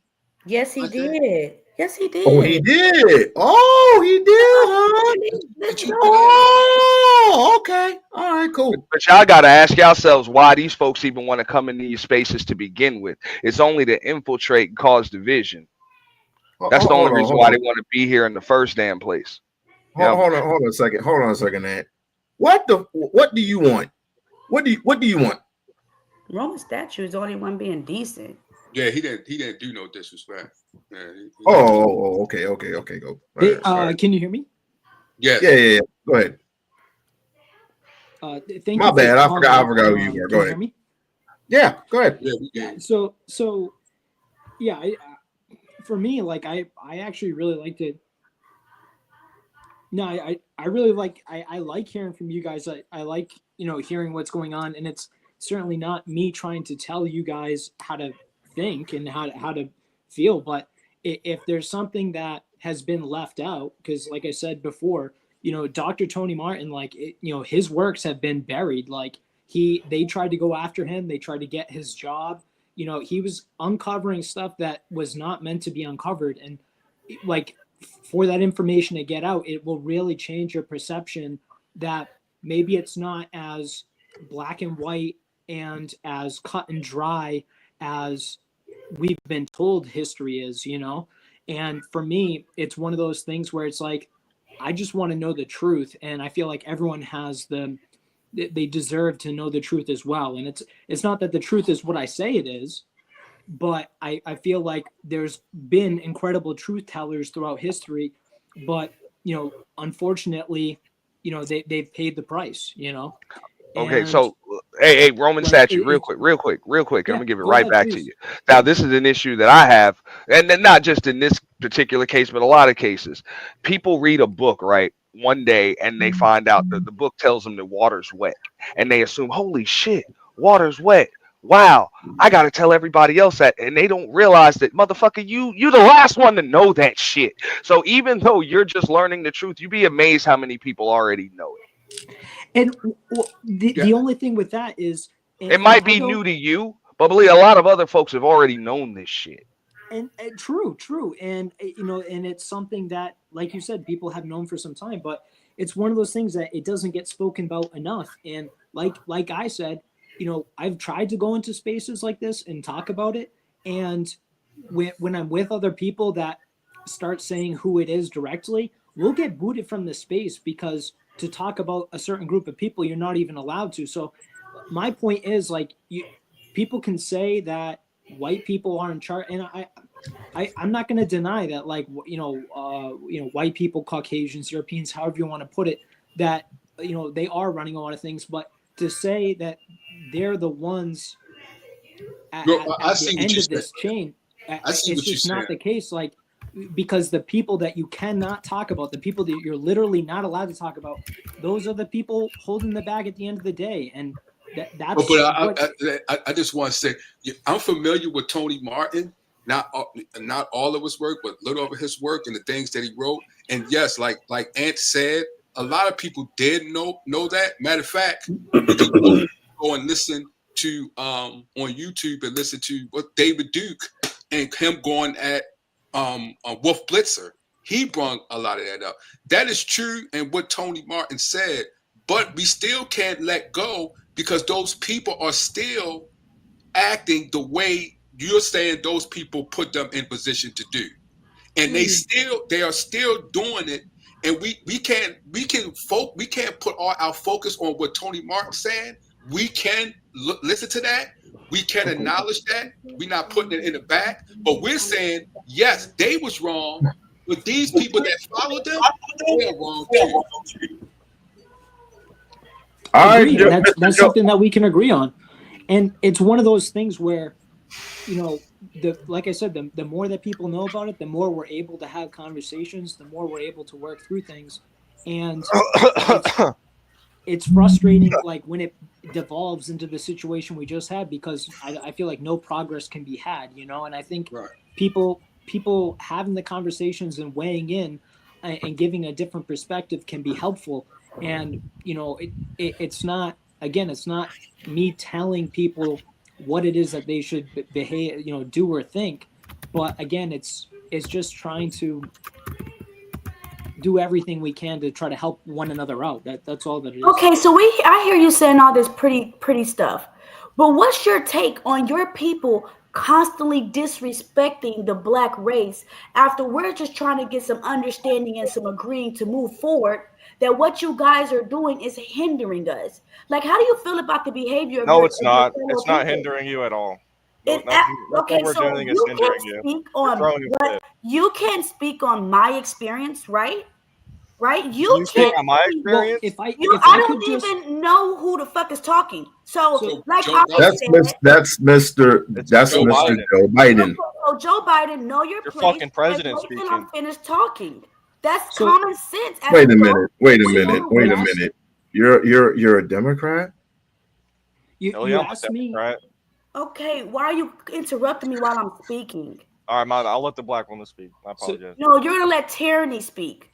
Anyways, Roman, what I was stating was, how do you feel about the behavior of your fellow people that cannot come on here and just have a civil conversation? I think it's immaturity. Whereas this younger guy, and he is. I don't know if so. Nick Fuentes has his own website called cozy.tv, and Whereas is one of the streamers on there. So he's definitely a bit of a shock jock, and conducts himself in a way that I don't always agree with. Like, there are a few streamers that I do agree with everything that they say, and some that I don't. And I don't appreciate some of these conversations devolving like they do with somebody like Where's. Unfortunately, as much as I care about the guy, I don't like how what he was doing, and that's why I wanted to try to weigh in. And I can even maybe apologize on his behalf. That's not necessarily the behavior that everybody within the Groyper movement agrees with, but it's just one of those things where it's like,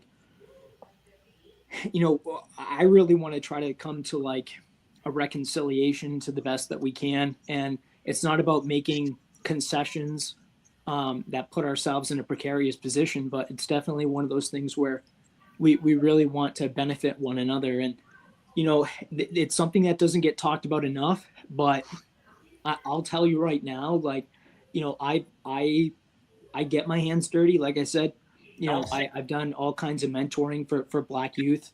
There's so many people that I care so much about, and they care about me.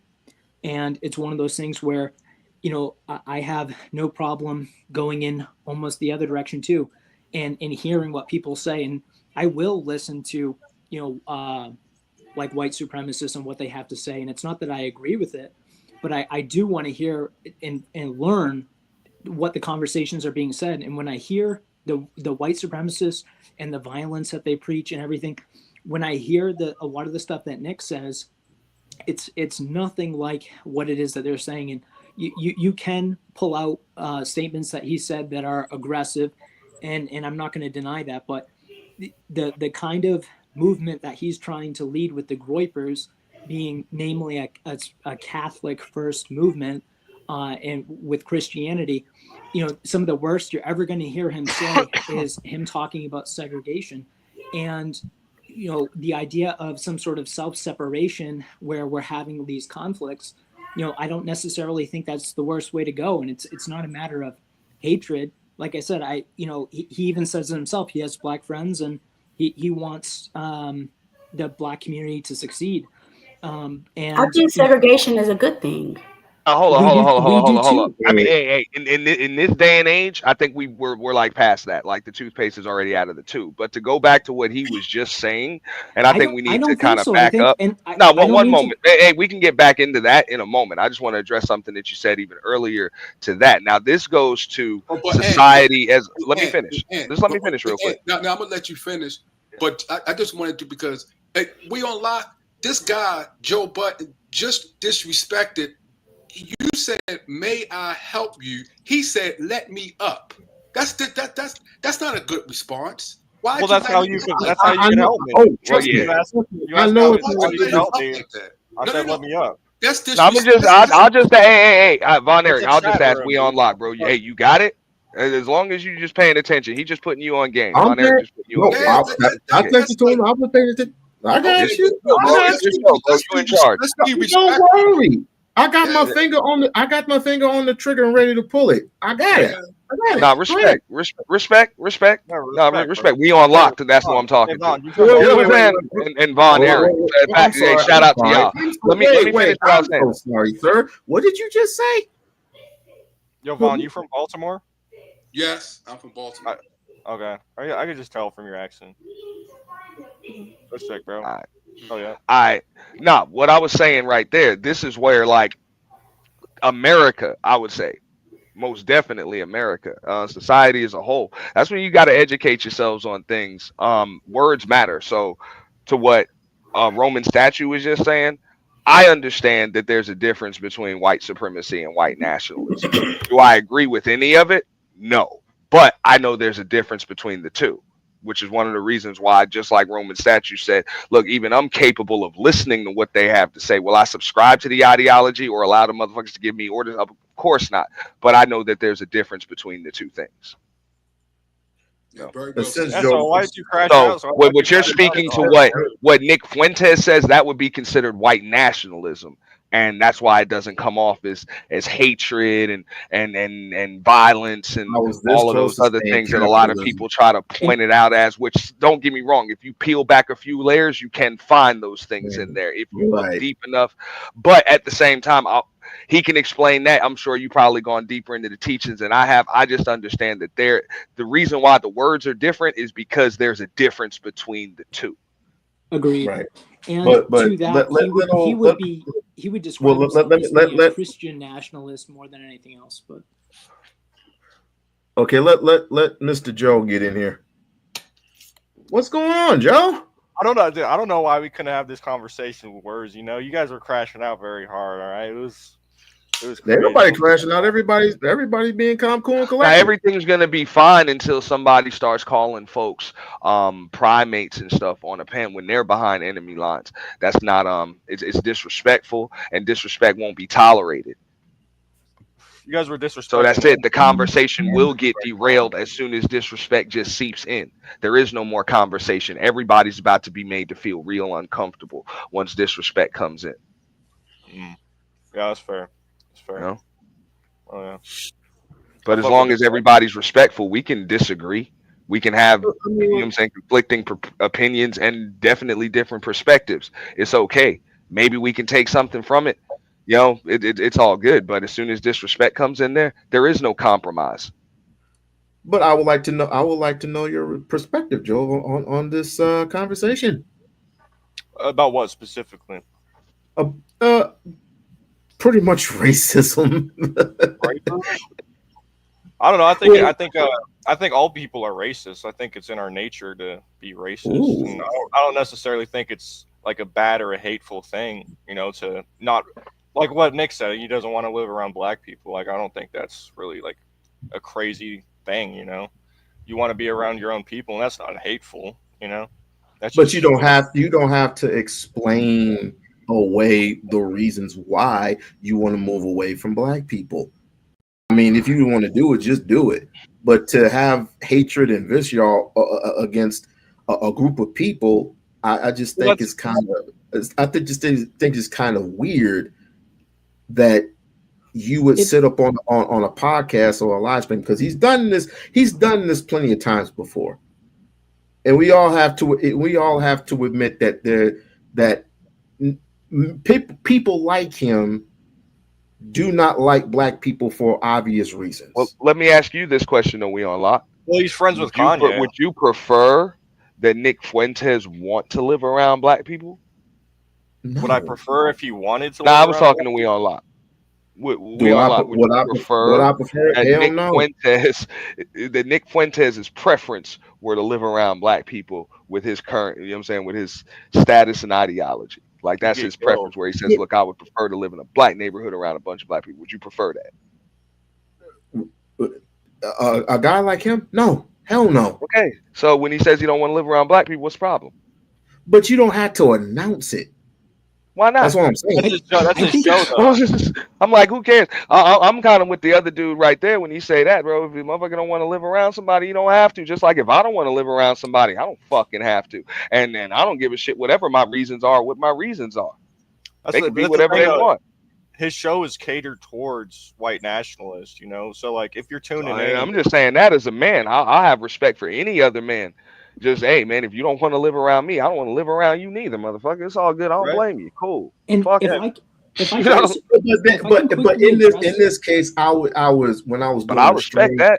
It wasn't just Nick that I was doing commentating. It was a plethora of people who had took an issue to even the situation that happened with Carmelo. That's the reason why I did it. We-On-Loc. If I can just quickly address something that is it tyranny? Tyranny. Tyranny. My apologies, tyranny. So something you mentioned earlier about like, you know, addressing things on our side and not necessarily like dictating to black people, addressing something on our side. One of the things that you mentioned, you said, can you tell young white women to stop sleeping with black men? I'll tell you right now, there's no one within the Groyper community, within Nick Fuentes' movement, that appreciates miscegenation and race mixing and things like that. Like, that's not something that we want whatsoever. And we do take responsibility. your mic cut out. I think that we agree on, and yet to come out and say it, just like a moment ago when We-On-Loc said, hey, you coming out and saying you don't want to be around black people, that is offensive. Even though we agree that birds of a feather should flock together and everyone should keep to their own, to come out and say it sounds racist. It sounds like you're being mean. We would say, hey, you know, people should be staying with their own, and they shouldn't be going and having, you know, first of all, people shouldn't be having premarital sex anyways. You know, like I said, you know, we are a Christian nationalist organization first and foremost. We want people to be able to be married and have loving families and everything. But the idea of going around and having sex with other races, most of the time that's like fetish behavior, and that's something we don't like either. You know, we don't like any of this passport bros stuff and going around and sleeping around with a bunch of women. You know, we have, you know, that's so. Hey, let me just ask you something, because you used a couple of my bad. Hey, I just want to, because I get it. You're telling us a lot of things about like what goes on in there, but you use the term organization, so I'm assuming y'all got a group, mission statement, like it's some things that you do. So right now, is your current goal to like spread, expand, like build up your following, or is the goal to just like seclude the group you have from other folks? Like what's going on? Like what's y'all goal? What are y'all trying to accomplish?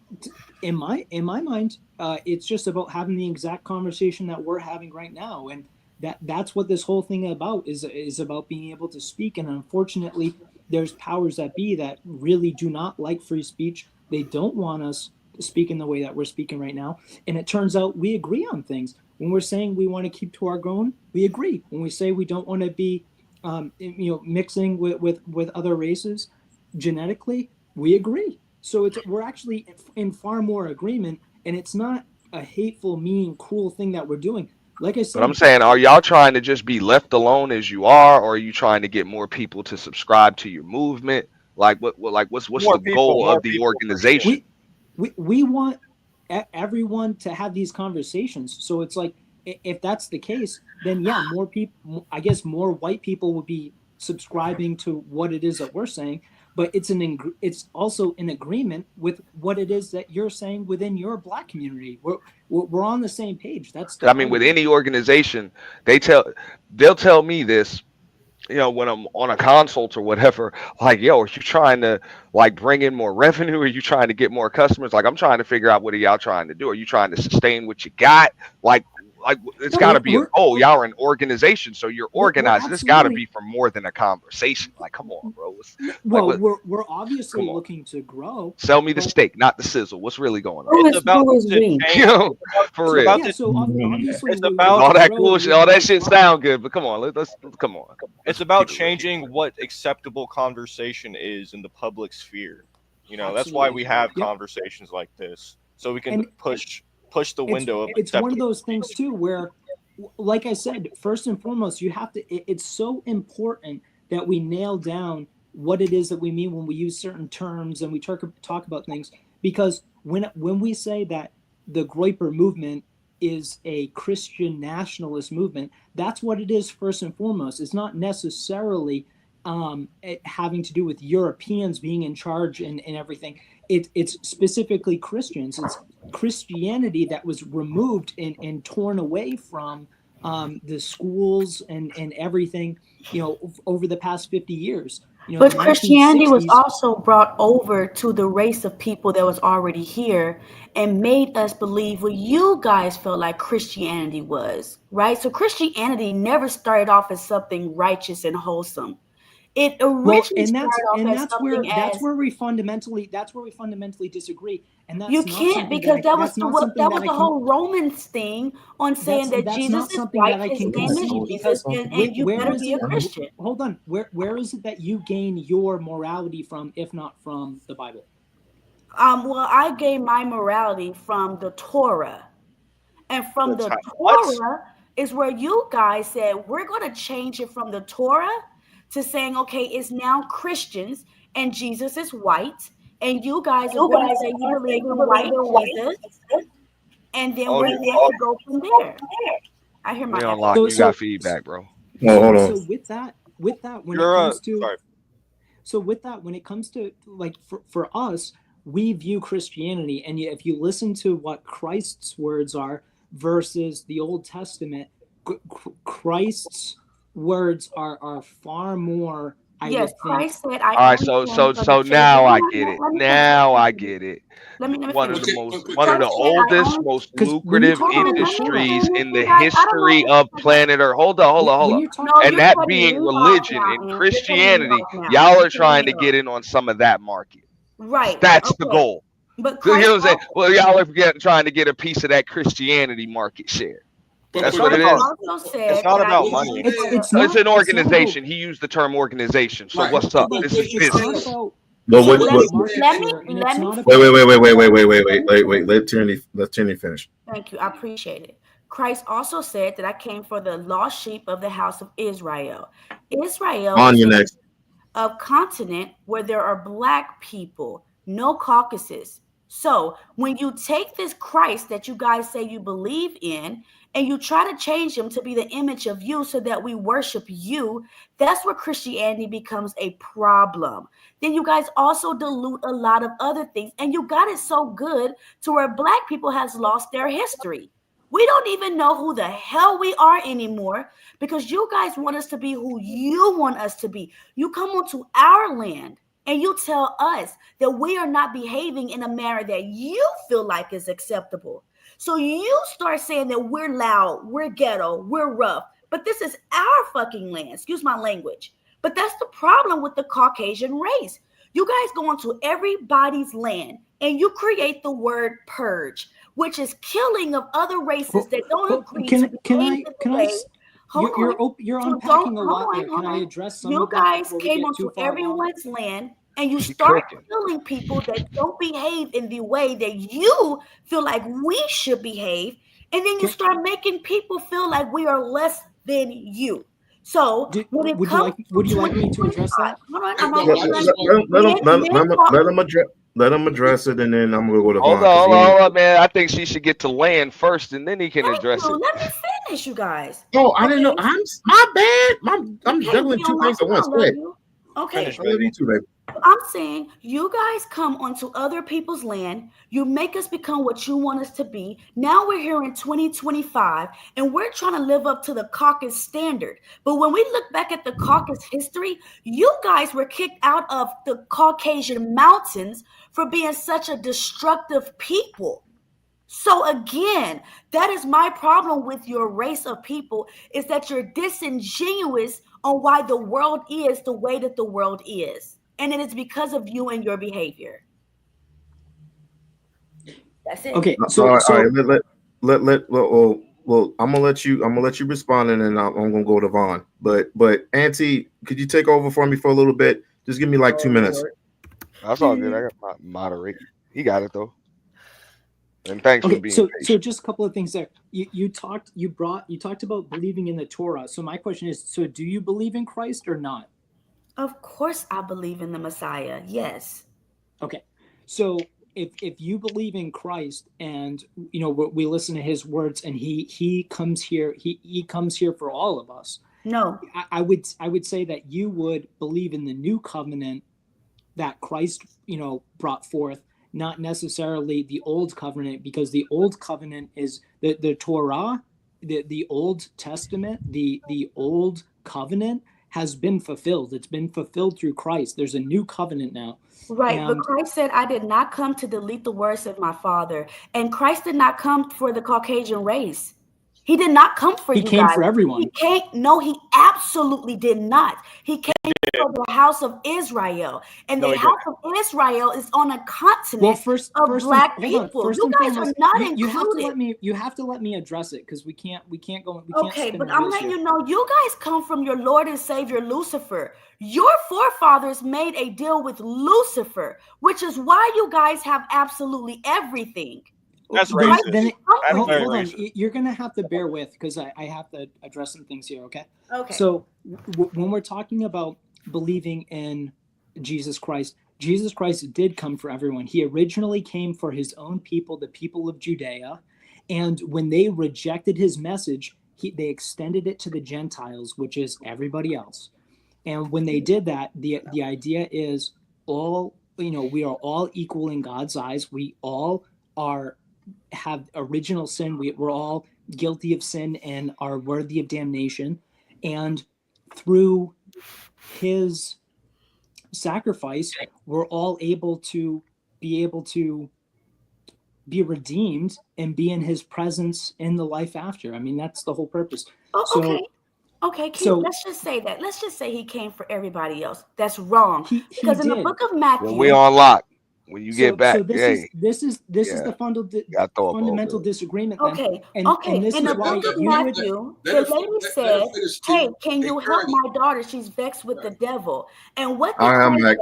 Turn away. All right, you might want to throw up an overlay. I just saw Biden, whatever came off.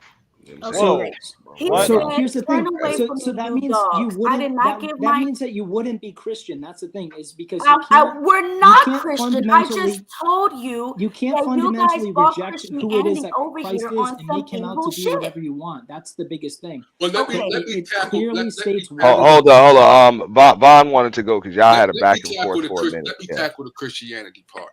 The reason why she is saying, as far as, because just like you're a Roman Catholic, the Roman Catholics, we could start at Nicaea, but we ain't gonna go through the details. Y'all brought up an interpretation.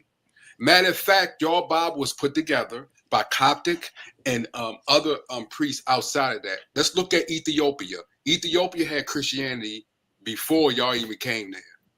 And what it is that it was about the same. It was roughly about the same time. It was no, it's not. It's no. 320. 320 AD. No. That is not. That is done by the academic system that y'all put together and said that. But we know if you go on the at Oxford, go into their website, speak to that historian, they will tell you when you go over to Ethiopia's library, they already had Christianity in its form as it is today. Remember, the Romans been trying to tell the Ethiopians to change their Bible to 66. Ethiopians refuse. The Christianity, as far as like what she is saying, when it comes to the black people in Ethiopia, which they spread it all around Africa, that the people don't talk about, y'all Romans has been trying to change that. Even the Church of England has been trying to change that interpretation that matches our culture. Especially our tribal. Well, the Church of England. Let me finish. The Church of England is Anglican. Hold on. Let him land. Let him land. Let me finish, because you keep on saying. Let him land, sir. Let him land. Go ahead. Just have a little patience.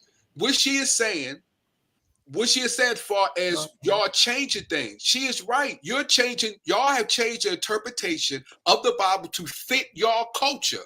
Now, okay, if you want to do that, that's fine. Don't push it on us. And we have proof that y'all trying to do it. Y'all still trying to do it till this day to try to change the culture and the interpretation of the Ethiopian Bible, which is before your Bible. Even the Bible of the Church of England that was done in the 1500s, and then it was rewrote in 1611 with the Apocrypha, but y'all took it out through the Protestant movement. So this is what we are saying. We're saying, why don't y'all stop trying to push y'all culture, your interpretation on someone else, when God has gave us our own interpretation through our culture. Which is what I said when I first came up here. That's why it doesn't make sense to have these damn conversations, because it's gonna come from a matter of perspective. They were taught a certain thing, so you can't tell them nothing different. You know, you learned it your way, and you have your sources. And it's coming out now, Auntie, now that the president's in office. So we're gonna have to get used to this. And they call Trump their Lord and Savior. That shit's wild. I mean, whatever. I mean, how many more days is that going to be? The dude can't be president forever. Like, it is what it is. And you've already had, what the hell, 45 other, you know what I'm saying, 45 other white male presidents. Like, I don't know why everybody's so scared of this dude. Like, there's nothing new. Look, you guys, you can go back and forth. Every single rendition of the scriptures tells you that by this time, well, first off, you're supposed to beware of false prophets, but by this time, it's going to be plenty of them. Okay, plenty of them contributing to the spread of misinformation, blasphemy, and hypocrisy. So it's up to you to be aware of it, and you're either going to subscribe to it or not. But trying to fight them, come on, man, you're trying to fight the zombie apocalypse with a 6-shooter. You can't win. So it don't even make no sense to try to re-educate them. Damn sure don't let them infiltrate your conversation and change things. Okay, if I let the bullets spread out. When talking about Trump, the Groyper movement did not support Donald Trump in this latest election cycle. We were actually against Donald Trump. So what is it that you'd have to say to that? You said Quaker? Well, me personally, I wouldn't say anything to it, because them people are worshiping something totally different. I mean, a lot of folks think that a lot of folks feel as though your group is empowered because of who's in office. And the thing is, you guys lean toward whatever the hell you're going to lean toward. That really, if you're in true power, it really shouldn't matter to you who's in office. You know, so I don't equate that. You know what I'm saying? I don't think Donald Trump gives you your damn power. You just brought up Donald Trump negatively, and I'm saying we agree with you. Majority of your people do not agree with what you're saying. Well, if you're talking about white people in general, sure, but we're specifically Nick Fuentes' Groyper movement, our Catholic Christian nationalist movement. We do not agree with Donald Trump, and we actually rejected him. And I was out doing my part to try to ensure that he was not going to be reelected. So what are y'all, libertarians or what? Libertarians? No, we're true Catholic conservatives. So we don't believe in abortion. We believe in people being married before they engage in sexual acts. No, what's your political standing? What is your political standing? Not your ideology when it comes to theology. What is your political standing? It's more authoritarian in that we believe that there is a morality, there's a truth, it can be known, and we should not, because you said, are we libertarian? We could not be further from it. We do not want people consuming drugs. We do not want people being gambling. We are very, very wholesome, and it completely flies in the face of almost everything else that you've heard when it comes to Donald Trump or any of these other people. We have a completely different perception of what should be taking place. So you worshipped the Pope. You believed in what the Pope was saying. You think the Pope is any different than Trump? We don't worship the Pope. We worship Christ Jesus. But you know what I mean. You guys looked up to the Pope. Well, it's important. I mean, what I'm taking the silver lining in this tyranny, right? And what he's saying is, all of his stances align with his ideologies. not any one particular group or person. Yes, sir. That's what I'm Absolutely. hearing And from that's him. why we are You know, Christian his nationalists. he and keeps not going white back to his nationalists. ideologies. This is what we believe in. He's like, are you like Democrat? Are you Republican? If you're Are you gonna liberal? Are you base conservative? Are you political, this? if Are you're you gonna that? He's like, look, this is what we subscribe to. They seem to be Correct. pretty clear on their mission statement. What's up with So what yours? you saying? I'm trying to get that understanding, Ant. Can you explain it to me? So what you said? Can you say that again? Because I'm trying to get. So when it comes to morality, No, not you. I'm sorry. Okay, no. I'm saying, okay, so what I'm hearing from him, he can correct me if I'm wrong. I'm just interpreting based on what I'm hearing. He's saying that, like, what he subscribes to, whether it's politically, he subscribes to his ideologies. Just politically, socially, whatever. That's it. So I guess if there's a politician that's running or a political group that's also endorsing his ideologies or their ideologies, they'll go along with that. But it's their ideologies first. They're not Republican. They're not Democrat. They're not liberal, conservative, left wing, right wing. They are on their ideologies. Whoever's subscribing to it too, that's who they follow. I mean, that's what I'm hearing from him. Is that true, Roman? Is that true? Is that what he said is true? Yes. Because okay, so hold on, real question. What, like Bridget said, when the Pope becomes a black man, would you guys respect him the same? Yes. Okay, yeah, we'll see. We'll see how many N words the Pope is going to be called. Well, I'm just saying, hey, does that happen? No, would you respect him? Well, you would respect him because the Pope would have to subscribe to Catholic ideologies as currently set up with the Roman Catholic Church. Correct? I can't be a representative for all white people, just like you guys. But we don't want you to speak individually. We want you to be honest and speak as your people speak. Don't speak individually. Come on now. Tell us how you guys really think and how you guys as a whole feel. When it comes to our organization, when it comes to the Groyper movement that's headed by Nicholas J. Fuentes, we are primarily a Catholic nationalist organization that follows the Catholic Church's teachings that were that responsibility was given to Peter to set up the church specifically by Christ. So like we take all of that extremely seriously. And when it comes to policy, there shouldn't be a single policy that takes place that is contradictory to Christ's teachings. And and it's not that we want to oppress people with Christianity, but I'll tell you right now, I would say something that's far more oppressive is allowing people to consume and sell drugs, allowing people to anybody. It doesn't matter. Which drugs? Weed? Are you saying weed? Anything. Are you saying weed? No, he's saying anything. Yeah. Well, some people would consider religion a drug. Say that again, Ed? Some people would consider religion a drug. Yeah, you know who said that? Karl Marx, whose communism went on to kill hundreds of millions of people. So you can sit there talking about the evils of white people when Jewish Karl Marx designed communism that killed hundreds of millions. I'm familiar with Karl. Yeah. Okay, so he was somebody who went around saying that religion is the opium of the masses. Okay. So this is my issue with the Catholic thing. What you sound like you're saying is everybody's equal and nobody is different. If that was true, we will all be the same goddamn color and race. This is the disingenuous. No, ma'am, you're misunderstanding them. No, I'm not. You guys act like there is no tribe of people, that there is no race of people, that there is no color. You guys trying to sit here and act like we are literally all one big pot and bucket of the same people, and we're not. No, that's something. And when I said previously, when we talked about having the races be separate, we agreed on that. So no, we don't believe everybody is the same at all. I think all the races are separate. We're all equal before the eyes of God. Our souls are all equal, and our souls absolutely should all be seen the same way. But the races should keep to their own, and it doesn't mean to be in conflict with one another and hate one another, but it is unnatural to try to sit there and push everybody together. That's unnatural. All right, so this is why I would say that's not possible, right? Because we've already gone too far. Like the races have already built too much on planet Earth by like working together, even through war.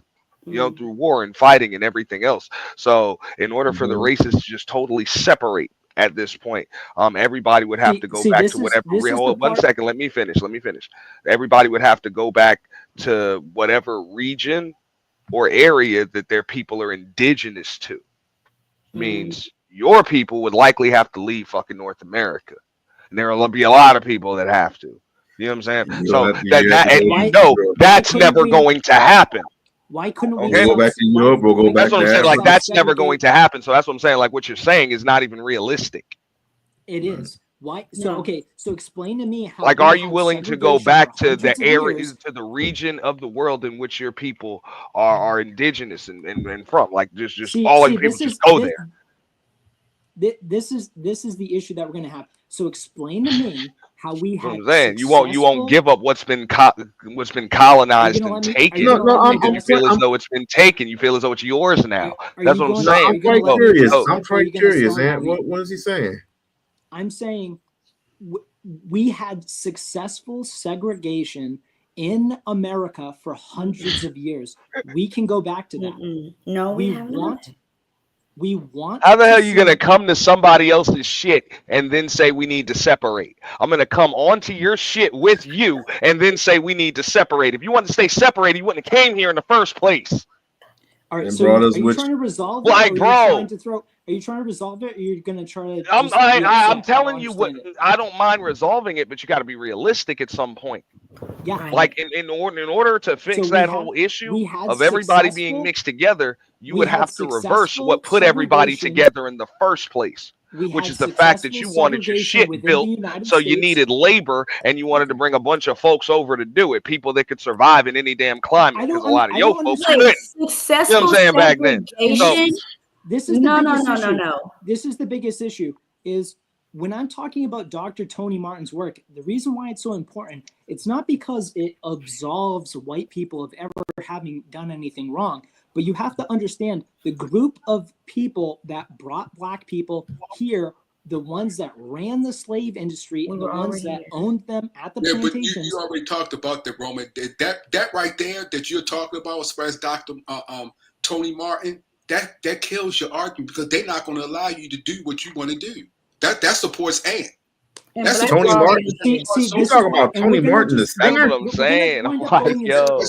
We're going to wind up going in circles because, like I said, 3/4 of slaves, American slaves, were owned by a certain group of people. So it completely changes your narrative when you say it's all white people, it's all the caucus people, it's all this, it's all that. It's not. It was 3/4 of it was something else, and that needs to be addressed. You cannot go. Okay, that's what I'm saying. That's what I'm saying, bro. Roman. That's what I'm saying. Here's the thing, and that is the number one people. See, I'm telling you right now, if you go and listen to Nick's streams, which are worth move listening into to, somebody's house and then get mad that you got shit out. Can I so if you listen to Nick's streams, the number one threat, the number one. Roman, I see what you're saying. I exactly see what you said. Where are you going? That's what I'm trying to tell you. I know what you're saying as far as the 3/4 and the people when we say all white. That is I get that as the enemy. Yes, that's true. That is true. I'm saying you're right. But you're trying to make that argument, the premise of your argument, and you're trying to build on that. You're saying the people. I'm saying those people. Group of people is in charge. Hold on. And I'm saying those people like supports what Ant is saying. They're not going to allow you to do that, because where we have come so far, they're not going to allow you to do that. They're going to do what Ant is saying. They're going to make sure that what he is saying, they're going to do that. They're not going to allow you to do that separation and all of that. They're not going to do that, because you know why? Because they ain't going to get paid. I know. Hey, everybody debt slaves now under the same umbrella. I talk to you. Like, that's it. You guys. They even got color green. That's what matters. Sacrifice their own. They don't even sacrifice their own. Like, so when real, you a debt slave just like me. Yeah. Agreed. So hold on. So when we speak and we agree that we should both be on our own, that we both agree that we should not be telling each other what our own morals should be. that you're entitled to having your own faith or religion. Sure. Here's the thing. You have to understand that, like, when we say that the enemy that we have as Catholics is the enemies that Christ himself identified, like, we've been battling with these people for 2,000 years. I mean, we can talk about the past few hundred years, you know, but I'm telling you, this is an ancient thing. And trust me, I know. I've lived it. I've literally lived it, okay? And what it is that we want to do is we want to take on this enemy. We want to take this enemy head on. You know, how can we take on the enemy when people don't even know the enemy exists? When We know being the on a enemy platform like exists. this, First, you're you not got even to. allowed to Okay, so talk can about you it or you get identify the banned. enemy, please? Sorry, go ahead. Can you Can you identify the enemy? Are you gonna ban me if I say it? No. I asked you. I mean, that's up to We-On-Loc, but I just asked you. You could just say the name. Just say just say the letter. What Just say the we letter. see as Catholics as being our enemy is who the enemies of Christ are, and that is Jewish people. And Why would I'll we tell ban you you? right now, if you think that this comes from some sort of place of hate, I dated a South African Jewish girl for 8 years. And Okay, learned wait, all before you about go into them. that, the I used to Jewish is the attend- white man's enemy. The I black used to man's enemy attend- is the white man. So Hold who on. y'all want us to get rid of your enemy? What about our enemy? What about the people that's been bringing us down? He said How are we that's going to get what rid of he said. them? That's what he said, Turn. He said Ex- they all hold breaking. on. He said they Yes. breaking Let both me of us finish. down. So But the people, you're white man talking is about- bringing us Yeah, down. but that just sounds like Oh my motherfucker God. trying to make This their is the problems biggest our issue. problems and trying to get some help Exactly. fighting their battle. Fight your own motherfucking battle. Right. God Well, damn it. this what it The is. people that ran, This what it How is. about you just talk give about her slavery reparations and over we'll and be over and straight? over again. No, Roman. This is what we're saying, and this is going to make it hard for you and the people in your organization, right? Because years ago, like you said, you've been fighting. Black people have been telling what you're saying for decades. Now, since the chicken has come home to roost, right? And y'all it's been oppressed and it's been taken away, and they ignore you. Now you want to team up. But now it's many black people like, forget that. Facts. No Facts. way. Facts. No, because y'all was making money. Hey, Y'all was getting Hey Vaughn, real quick. They want to team up, but they still want to separate. Yeah. That's y'all can't do that. Pick a struggle, yo. Right. You're No, trying. here's the You're okay. trying. So Because let me tell. Hold on. Because David Duke said this too. There's many of them said this, and y'all trying to come. We've been telling y'all this. The stuff that they've been doing to y'all now, they've been doing to us for decades, and y'all helped them. Y'all was with Yes. them. Yes. I don't. Here's the thing. I don't disagree. Appreciate but that. I can't. Von Erich, I agree. And here's the thing: is I can't be responsible for past generations. I just can't. I don't know what to tell you. Right. But you can all help. I can do is try to speak the truth. Right. And do what I can to try to benefit everyone. I got you. And do that within the moral framework that I believe. Right. Being the when teachings these of Christ Jesus. was on this That's all panel that I can calling do. us the N-words and calling us monkeys, you didn't say anything. I didn't hear you say, don't say that, bro. Watch your He extra said mouth. that. He said it turned. He did. But at the same time, Okay, tyranny. I apologize. But that's my point as well. here's- Like when I so came here's up the here, thing. he shouldn't have And you to. can't. He shouldn't. again. He shouldn't have to. He actually did what he's supposed to do. He was supposed to sit there and spectate, just like I said. Don't participate. Nah. We'll fight our own battle. We'll tell that motherfucker So shut the explain fuck to up. me- It's our job to check a motherfucker at the door. Stop And- waiting on some hold on. white I'm man gonna to check a motherfucker for you. Okay. You check Well, that in motherfucker. spectating, Straight up. I want you to like, you share, wanna and get in a Supposed to shut the fuck subscribe, up and and hit stay the out like of it. button. Real Hit shit. the You want to like get in a button. You know what I'm judging saying? contest? Hit the like How much inner city black youth have you mentored over the years? We I'll mentor wait. each other all I'll the wait. time. We I'll run wait. across our No, youth no. and we It talk doesn't to work. each Big other brother, all the little time. brother Doesn't work groups. like that. Hey, I I'm spent concerned with the years of son my that I had life- to I raise spent into a years of man. my life Like I doing say, I'm concerned with that. I've been doing years of my life doing intensive mentoring And of so inner have city I. black youth here in Boston. So have I. So have I in Baltimore. So have I. We have a group here in Baltimore that we mentor, not only just men, but we mentor the women too, and things like that. So it's just, you're not the only one. But we don't even have to get into that. I'm just saying what you're saying. You know, the people is blocking you right now. That's why they did that caucus. I just told you. Von Erich, I agree with you. I was challenging what Ant said. Malcolm because X told these people this back in the 60s when some of them damn white liberals came up to him talking about, hey, what can we do to help you? We're not like them. What can we do to help you to fight this fight? And he said nothing. That's exactly what you're supposed to do. Absolutely nothing. Allow us to fight ourselves. So to speak to tyranny on that, that's what they're supposed to do. Okay. We handle our own business. When we handle our own business, we'll have a business. But what he's saying, you know? that you're right. But I just want to make sure, because you have to understand, Roman. Yes, you can say all those things, but you have to understand it's going to be backlash, and you have to be like, you know what? I got. You got to put your hands up, and you got to agree. Because I did agree. When you put to a me lot of that past generations did the wrong thing, I agreed. Mm-hmm. I agree. And we need to right the ship. But the issue that I have is what with Ant is saying. He's saying, oh, it's too far gone. It's too far gone. It's not. It's never too far gone. It's not too far gone until you give up. That's giving up. No, because God even flooded the earth. Well, every demographic is now relying on the other one for survival. Like integration is all like the virus has already reached the gate.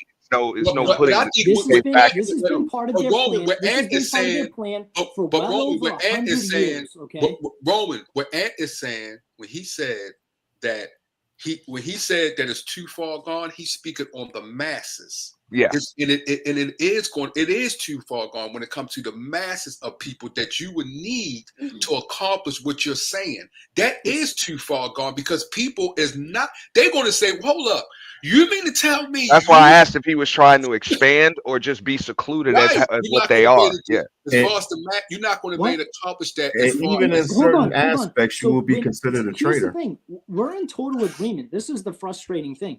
When you're saying you want to keep to yourselves and you want to determine for yourselves and have self-determination, we agree. The Groypers, Nick Fuentes, we agree. We want that for you just as much as we want our own thing for us. That is fine. That's what we want. And what we need to do is have more of these conversations. And the more that we agree, the more that we can start living our lives accordingly. That's what we want. You want us to erase everything that's happened to us and just kumbaya. No. That's what you want. No. Yeah, he didn't say So that. don't tell me. That's what he's pretty much saying. Don't tell me we what just my want words to are. Wait. I want to know. I want to know myself. Do you have any kids, first and foremost? No, sir. Okay.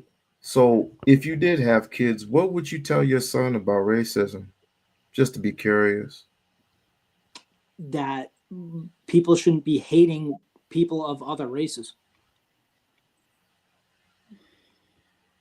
It's that simple. It is. Those are Christ's words. I'm asking, is that simple? Say again. Christ didn't say that. Yeah, he said to love thine brother. No, he did. But he was our brother. My brother is not a Caucasian Christ man. wants everyone to hate each other. What are you saying? I'm saying that Christ only came for the people that look like him. You guys include yourself in everything. That's the problem. Okay, Christ had nothing to do with your people. He called your people. Hold on. He called your people the children of Lucifer. You guys don't want to recognize that. You guys literally want to try to come in and say, no, Jesus and God was wrong. We are all one, and He loves us all the same. Okay, well, why not have Jesus face? Okay, so how about this? Can we switch up gears a little bit, because you have a completely different interpretation of I don't. The Bible than I. Well, you do. I'm not saying you're wrong. I'm just saying we both have different interpretations. How about this? Okay. So this is verifiable. So this isn't even a matter of opinion or anything. This is all verifiable information. So earlier, We-On-Loc, you brought up Emmett Till when you were talking about someone that was wrongfully killed. Okay, something that does not get talked about, because we're talking about history here. Something that doesn't get, and this isn't me trying to get a rise. This is just me trying to come to an understanding. So when Emmett Till gets brought up, people do not talk about how Emmett Till's father fled domestic battery charges by joining the military. And when he joined the military, he raped a woman in Italy and was hung, had a trial, and was hung and killed for the rape of a woman in Italy. This was Emmett Till's own father. He was accused. Oh my God. Listen, brother. And what does that have to do with Emmett Till himself? Was he about to land? So, were you about to land? Hold on. So that was Emmett Till's own father, right? And then the people that lynched Emmett Till, the 7 people that went and kidnapped him and physically assaulted him, 3 of the men were, out of the 7, were black. And this was verified by a black eyewitness. So what's going on there when Emmett Till was brought up, but it sounds like it was first and foremost, as Ant says, one of these kumbaya come together moments. First and foremost, I didn't say that. First and foremost, sir, there were 2, and they were related to the white queen that was yelling out wolf, was crying out wolf. Second, first and foremost, they went all the way to Chicago to grab this boy, and they had 2 black people in the car as witnesses, and to say they were going to capture him, all because they wanted him to be a witness to the person that was crying wolf.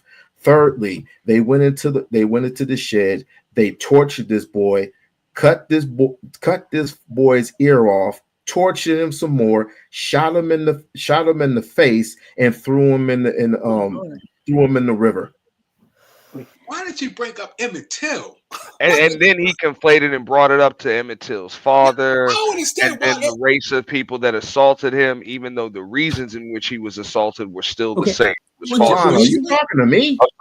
So you kind of just like mixed in some apples with some oranges, dude. Why did he? For no reason. reason. Was talking about. Turney brought up something about. And this is all for smiling. This is all for smiling at a white woman. Hold on.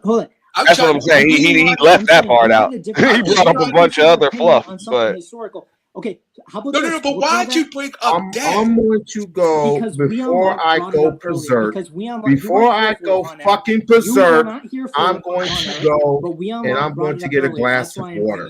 I'm bringing it full circle. Tyranny, I wanted to talk about 2 hours ago.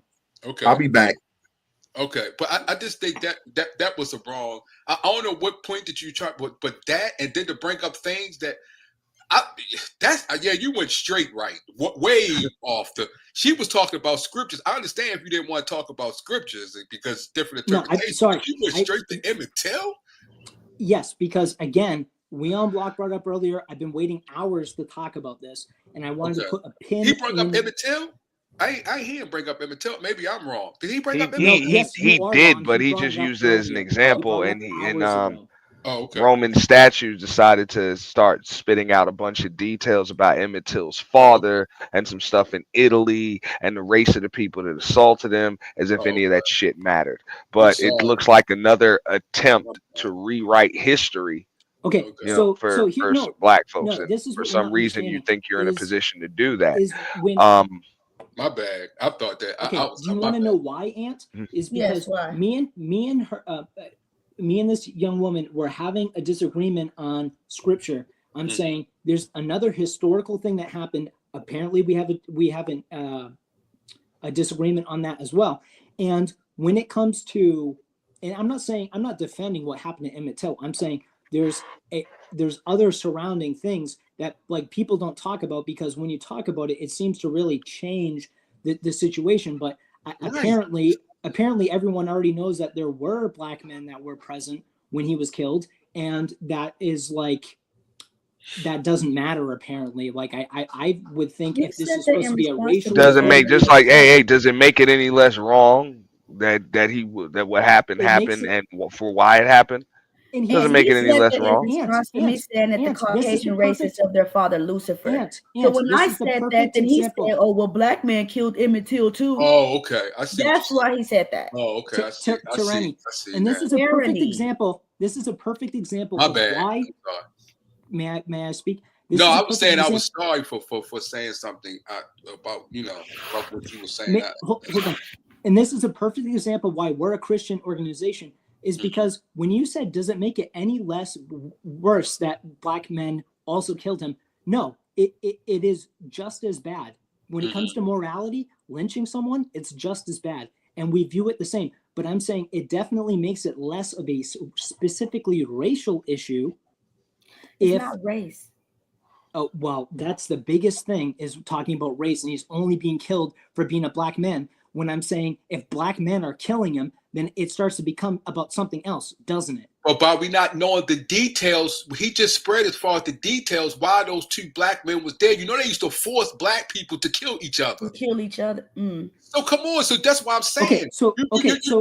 You're trying to say like, well, you know what? I'm gonna go kill this black man. No, he just We-On-Loc just explained to you why the black man was there. But even that's to say it wasn't that. We know back in those days what they used to do to black people, force them to do things that they did not want to do, set them up. So that's you can't just, you're trying to make an analogy to fit certain like scriptures. It's a lot of detail that you leaving out. Just like it's probably a lot of details in the scriptures that's not there. So I think you should go into something else. Okay, so just a quick point. We'll get off the Emmett Till subject, but when it comes to a killing that's viewed racially, and we talk about something like, and this should be easy because I'm sure we've all learned all about it, is like the situation with O.J. Simpson. Right. And I'm not going to speak. Please tell me what it is that your understanding of that situation is. The understanding of that situation? Me? Okay. Anybody. The dude's ex-wife was moving around with a known dealer. You know what I'm saying? With a known dealer, because they had something in common. She was on the stuff he was moving. They was on it together, whatever. And from what I heard, there was a hit put on that dude from the Colombians. That's why they cut his neck and pulled his tongue through his neck. And that was a professional hit. Do it with a serious sling. And OJ almost went down for it, but he didn't. That's my understanding of it. So what would not you guilty? Say, what would you say that O.J. Simpson? What would you say that O.J. Simpson is seen fleeing the scene of his ex-wife and her lover at that time? I mean, all that evidence was debunked because it had been tampered with. Therefore, it was inadmissible in court. And the cops even had to plead the fifth. What's up? That's why the man walked. He's not guilty. So didn't he have to pay $25,000 a month in alimony?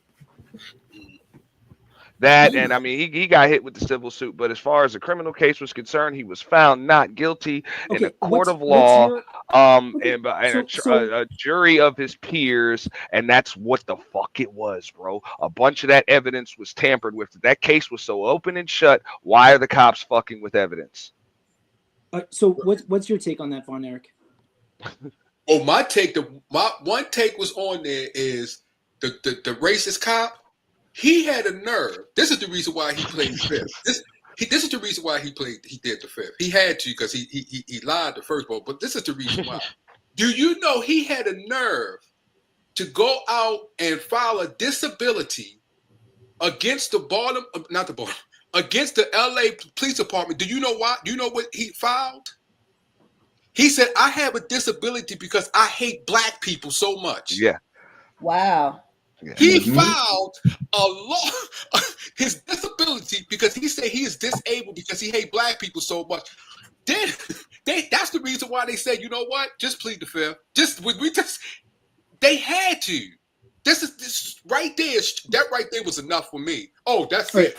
What's your take, We-On-Loc? My take on the OJ case? Yeah. Pretty much, if it don't fit, it must have quit.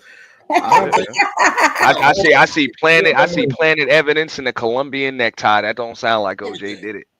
Just saying. They planted the blood on the back. They was planted mad on the back fence. They was caught doing that. They caught doing it, dude. Hey, blood that went home and was in people's freezers and then thrown back. Come on, bro. All that crap got thrown out, dog. Like, man. Look, whether you say, hey, not guilty, that's what happened. Not guilty. It is what it is. He was. If you want to say he was guilty, he was guilty. And don't in a court of law, jury of his peers. People say, I don't want to hear people say he was just not because guilty. he had Johnny Cochran on his side. This is the only reason why he won. Okay, Bro, to be honest, a lot of lawmakers said that man shouldn't even have been on trial. Like it wasn't even enough evidence to put him on trial. If he wouldn't have ran, all right. If he hadn't ran, yeah, he might not even had to go on trial. Okay, so when it comes to so specifically, you're saying that he was tried in a court of law, and you guys respect the decision that was made, correct? Hell yeah. But you would disagree with the case of Zimmerman and Trayvon Martin. To be honest with you, okay, no, I'll speak on that. I seen them pictures, man. Trayvon Martin was beating his ass, man. I'm not sure if I totally disagree with that case right there. You know, in the state, I'm in the state of Florida, and as far as the law was concerned, that dude Zimmerman was getting his ass beat, man. He was. But Zimmerman shouldn't have been there. Why are you bringing up these sensitive ass cases? This is what I so don't understand. I mean, every case is it's individual, dude. Every case is gonna have different circumstances. So that's what I'm saying. It is kind of apples to oranges. Tierney's right. Yeah, Tierney. I had brought it up earlier to the other guy, and we just had the conversation. To be honest with you, though, to answer your question, I personally, I don't have a problem with Zimmerman being acquitted under state law. And We-On-Loc, your take on that? My take is on this. Why was Zimmerman following this boy home When he was told not to. And to me, that's stalkish. I'm not in defense of Zimmerman. I'm just wondering, like, your take on the case. So you're saying that the finding that he was found not guilty is incorrect? It's very incorrect, but then again, it's white, and I say so. White privilege. Like I say, it's like I say, it's just the state law, bro. Okay, let's go back to Roman. Let's go back to Roman. You're talking about stand your ground, castle doctrine, all of this shit in the state of Florida. The same guy that's allegedly suing the family of Trayvon Martin. I don't know enough about that case. Like and he said he lives in Florida, so he might he know more details. That's what I'm saying. So, okay, let's throw it back on Roman. Roman, how do but you he just mentioned like two different cases. Like these are all most of these cases when he brings them up, they'll probably all take place in different states with different laws. You know, regarding this stuff. Okay, Roman, talking about something it's just different circumstances. Like you brought up one case where there was evidence planted and all types of shit, like things you think you know but didn't really happen, things that were fabricated. You know what I'm saying? How do you feel about there's shit that did happen that you don't know, and there's just so much stuff, even with that OJ shit. So these are all different. Like, what's the point? Roman, how do you feel about these cases? Do you feel like Zimmerman should have got off? Okay, so let me. Yes or no, please. No explanations. Just yes or no. Do you think he should have? Well, can I say no, why? Like, no. If it was a test, there's no explanations on test. It can't be yes or no because when I asked you what it is that you felt about it, you gave an explanation. So well, you wanted an explanation. I don't want an explanation. I just want yes or no. Do you feel like he should have gotten off? Yes or no? Can I say why, or you're gonna cut me off and say I'm not allowed to speak? Answer. Why? What? Just let him explain it. So I agree actually with both of you, and We-On-Loc as well, that he should not have been following him. Like if he thinks that someone if he believes that there's a suspicious person in his neighborhood, like we have a system for that. It's called the police, and he should not have been following him. That being said, if you do follow someone, that doesn't give them the right to get to murder you because they don't like being followed by you. But he felt his life was in danger. So you don't feel like at the same time, what he was able to speak on in a court of law was that he was part of the neighborhood watch, and it was part of his responsibilities to follow him. But so that's what he was able to say. No, I'm not arguing with you, Tyranny. I'm saying this was what was brought up in a court of law, and this helped to lead to his acquittal. So I'm under the impression that he should not have been following, even with a neighborhood watch. Right, wrong, and the law are like three different things. Yeah, it's okay to report him, if he's part of the neighborhood watch, it's the neighborhood watch. You're supposed to report. But then it would fall more on the police. The police told him not to. So, but once he gets attacked, it starts to change the situation, because if he is being maybe almost killed by someone, I don't think it would have been right to have Trayvon Martin kill someone that he thinks shouldn't be following him. That to me, because my understanding is it's not like Zimmerman attacked him first, as my understanding. So it's not okay to let someone kill someone because they don't like being followed. So, and again, Trayvon's a young guy, and young guys are impulsive, and I gotta say, like, there's was a young guy, and he was beating a grown man's ass, man. He beating the shit out of that motherfucker, man.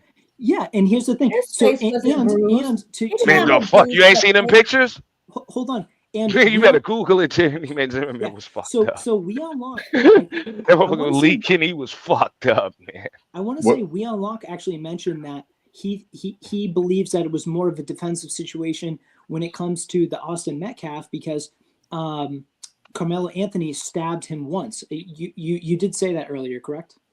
Yeah, he stabbed him one time. And to that point, when Zimmerman was being beaten, he actually only fired his weapon once as well. Only fired his weapon, bro. Anyways, what the hell does this have to do with what we were talking about? Hold on. Here's the difference. Hey, so you don't have a problem with Carmelo Anthony walking just like Zimmerman did? Just walking. Sorry, go ahead. Not guilty, self-defense. Sound good? For Carmelo Anthony, same situation. You wouldn't have a problem. Carmelo Anthony was minding his own business. Roman statue. No, Roman statue. You wouldn't have a problem with Carmelo Anthony walking just like Zimmerman did. Hold on. You just said a minute ago. Because I wouldn't. Talking about each. Would you? Can I finish? So you just said talking about each of these cases. There's all these apples and oranges because each case is a little bit different. So here's the thing: if we go into the information and it turns out that it was self-defense, how is it that I'm going to have a problem with it? I want to. I'm asking you. No, I wouldn't have. Wait a minute. You didn't hear what I said earlier. But wait a minute. You didn't hear what I said earlier. He was following him home. You didn't hear that part, did you? Zimmerman was following this boy home. That's not only that's damn near what would you call it? Harassment. Harassment doesn't allow you to beat someone to death. It allows you to defend yourself. Zimmerman never attacked him. Oh my, and this is where your whiteness kicks in. This is what I'm talking about, you guys. I don't care how much y'all come up in here talk about no goddamn kumbaya. You are Caucasian. You are Caucasian. It is within you to see that the black man is a threat to you. It is within you to not see any justice for us. That's why you. I never said that it was okay. I never said that. He was merely a threat to a boy that was getting some candy and just basically sugar and going to see a Miami Heat game. Hey, We-On-Loc. That's what I'm saying. That's why right here, this is when you just allow it to go both ways. I get it. Zimmerman was acting in self-defense. That's why he got off. That's why Carmelo Anthony should probably get off. You should actually be advocating for it. He should be getting off. Somebody put his hands on him. He was in fear for his life. He stabbed him one time in the chest, and the boy is no longer with us. That's it. That's what we're saying. Problem solved. Self-defense. Everybody keep your hands to yourself. Have our back. And you know what? That would mean that we would be in a perfect world where the law doesn't see skin color.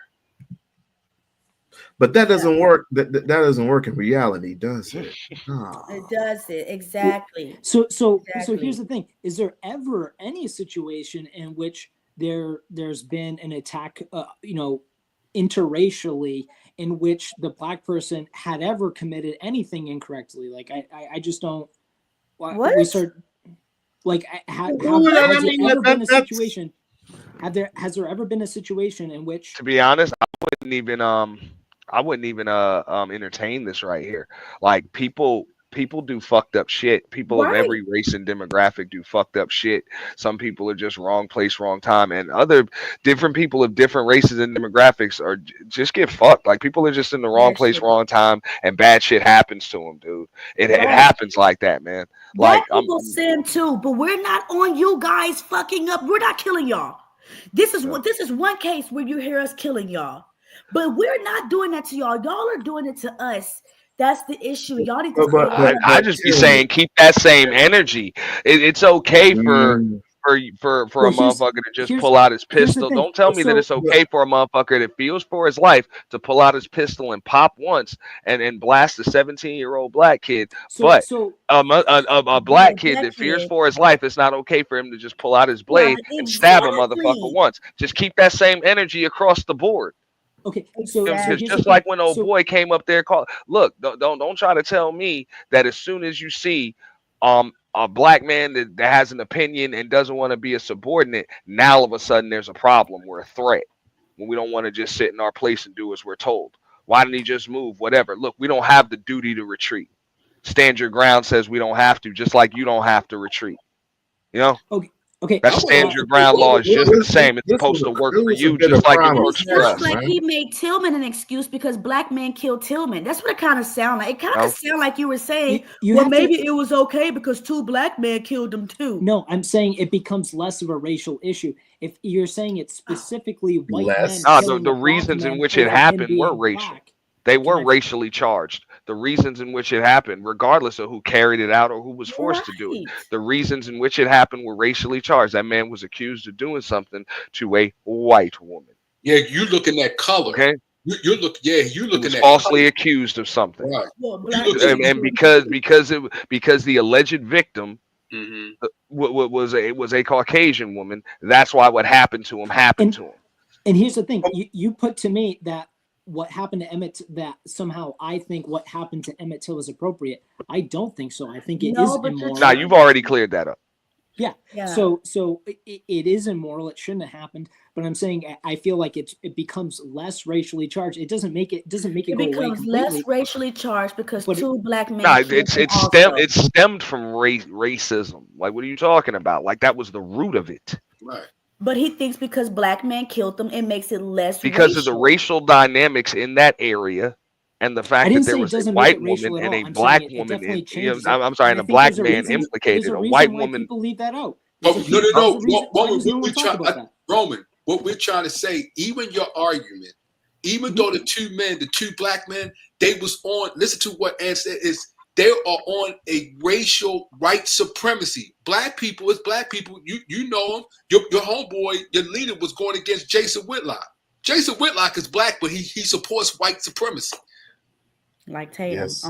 Okay, so here's the thing. If Jason Whitlock supports white supremacy and our leader doesn't like him, that should tell you something.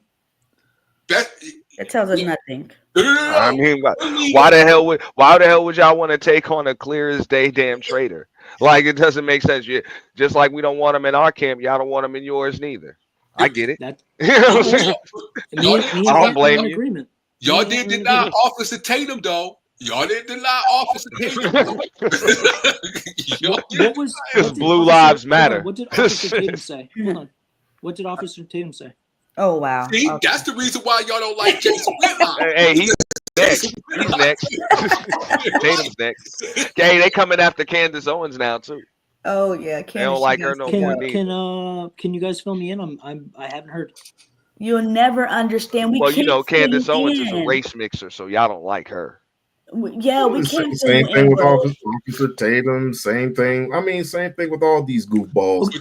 Hold on. So what did Officer Tatum say? I don't follow him. I wouldn't know. He's another race mixer. I don't think you guys like. It's not what he said. It's what he says. But he's still begging the kid to lick y'all boots. Though. You're just saying Officer Tatum in general. No, I would say we probably don't like him. I mean, and here's the thing too. If someone is in an interracial relationship, we don't approve of it. But according to our moral code, when it comes to Christianity, it's not seen as a sin necessarily. So it's not that like it's immoral for someone to be with someone of another ethnicity, but we do think it should be limited because, like I said, it's hold on. Limited, like exceptions. In what cases do you think exceptions should be made? Actually, Corey J. Mahler had a really good thing when he was saying that, like, and maybe Tyranny would have an issue with it because she doesn't like people. She doesn't like Christians telling people what to think. But Corey J. Mahler gave an example that I really liked when he said, like, let's say a Christian missionary wants to go to Japan to be a missionary there to try to bring people to Christianity. If they were to try to integrate into that culture in order to, show good faith and try to integrate into the society to spread Christianity by taking like a Japanese wife, then, it would be okay. It would be okay. What But about if they want to take a black No, wife? but he's Okay. saying for the Yeah, for the that would be- purposes of infiltration. That those you can make exceptions in cases where you can infiltrate. Well, so Right? so I would put Where to you can I would put to infiltrate you, and contaminate or Ant, corrupt. we Is that what you're saying?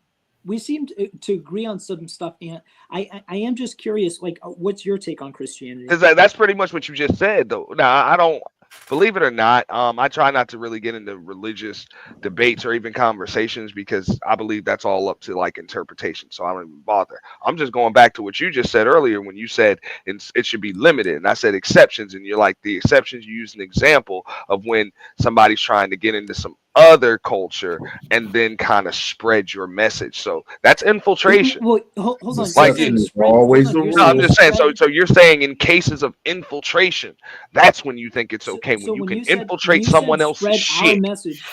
You know, Hold on, Ant. We got to. when you can infiltrate someone's shit. He should be able to put his penis in other people's women so that they could put their religion into other people's races. That's what you're saying. Sounds like a motherfucker would for the sake of infiltration and or like spreading of a virus type of shit. So you can just go in there and plant some Right. shit. Okay. Yeah. here's So the we thing, see Ant. how y'all moving. Ant, What but the you're fuck is saying you'd going rather on? not talk about religion. Why not? I don't understand. Like, we talk about it because it's. This is the problem I with mean, you just said that Christianity. race mixing. You do not believe in race mixing unless it's for the sake of infiltration. Don't try to change the subject, man. Hold on, Ant. What? let me address that. Why do you think it's okay? You just said everybody should be separating, but you also think it's okay for your Personally- people to be so, able okay, to infiltrate other so fucking cultures personally- and spread your shit in them. Okay, In the do name you of want me to Christianity. respond? Good one, Tyranny. Yeah. Let Do you want me him to respond or let, not? let him respond. I want to hear Yeah. this one. I want to Okay, hear this. So personally, I wouldn't, just because that's my take. That's my personal take. And like I said, our faith allows us to be able to have some personal, I guess, opinion in that. Again, it's not that it's a sin one way or the other. It's not a sin to mix or not to mix, but it's just a matter of, I guess, that person's perspective. If they thought that would help them, maybe, like I said, spread God's message. Infiltrate. And hold on, and it's really important. It's really important, Ant, because you said spread our message. It's not our message. It's the teachings The of Christ Lord's Jesus. message, right? Yes, and that's what So, is so in your important. interpretation, is the Lord black or white? You're saying what? God the Father or God the Son? Jesus, the one that walked the earth. What race Christ. was he? Jesus. So you would try to spread this message amongst a group of people that don't currently I subscribe don't to it. want to hear what race Jesus was. No, but no, do you come want- on. do We you want me to you already respond? know how they go with that. But my point is this: so you're saying you would want to spread that message to a bunch of people that hold don't on, currently subscribe to Hold it, on, or Ant. you think it's gotta- okay to you do gotta that? cut me some slack, guys. I spent hours in here and I've been very cordial and very polite. And Oh, you're you saying, hey, have. why can't everyone else behave like this? It's because I have Whoa, there you go with your caucusness. How are we misbehaving? Are we misbehaving? Wait a second. I mean, I did ask the court. I did ask the question. He was trying to answer it. So, I know. I just want him to admit that the motherfucker. Hey, even if you don't subscribe to this shit, admit you got some slimy motherfuckers over there, man. I mean, That's you blinding don't have to tell him. He already knows his infiltration, but that's what I'm I saying. really wanted to know if Jesus was Do you in want me to Israel, respond, which or- is An infiltration ain't his thing. No, it's not. What race was Jesus in Romans' the mind?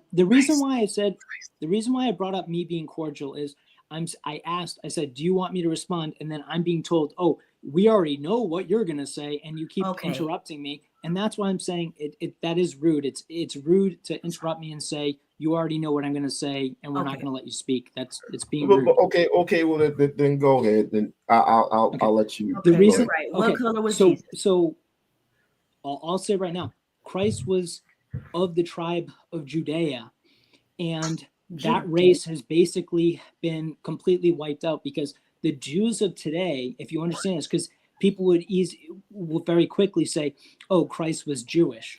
And it's true, he's of the tribe of Judah, but it's not Jewish. It's not Jewish in the modern sense. And Hold on, Roman. This is why I just want one word answers. Yeah, Judah was of the Israelites, the 12 Israelites of the son of Israel, which was Jacob, which is the son of Abraham.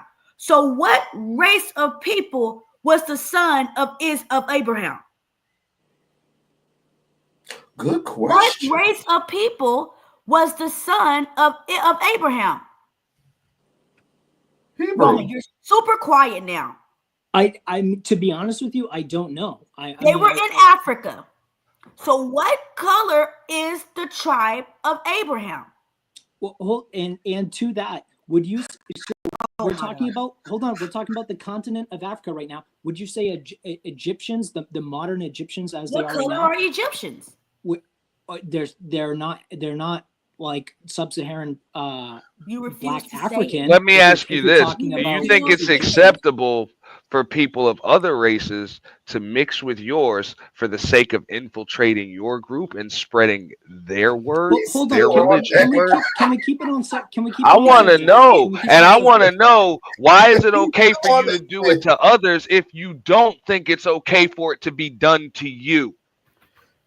It would be okay if someone is, and granted, hold on, my own personal take is that I personally would not. I'll put it that way.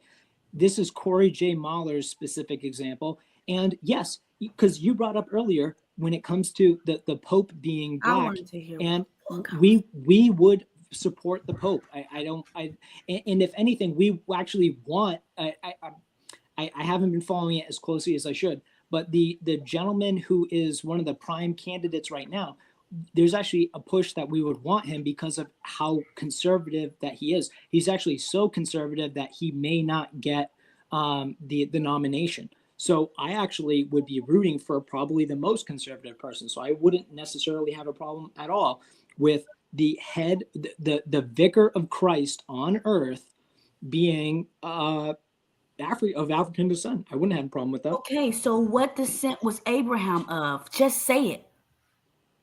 It's not a matter of I'm ignorant on the subject. Maybe you can inform me. No, we're going to get this out of him. I refuse. You're going to say it. You're going to say what Abraham was of. He said, if he said that Christ was black, you can't handle the truth. It's not. Here's the thing. It's not. It's not that. Say it, Roman. Hold on. So I would put to you. Do you believe? Did you order the code red? Do you believe that the Shroud of Turin is accurate or not? Do you believe Roman, the Shroud I'll of Turin is answer real? your question respectfully when you answer mine. So on the continent of Africa, even the Egyptians, just say Hebrew, man. Just say Hebrew, my guy. What color was on Jesus' skin? What color was it? Just say Hebrew. Just you say Hebrew. Say melanated descent. Melanated descent. I said of the tribe of Judah from the line of Which David. looks like what? No. We're gonna say it today, baby. You're gonna go home and you're gonna be like, God damn it, mama, you lied to me. What color was Jesus? He would have been like Middle Eastern. Oh, so now he's Middle fucking Eastern. No, what color was? Why would he be? No. Hold on. Don't. No, you're going to say that he looked like Auntie. You're going to say what color was Jesus? What color was he? What color was he? He would have been like olive skinned. He would have been olive skinned. He would have been He was like Middle olive Eastern. skin. Okay, so did he have dreadlocks? No. Okay, because the Bible actually said He would have been like Mediterranean. I can't do it too. Jesus would be Mediterranean. Okay. You understand where he's? Look at it. He was like this dude down here. Where was Christ born? Hold on. Where was Christ born? Jerusalem. Wrong. So now I'm wrong. So he was born in the cave in Ethiopia. Jesus of Nazareth. Ever heard of it? Do you know what continent that's in? What It's continent not on the is that in? continent of Jerusalem. It's in Africa. It's in what- Africa. Before the split, before you guys came and split the land, it was in Africa. What color are the people in Africa? You just Roman. said You have all said this Christ- knowledge, you just all said this Christ was wisdom, born- but your caucus Okay, if you're is gonna still do the coming talking out, over bro. thing, trust me, I got way more. I'm not people. I got trusting you all my because you people. can't I simply got all say my that people. I can Jesus just was a keep black talking like man. this. I can just keep talking continuously. I until think get he my word did. in I edgewise. think he You want did me to admit keep that. talking But like you this? trying to have Just like this. no, you had him. So You you're had him say saying- something about Abraham. You said that Jesus was born in Jerusalem. That's incorrect. It was Jesus of Nazareth. And if you go look up where Nazareth is on the map, I believe it's in the modern day. It's Modern either Syria. day, my Can ass. I speak? It Can I was speak? There are white anthropologists that have been all over Jerusalem, been all over Ethiopia. We're like 5 hours in here, okay? So Christ was born in of Christ Damn, is you're on 5 his hours father. in. His Shit. father is God. His father is God. He was born of Mary in All right, Nazareth. boy, you're not about to lecture me about my history, the one you Christians stole. Yeah, and the one that it sounds like you just learned a bunch of this stuff probably within the last, I don't know, what, 700-800 days or so. Exactly. So you seem to be a novice to this. Like you're really in She like just said Christ was kindergarten, born. maybe She just first said Christ grade. was born in And Jerusalem. and it's cool, bro. This is what I mean. It's like you just read a book yesterday telling you that water is wet, and now you're trying to tell us how wet water is. I'm 34. I'm about to be 35. I've been raised in the Christian faith my entire And life. I'm So 36, I don't and understand. I was raised in the lie that And you refuse for to every believe. question Tyranny's asked you, for the most part, you either danced said around that it or she just follows said, the "I Torah. don't know." That would make Facts, her Like and real we shit. know the answer to everything else. You have no answer.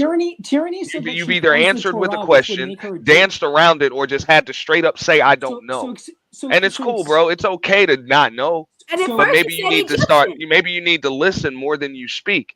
So I'm saying you might want to start spectating. Stop trying to participate when you don't know what the fuck you're talking about. Not at all. Oh, and this Not is at what all. it comes back to. It's not enough that I spent years of my life like mentoring lie. people. It's not Do that you I'm have in your here. own cha- do It's you not have that your I'm own in here channel? being kind and talking for hours on end But and of a having lie. it back and forth, coming to an agreement. It's still not enough. And here's the Do thing: you have your own? is I'm sorry. Do you have your tyranny own is channel? Jesus was constantly. born in Bethlehem, okay? Jesus was born in Bethlehem. Again, like I said, where You said was Jerusalem. the people, what And color was the people of Bethlehem? What continent is Bethlehem olive on? skinned. It's Olive on. No, skinned. shut up and listen to your mama, because I am Mother Nature, not that white bitch. I'm Mother Nature. Bethlehem is on the continent of Africa. this is- Africans, be quiet, Roman. Africans look like We-On-Loc and Aunt T. So again, I'm going to ask you, and if you really love your Jesus so much, you're going to admit what Jesus looked like. The one that they hung and slew on the motherfucking tree. What was Jesus' skin color? Period. What was it? Olive. Okay, nigga, you out of here. We-On-Loc. I'm about to motherfucker. Would you consider your skin tone olive? Yeah, olive, money. I'm done. Like, would you consider yourself olive toned? I can't. I've actually have written olive on stuff you're because I'm caucus. because I have like You're caucus. my Sicilian ancestry is pretty faint. Motherfucker, are you olive toned? Give a fuck about your Sicilian ancestry. That shit was probably some shit that was told to you, probably not even real, just like the rest of the shit you spewing right now. Okay, but what do you, when you look in the mirror, do you see the same shit when you see an olive? I took a DNA test. Have you? Oh my God! You mean got all the answers. As a 34-year-old person. Look, now. I'm willing to guarantee you, at 42 years old, which I am, with a 19-year-old son of my own, that I know way more about my own history than you know about yours or mine. I'm willing to guarantee you that, and I don't have to have that conversation with you because I'm confident enough. I don't. You can't debate me about my history. It's a circular argument. Okay, Not gonna go anywhere. Maybe this is okay. you need to sit down and you need to Yeah, everyone. But hey, I'm telling you like this: when you look in the mirror, do you see some shit that resembles an olive, like an olive tone? No. I mean, some olives are black. Tyranny. It's getting late. It's getting late. Okay. And it's been 5. There have been 6 hours. I'm going to go ahead. I don't even like going this long, but this has been quite interesting. So I want to thank all of you, including the white supremacists who came up on here. Whoa! I didn't say you. Did I say you? I mean, you I would call suspected white supremacists, but I'm gonna give you the first word. I'm gonna give you the first word without interruptions. Okay. No, you got your own channel, Roman? No, I spoke too a little too aggressively about who I believed is the enemy on X, and I got destroyed. Okay. All right, go ahead. Go ahead. Well, I'll just float this out here, and it's just I want to thank you guys for letting me speak. I do want to say that I do care about each and every one of you, even though we may have disagreements on things. The faith that I have from Christ Jesus really calls me to love everyone, and I really do, and I have lived my life accordingly. Live it and lie, though. I do. Stop it, tyranny. Yes, sir. Go ahead, sir. Yeah, I really do want to see success for everyone, and success is really determined by themselves. That's why I feel like everyone should be able to have their own autonomy when we talk about having our different groups and our definitely our different perspectives on morality and what it is that we see as success and something that we want for our own people. I think everyone, like I said, has the right to self-determination, and I think we want the same thing. That's the irony in all this. I think everyone wants the same thing, and unfortunately, the conversation went the way it did earlier, and there was all this back and forths. But time and time again, I've heard somebody like Wurs actually speak on a lot of the kind of same things that I'm talking about without being condescending or demeaning or anything like that. And it frustrates me that the conversation ended where it did. But I would just say that we all need to come together, and that we all need to go our own separate ways, and I don't think that they necessarily have to be contradicting one another, or that I think we all can find some solace on what it is that we all find important for ourselves and for our own people. And I want that for you. And I hope in some way you want that for me as well. And like I said, I would challenge, and if I can be as bold as to say, challenge you to all maybe look a little bit more into the Catholic faith. We're not Protestants. I heard that the Church of England and Anglicans and Protestant, we're not. That's not what we believe. And we hold to not just the Catholic faith, but maybe a little bit more of a traditional Catholic faith. And there's a place in the Catholic Church for everyone. And when it comes to the gentleman that very well might be the next pope, being black, or of African descent, I hope that the Vicar of Christ, God's presence on earth, I hope that he unites us all, whoever they wind up choosing. And like I said, it's not about being a bleeding heart liberal. I mean, no disrespect, but we got to get my apologies apologies. because tyranny has to go. But yeah. Okay. But thank you for coming, Roman, for real. Hey. You're most welcome. Yeah, appreciate it. Not a problem. All right. Thank you for having me, guys. No problem. So this is why I say don't believe the caucus. I don't give a damn what y'all talking about, bro. You can come on here talk about kumbaya, but at the end of the day, you talk about you walking around green. You couldn't even admit the fact of the so-called religion that you believe in, which is Christ looked like We-On-Loc and Auntie and Vaughn. Okay, so that's all I got to say. I love y'all. Thanks, We-On-Loc and Aunt and Vaughn, and y'all have a great night. Good night. Auntie, you got shit to do, bro. So yeah, I do. Yeah, I'm out.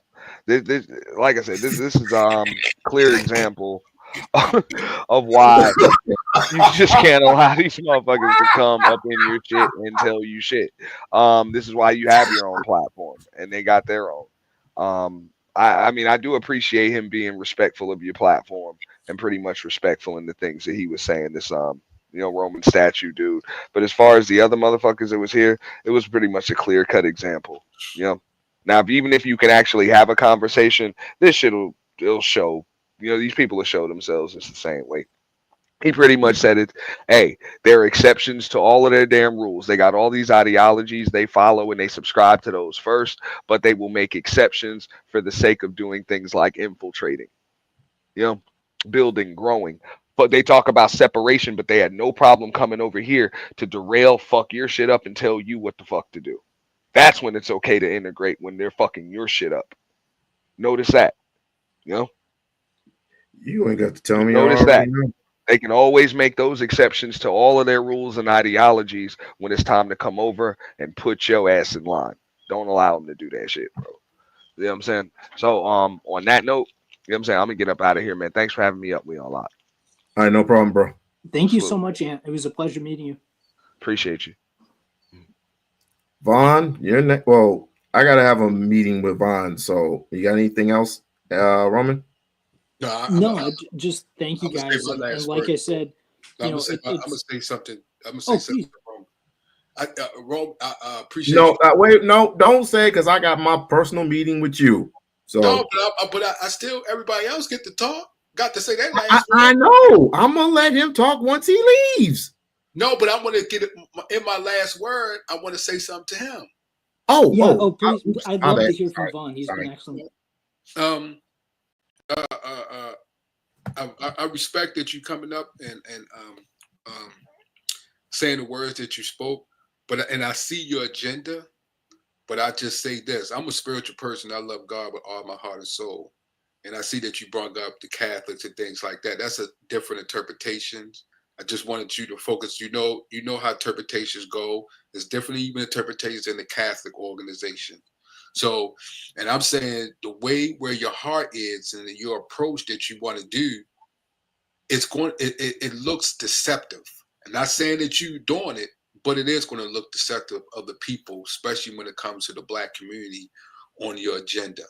And the reason why, because what the Black community has went through for so long, and so they don't know. And rightfully so. It's hard for us to determine who's coming with a righteous heart and a humble heart that really wants to help.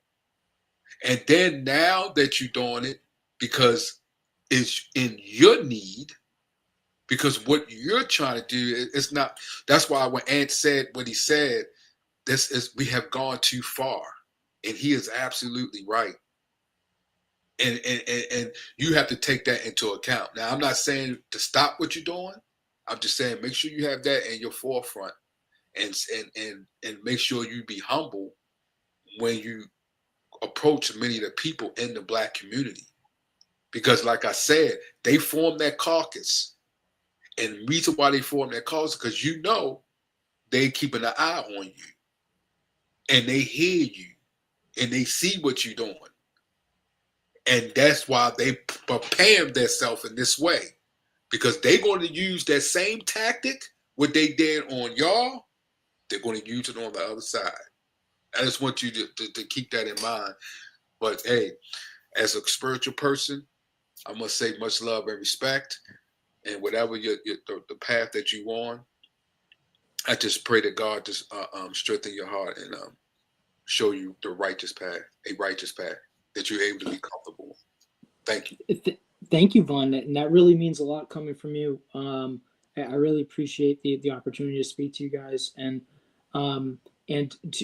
you're absolutely right. And when it comes to coming with like hat in hand and having understanding of that, what we're trying to do now, y'all have been trying to do for a long time, and respecting that, and I would say when it comes to trying to achieve what's best for everybody, I feel like it's never too late. I feel like it's too late when we stop trying, and it's not to dismiss like the challenges that we face, but like we have to have faith in God, and we have to do our best to try to like I said, take on the enemies of Christ and do what we can to try to right the ship. And I think we can get back there. Like, it's difficult. It's going to be a long road. Like, it's easier said than done. It's all of those things, but I don't think it's a matter of giving up. And when you said, and not to go on too long, but when you said like, now that we need you guys, like, I mean, these are your words. When you're saying like, now that we need the Black community in this larger fight, and we weren't there for you, and we expect you to somehow be there for us and have it be this one-way street. I gotta say, like, I think we're both in the same boat. This is like, even though we both want to have our own separate communities and do our own thing, and I think that we should still be unified in a larger way, kind of spiritually, in that like the forces of evil, the things that have been destroying especially your guys' community for a long time, they do not want us to kind of go our own separate ways. They do not want us to be able to have self-determination, and like we want that so much for you, man. I'm telling you, like, I wish that like we had people that could represent that better, but like the love that we have for you guys, you don't even know, man. I'm telling you, like, and it's not because you're Black. It's not because it's just you're our own fellow man, and it's like, and like I said, through Christ's love, like all we have is just an outpouring of love for everyone, and that's what we want to see achieved. Like, we really want to see everybody come into their own, and it's tough, man. It's tough conversations to have, and like I don't blame people for feeling a certain way. I expect it, but at the same time, like we have to be able to turn over a new leaf, and I know there's like a lot that goes into that, but thank you so much. I appreciate the both of you very much. Not a problem. Not a problem. Vaughn, I need to speak with you, sir. Okay. So how did I do? Oh, now, right? Oh, you did good, brother. Okay. I didn't go up on the handle. I didn't go at the handle. You and I was really proud of you with the Emmett Till thing. I was like, golly, this guy. Now that's the We-On-Loc I like right there. You that right there, how you brought the facts and seen the detail, what was presented, and then brought more facts and to say, hey, no, you trying to paint a picture that really doesn't uphold to actually what's going on, especially in that situation with Mattel. I was proud of you right there. I was like, good, and there you go. There you go. Okay. I was about to get upset. I was like, if this guy bring up Dr. Umar, I am leaving. Get on out of here, man. It's getting late. All right, bro. I see you now. All right, brother. And this is going to be one of the most interesting lives I've ever had in my life. I'm gonna be off for at least a week or so. But y'all gentlemen and ladies have fun. Don, Bridget, everybody, thank you for coming. Even the white supremacists, thank you for coming. Even the suspected white supremacists, thank you for coming. But this isn't over by a long shot. I'm just going to be taking a break, chilling, and chilling well. But if you're feeling kind of lucky, like, share, subscribe to the channel. Like, share, subscribe to the channel. And if you would like to, become a member of the We-On-Loc Nation channel. Until next week, I will be seeing you guys later. Be well. Love y'all. Peace.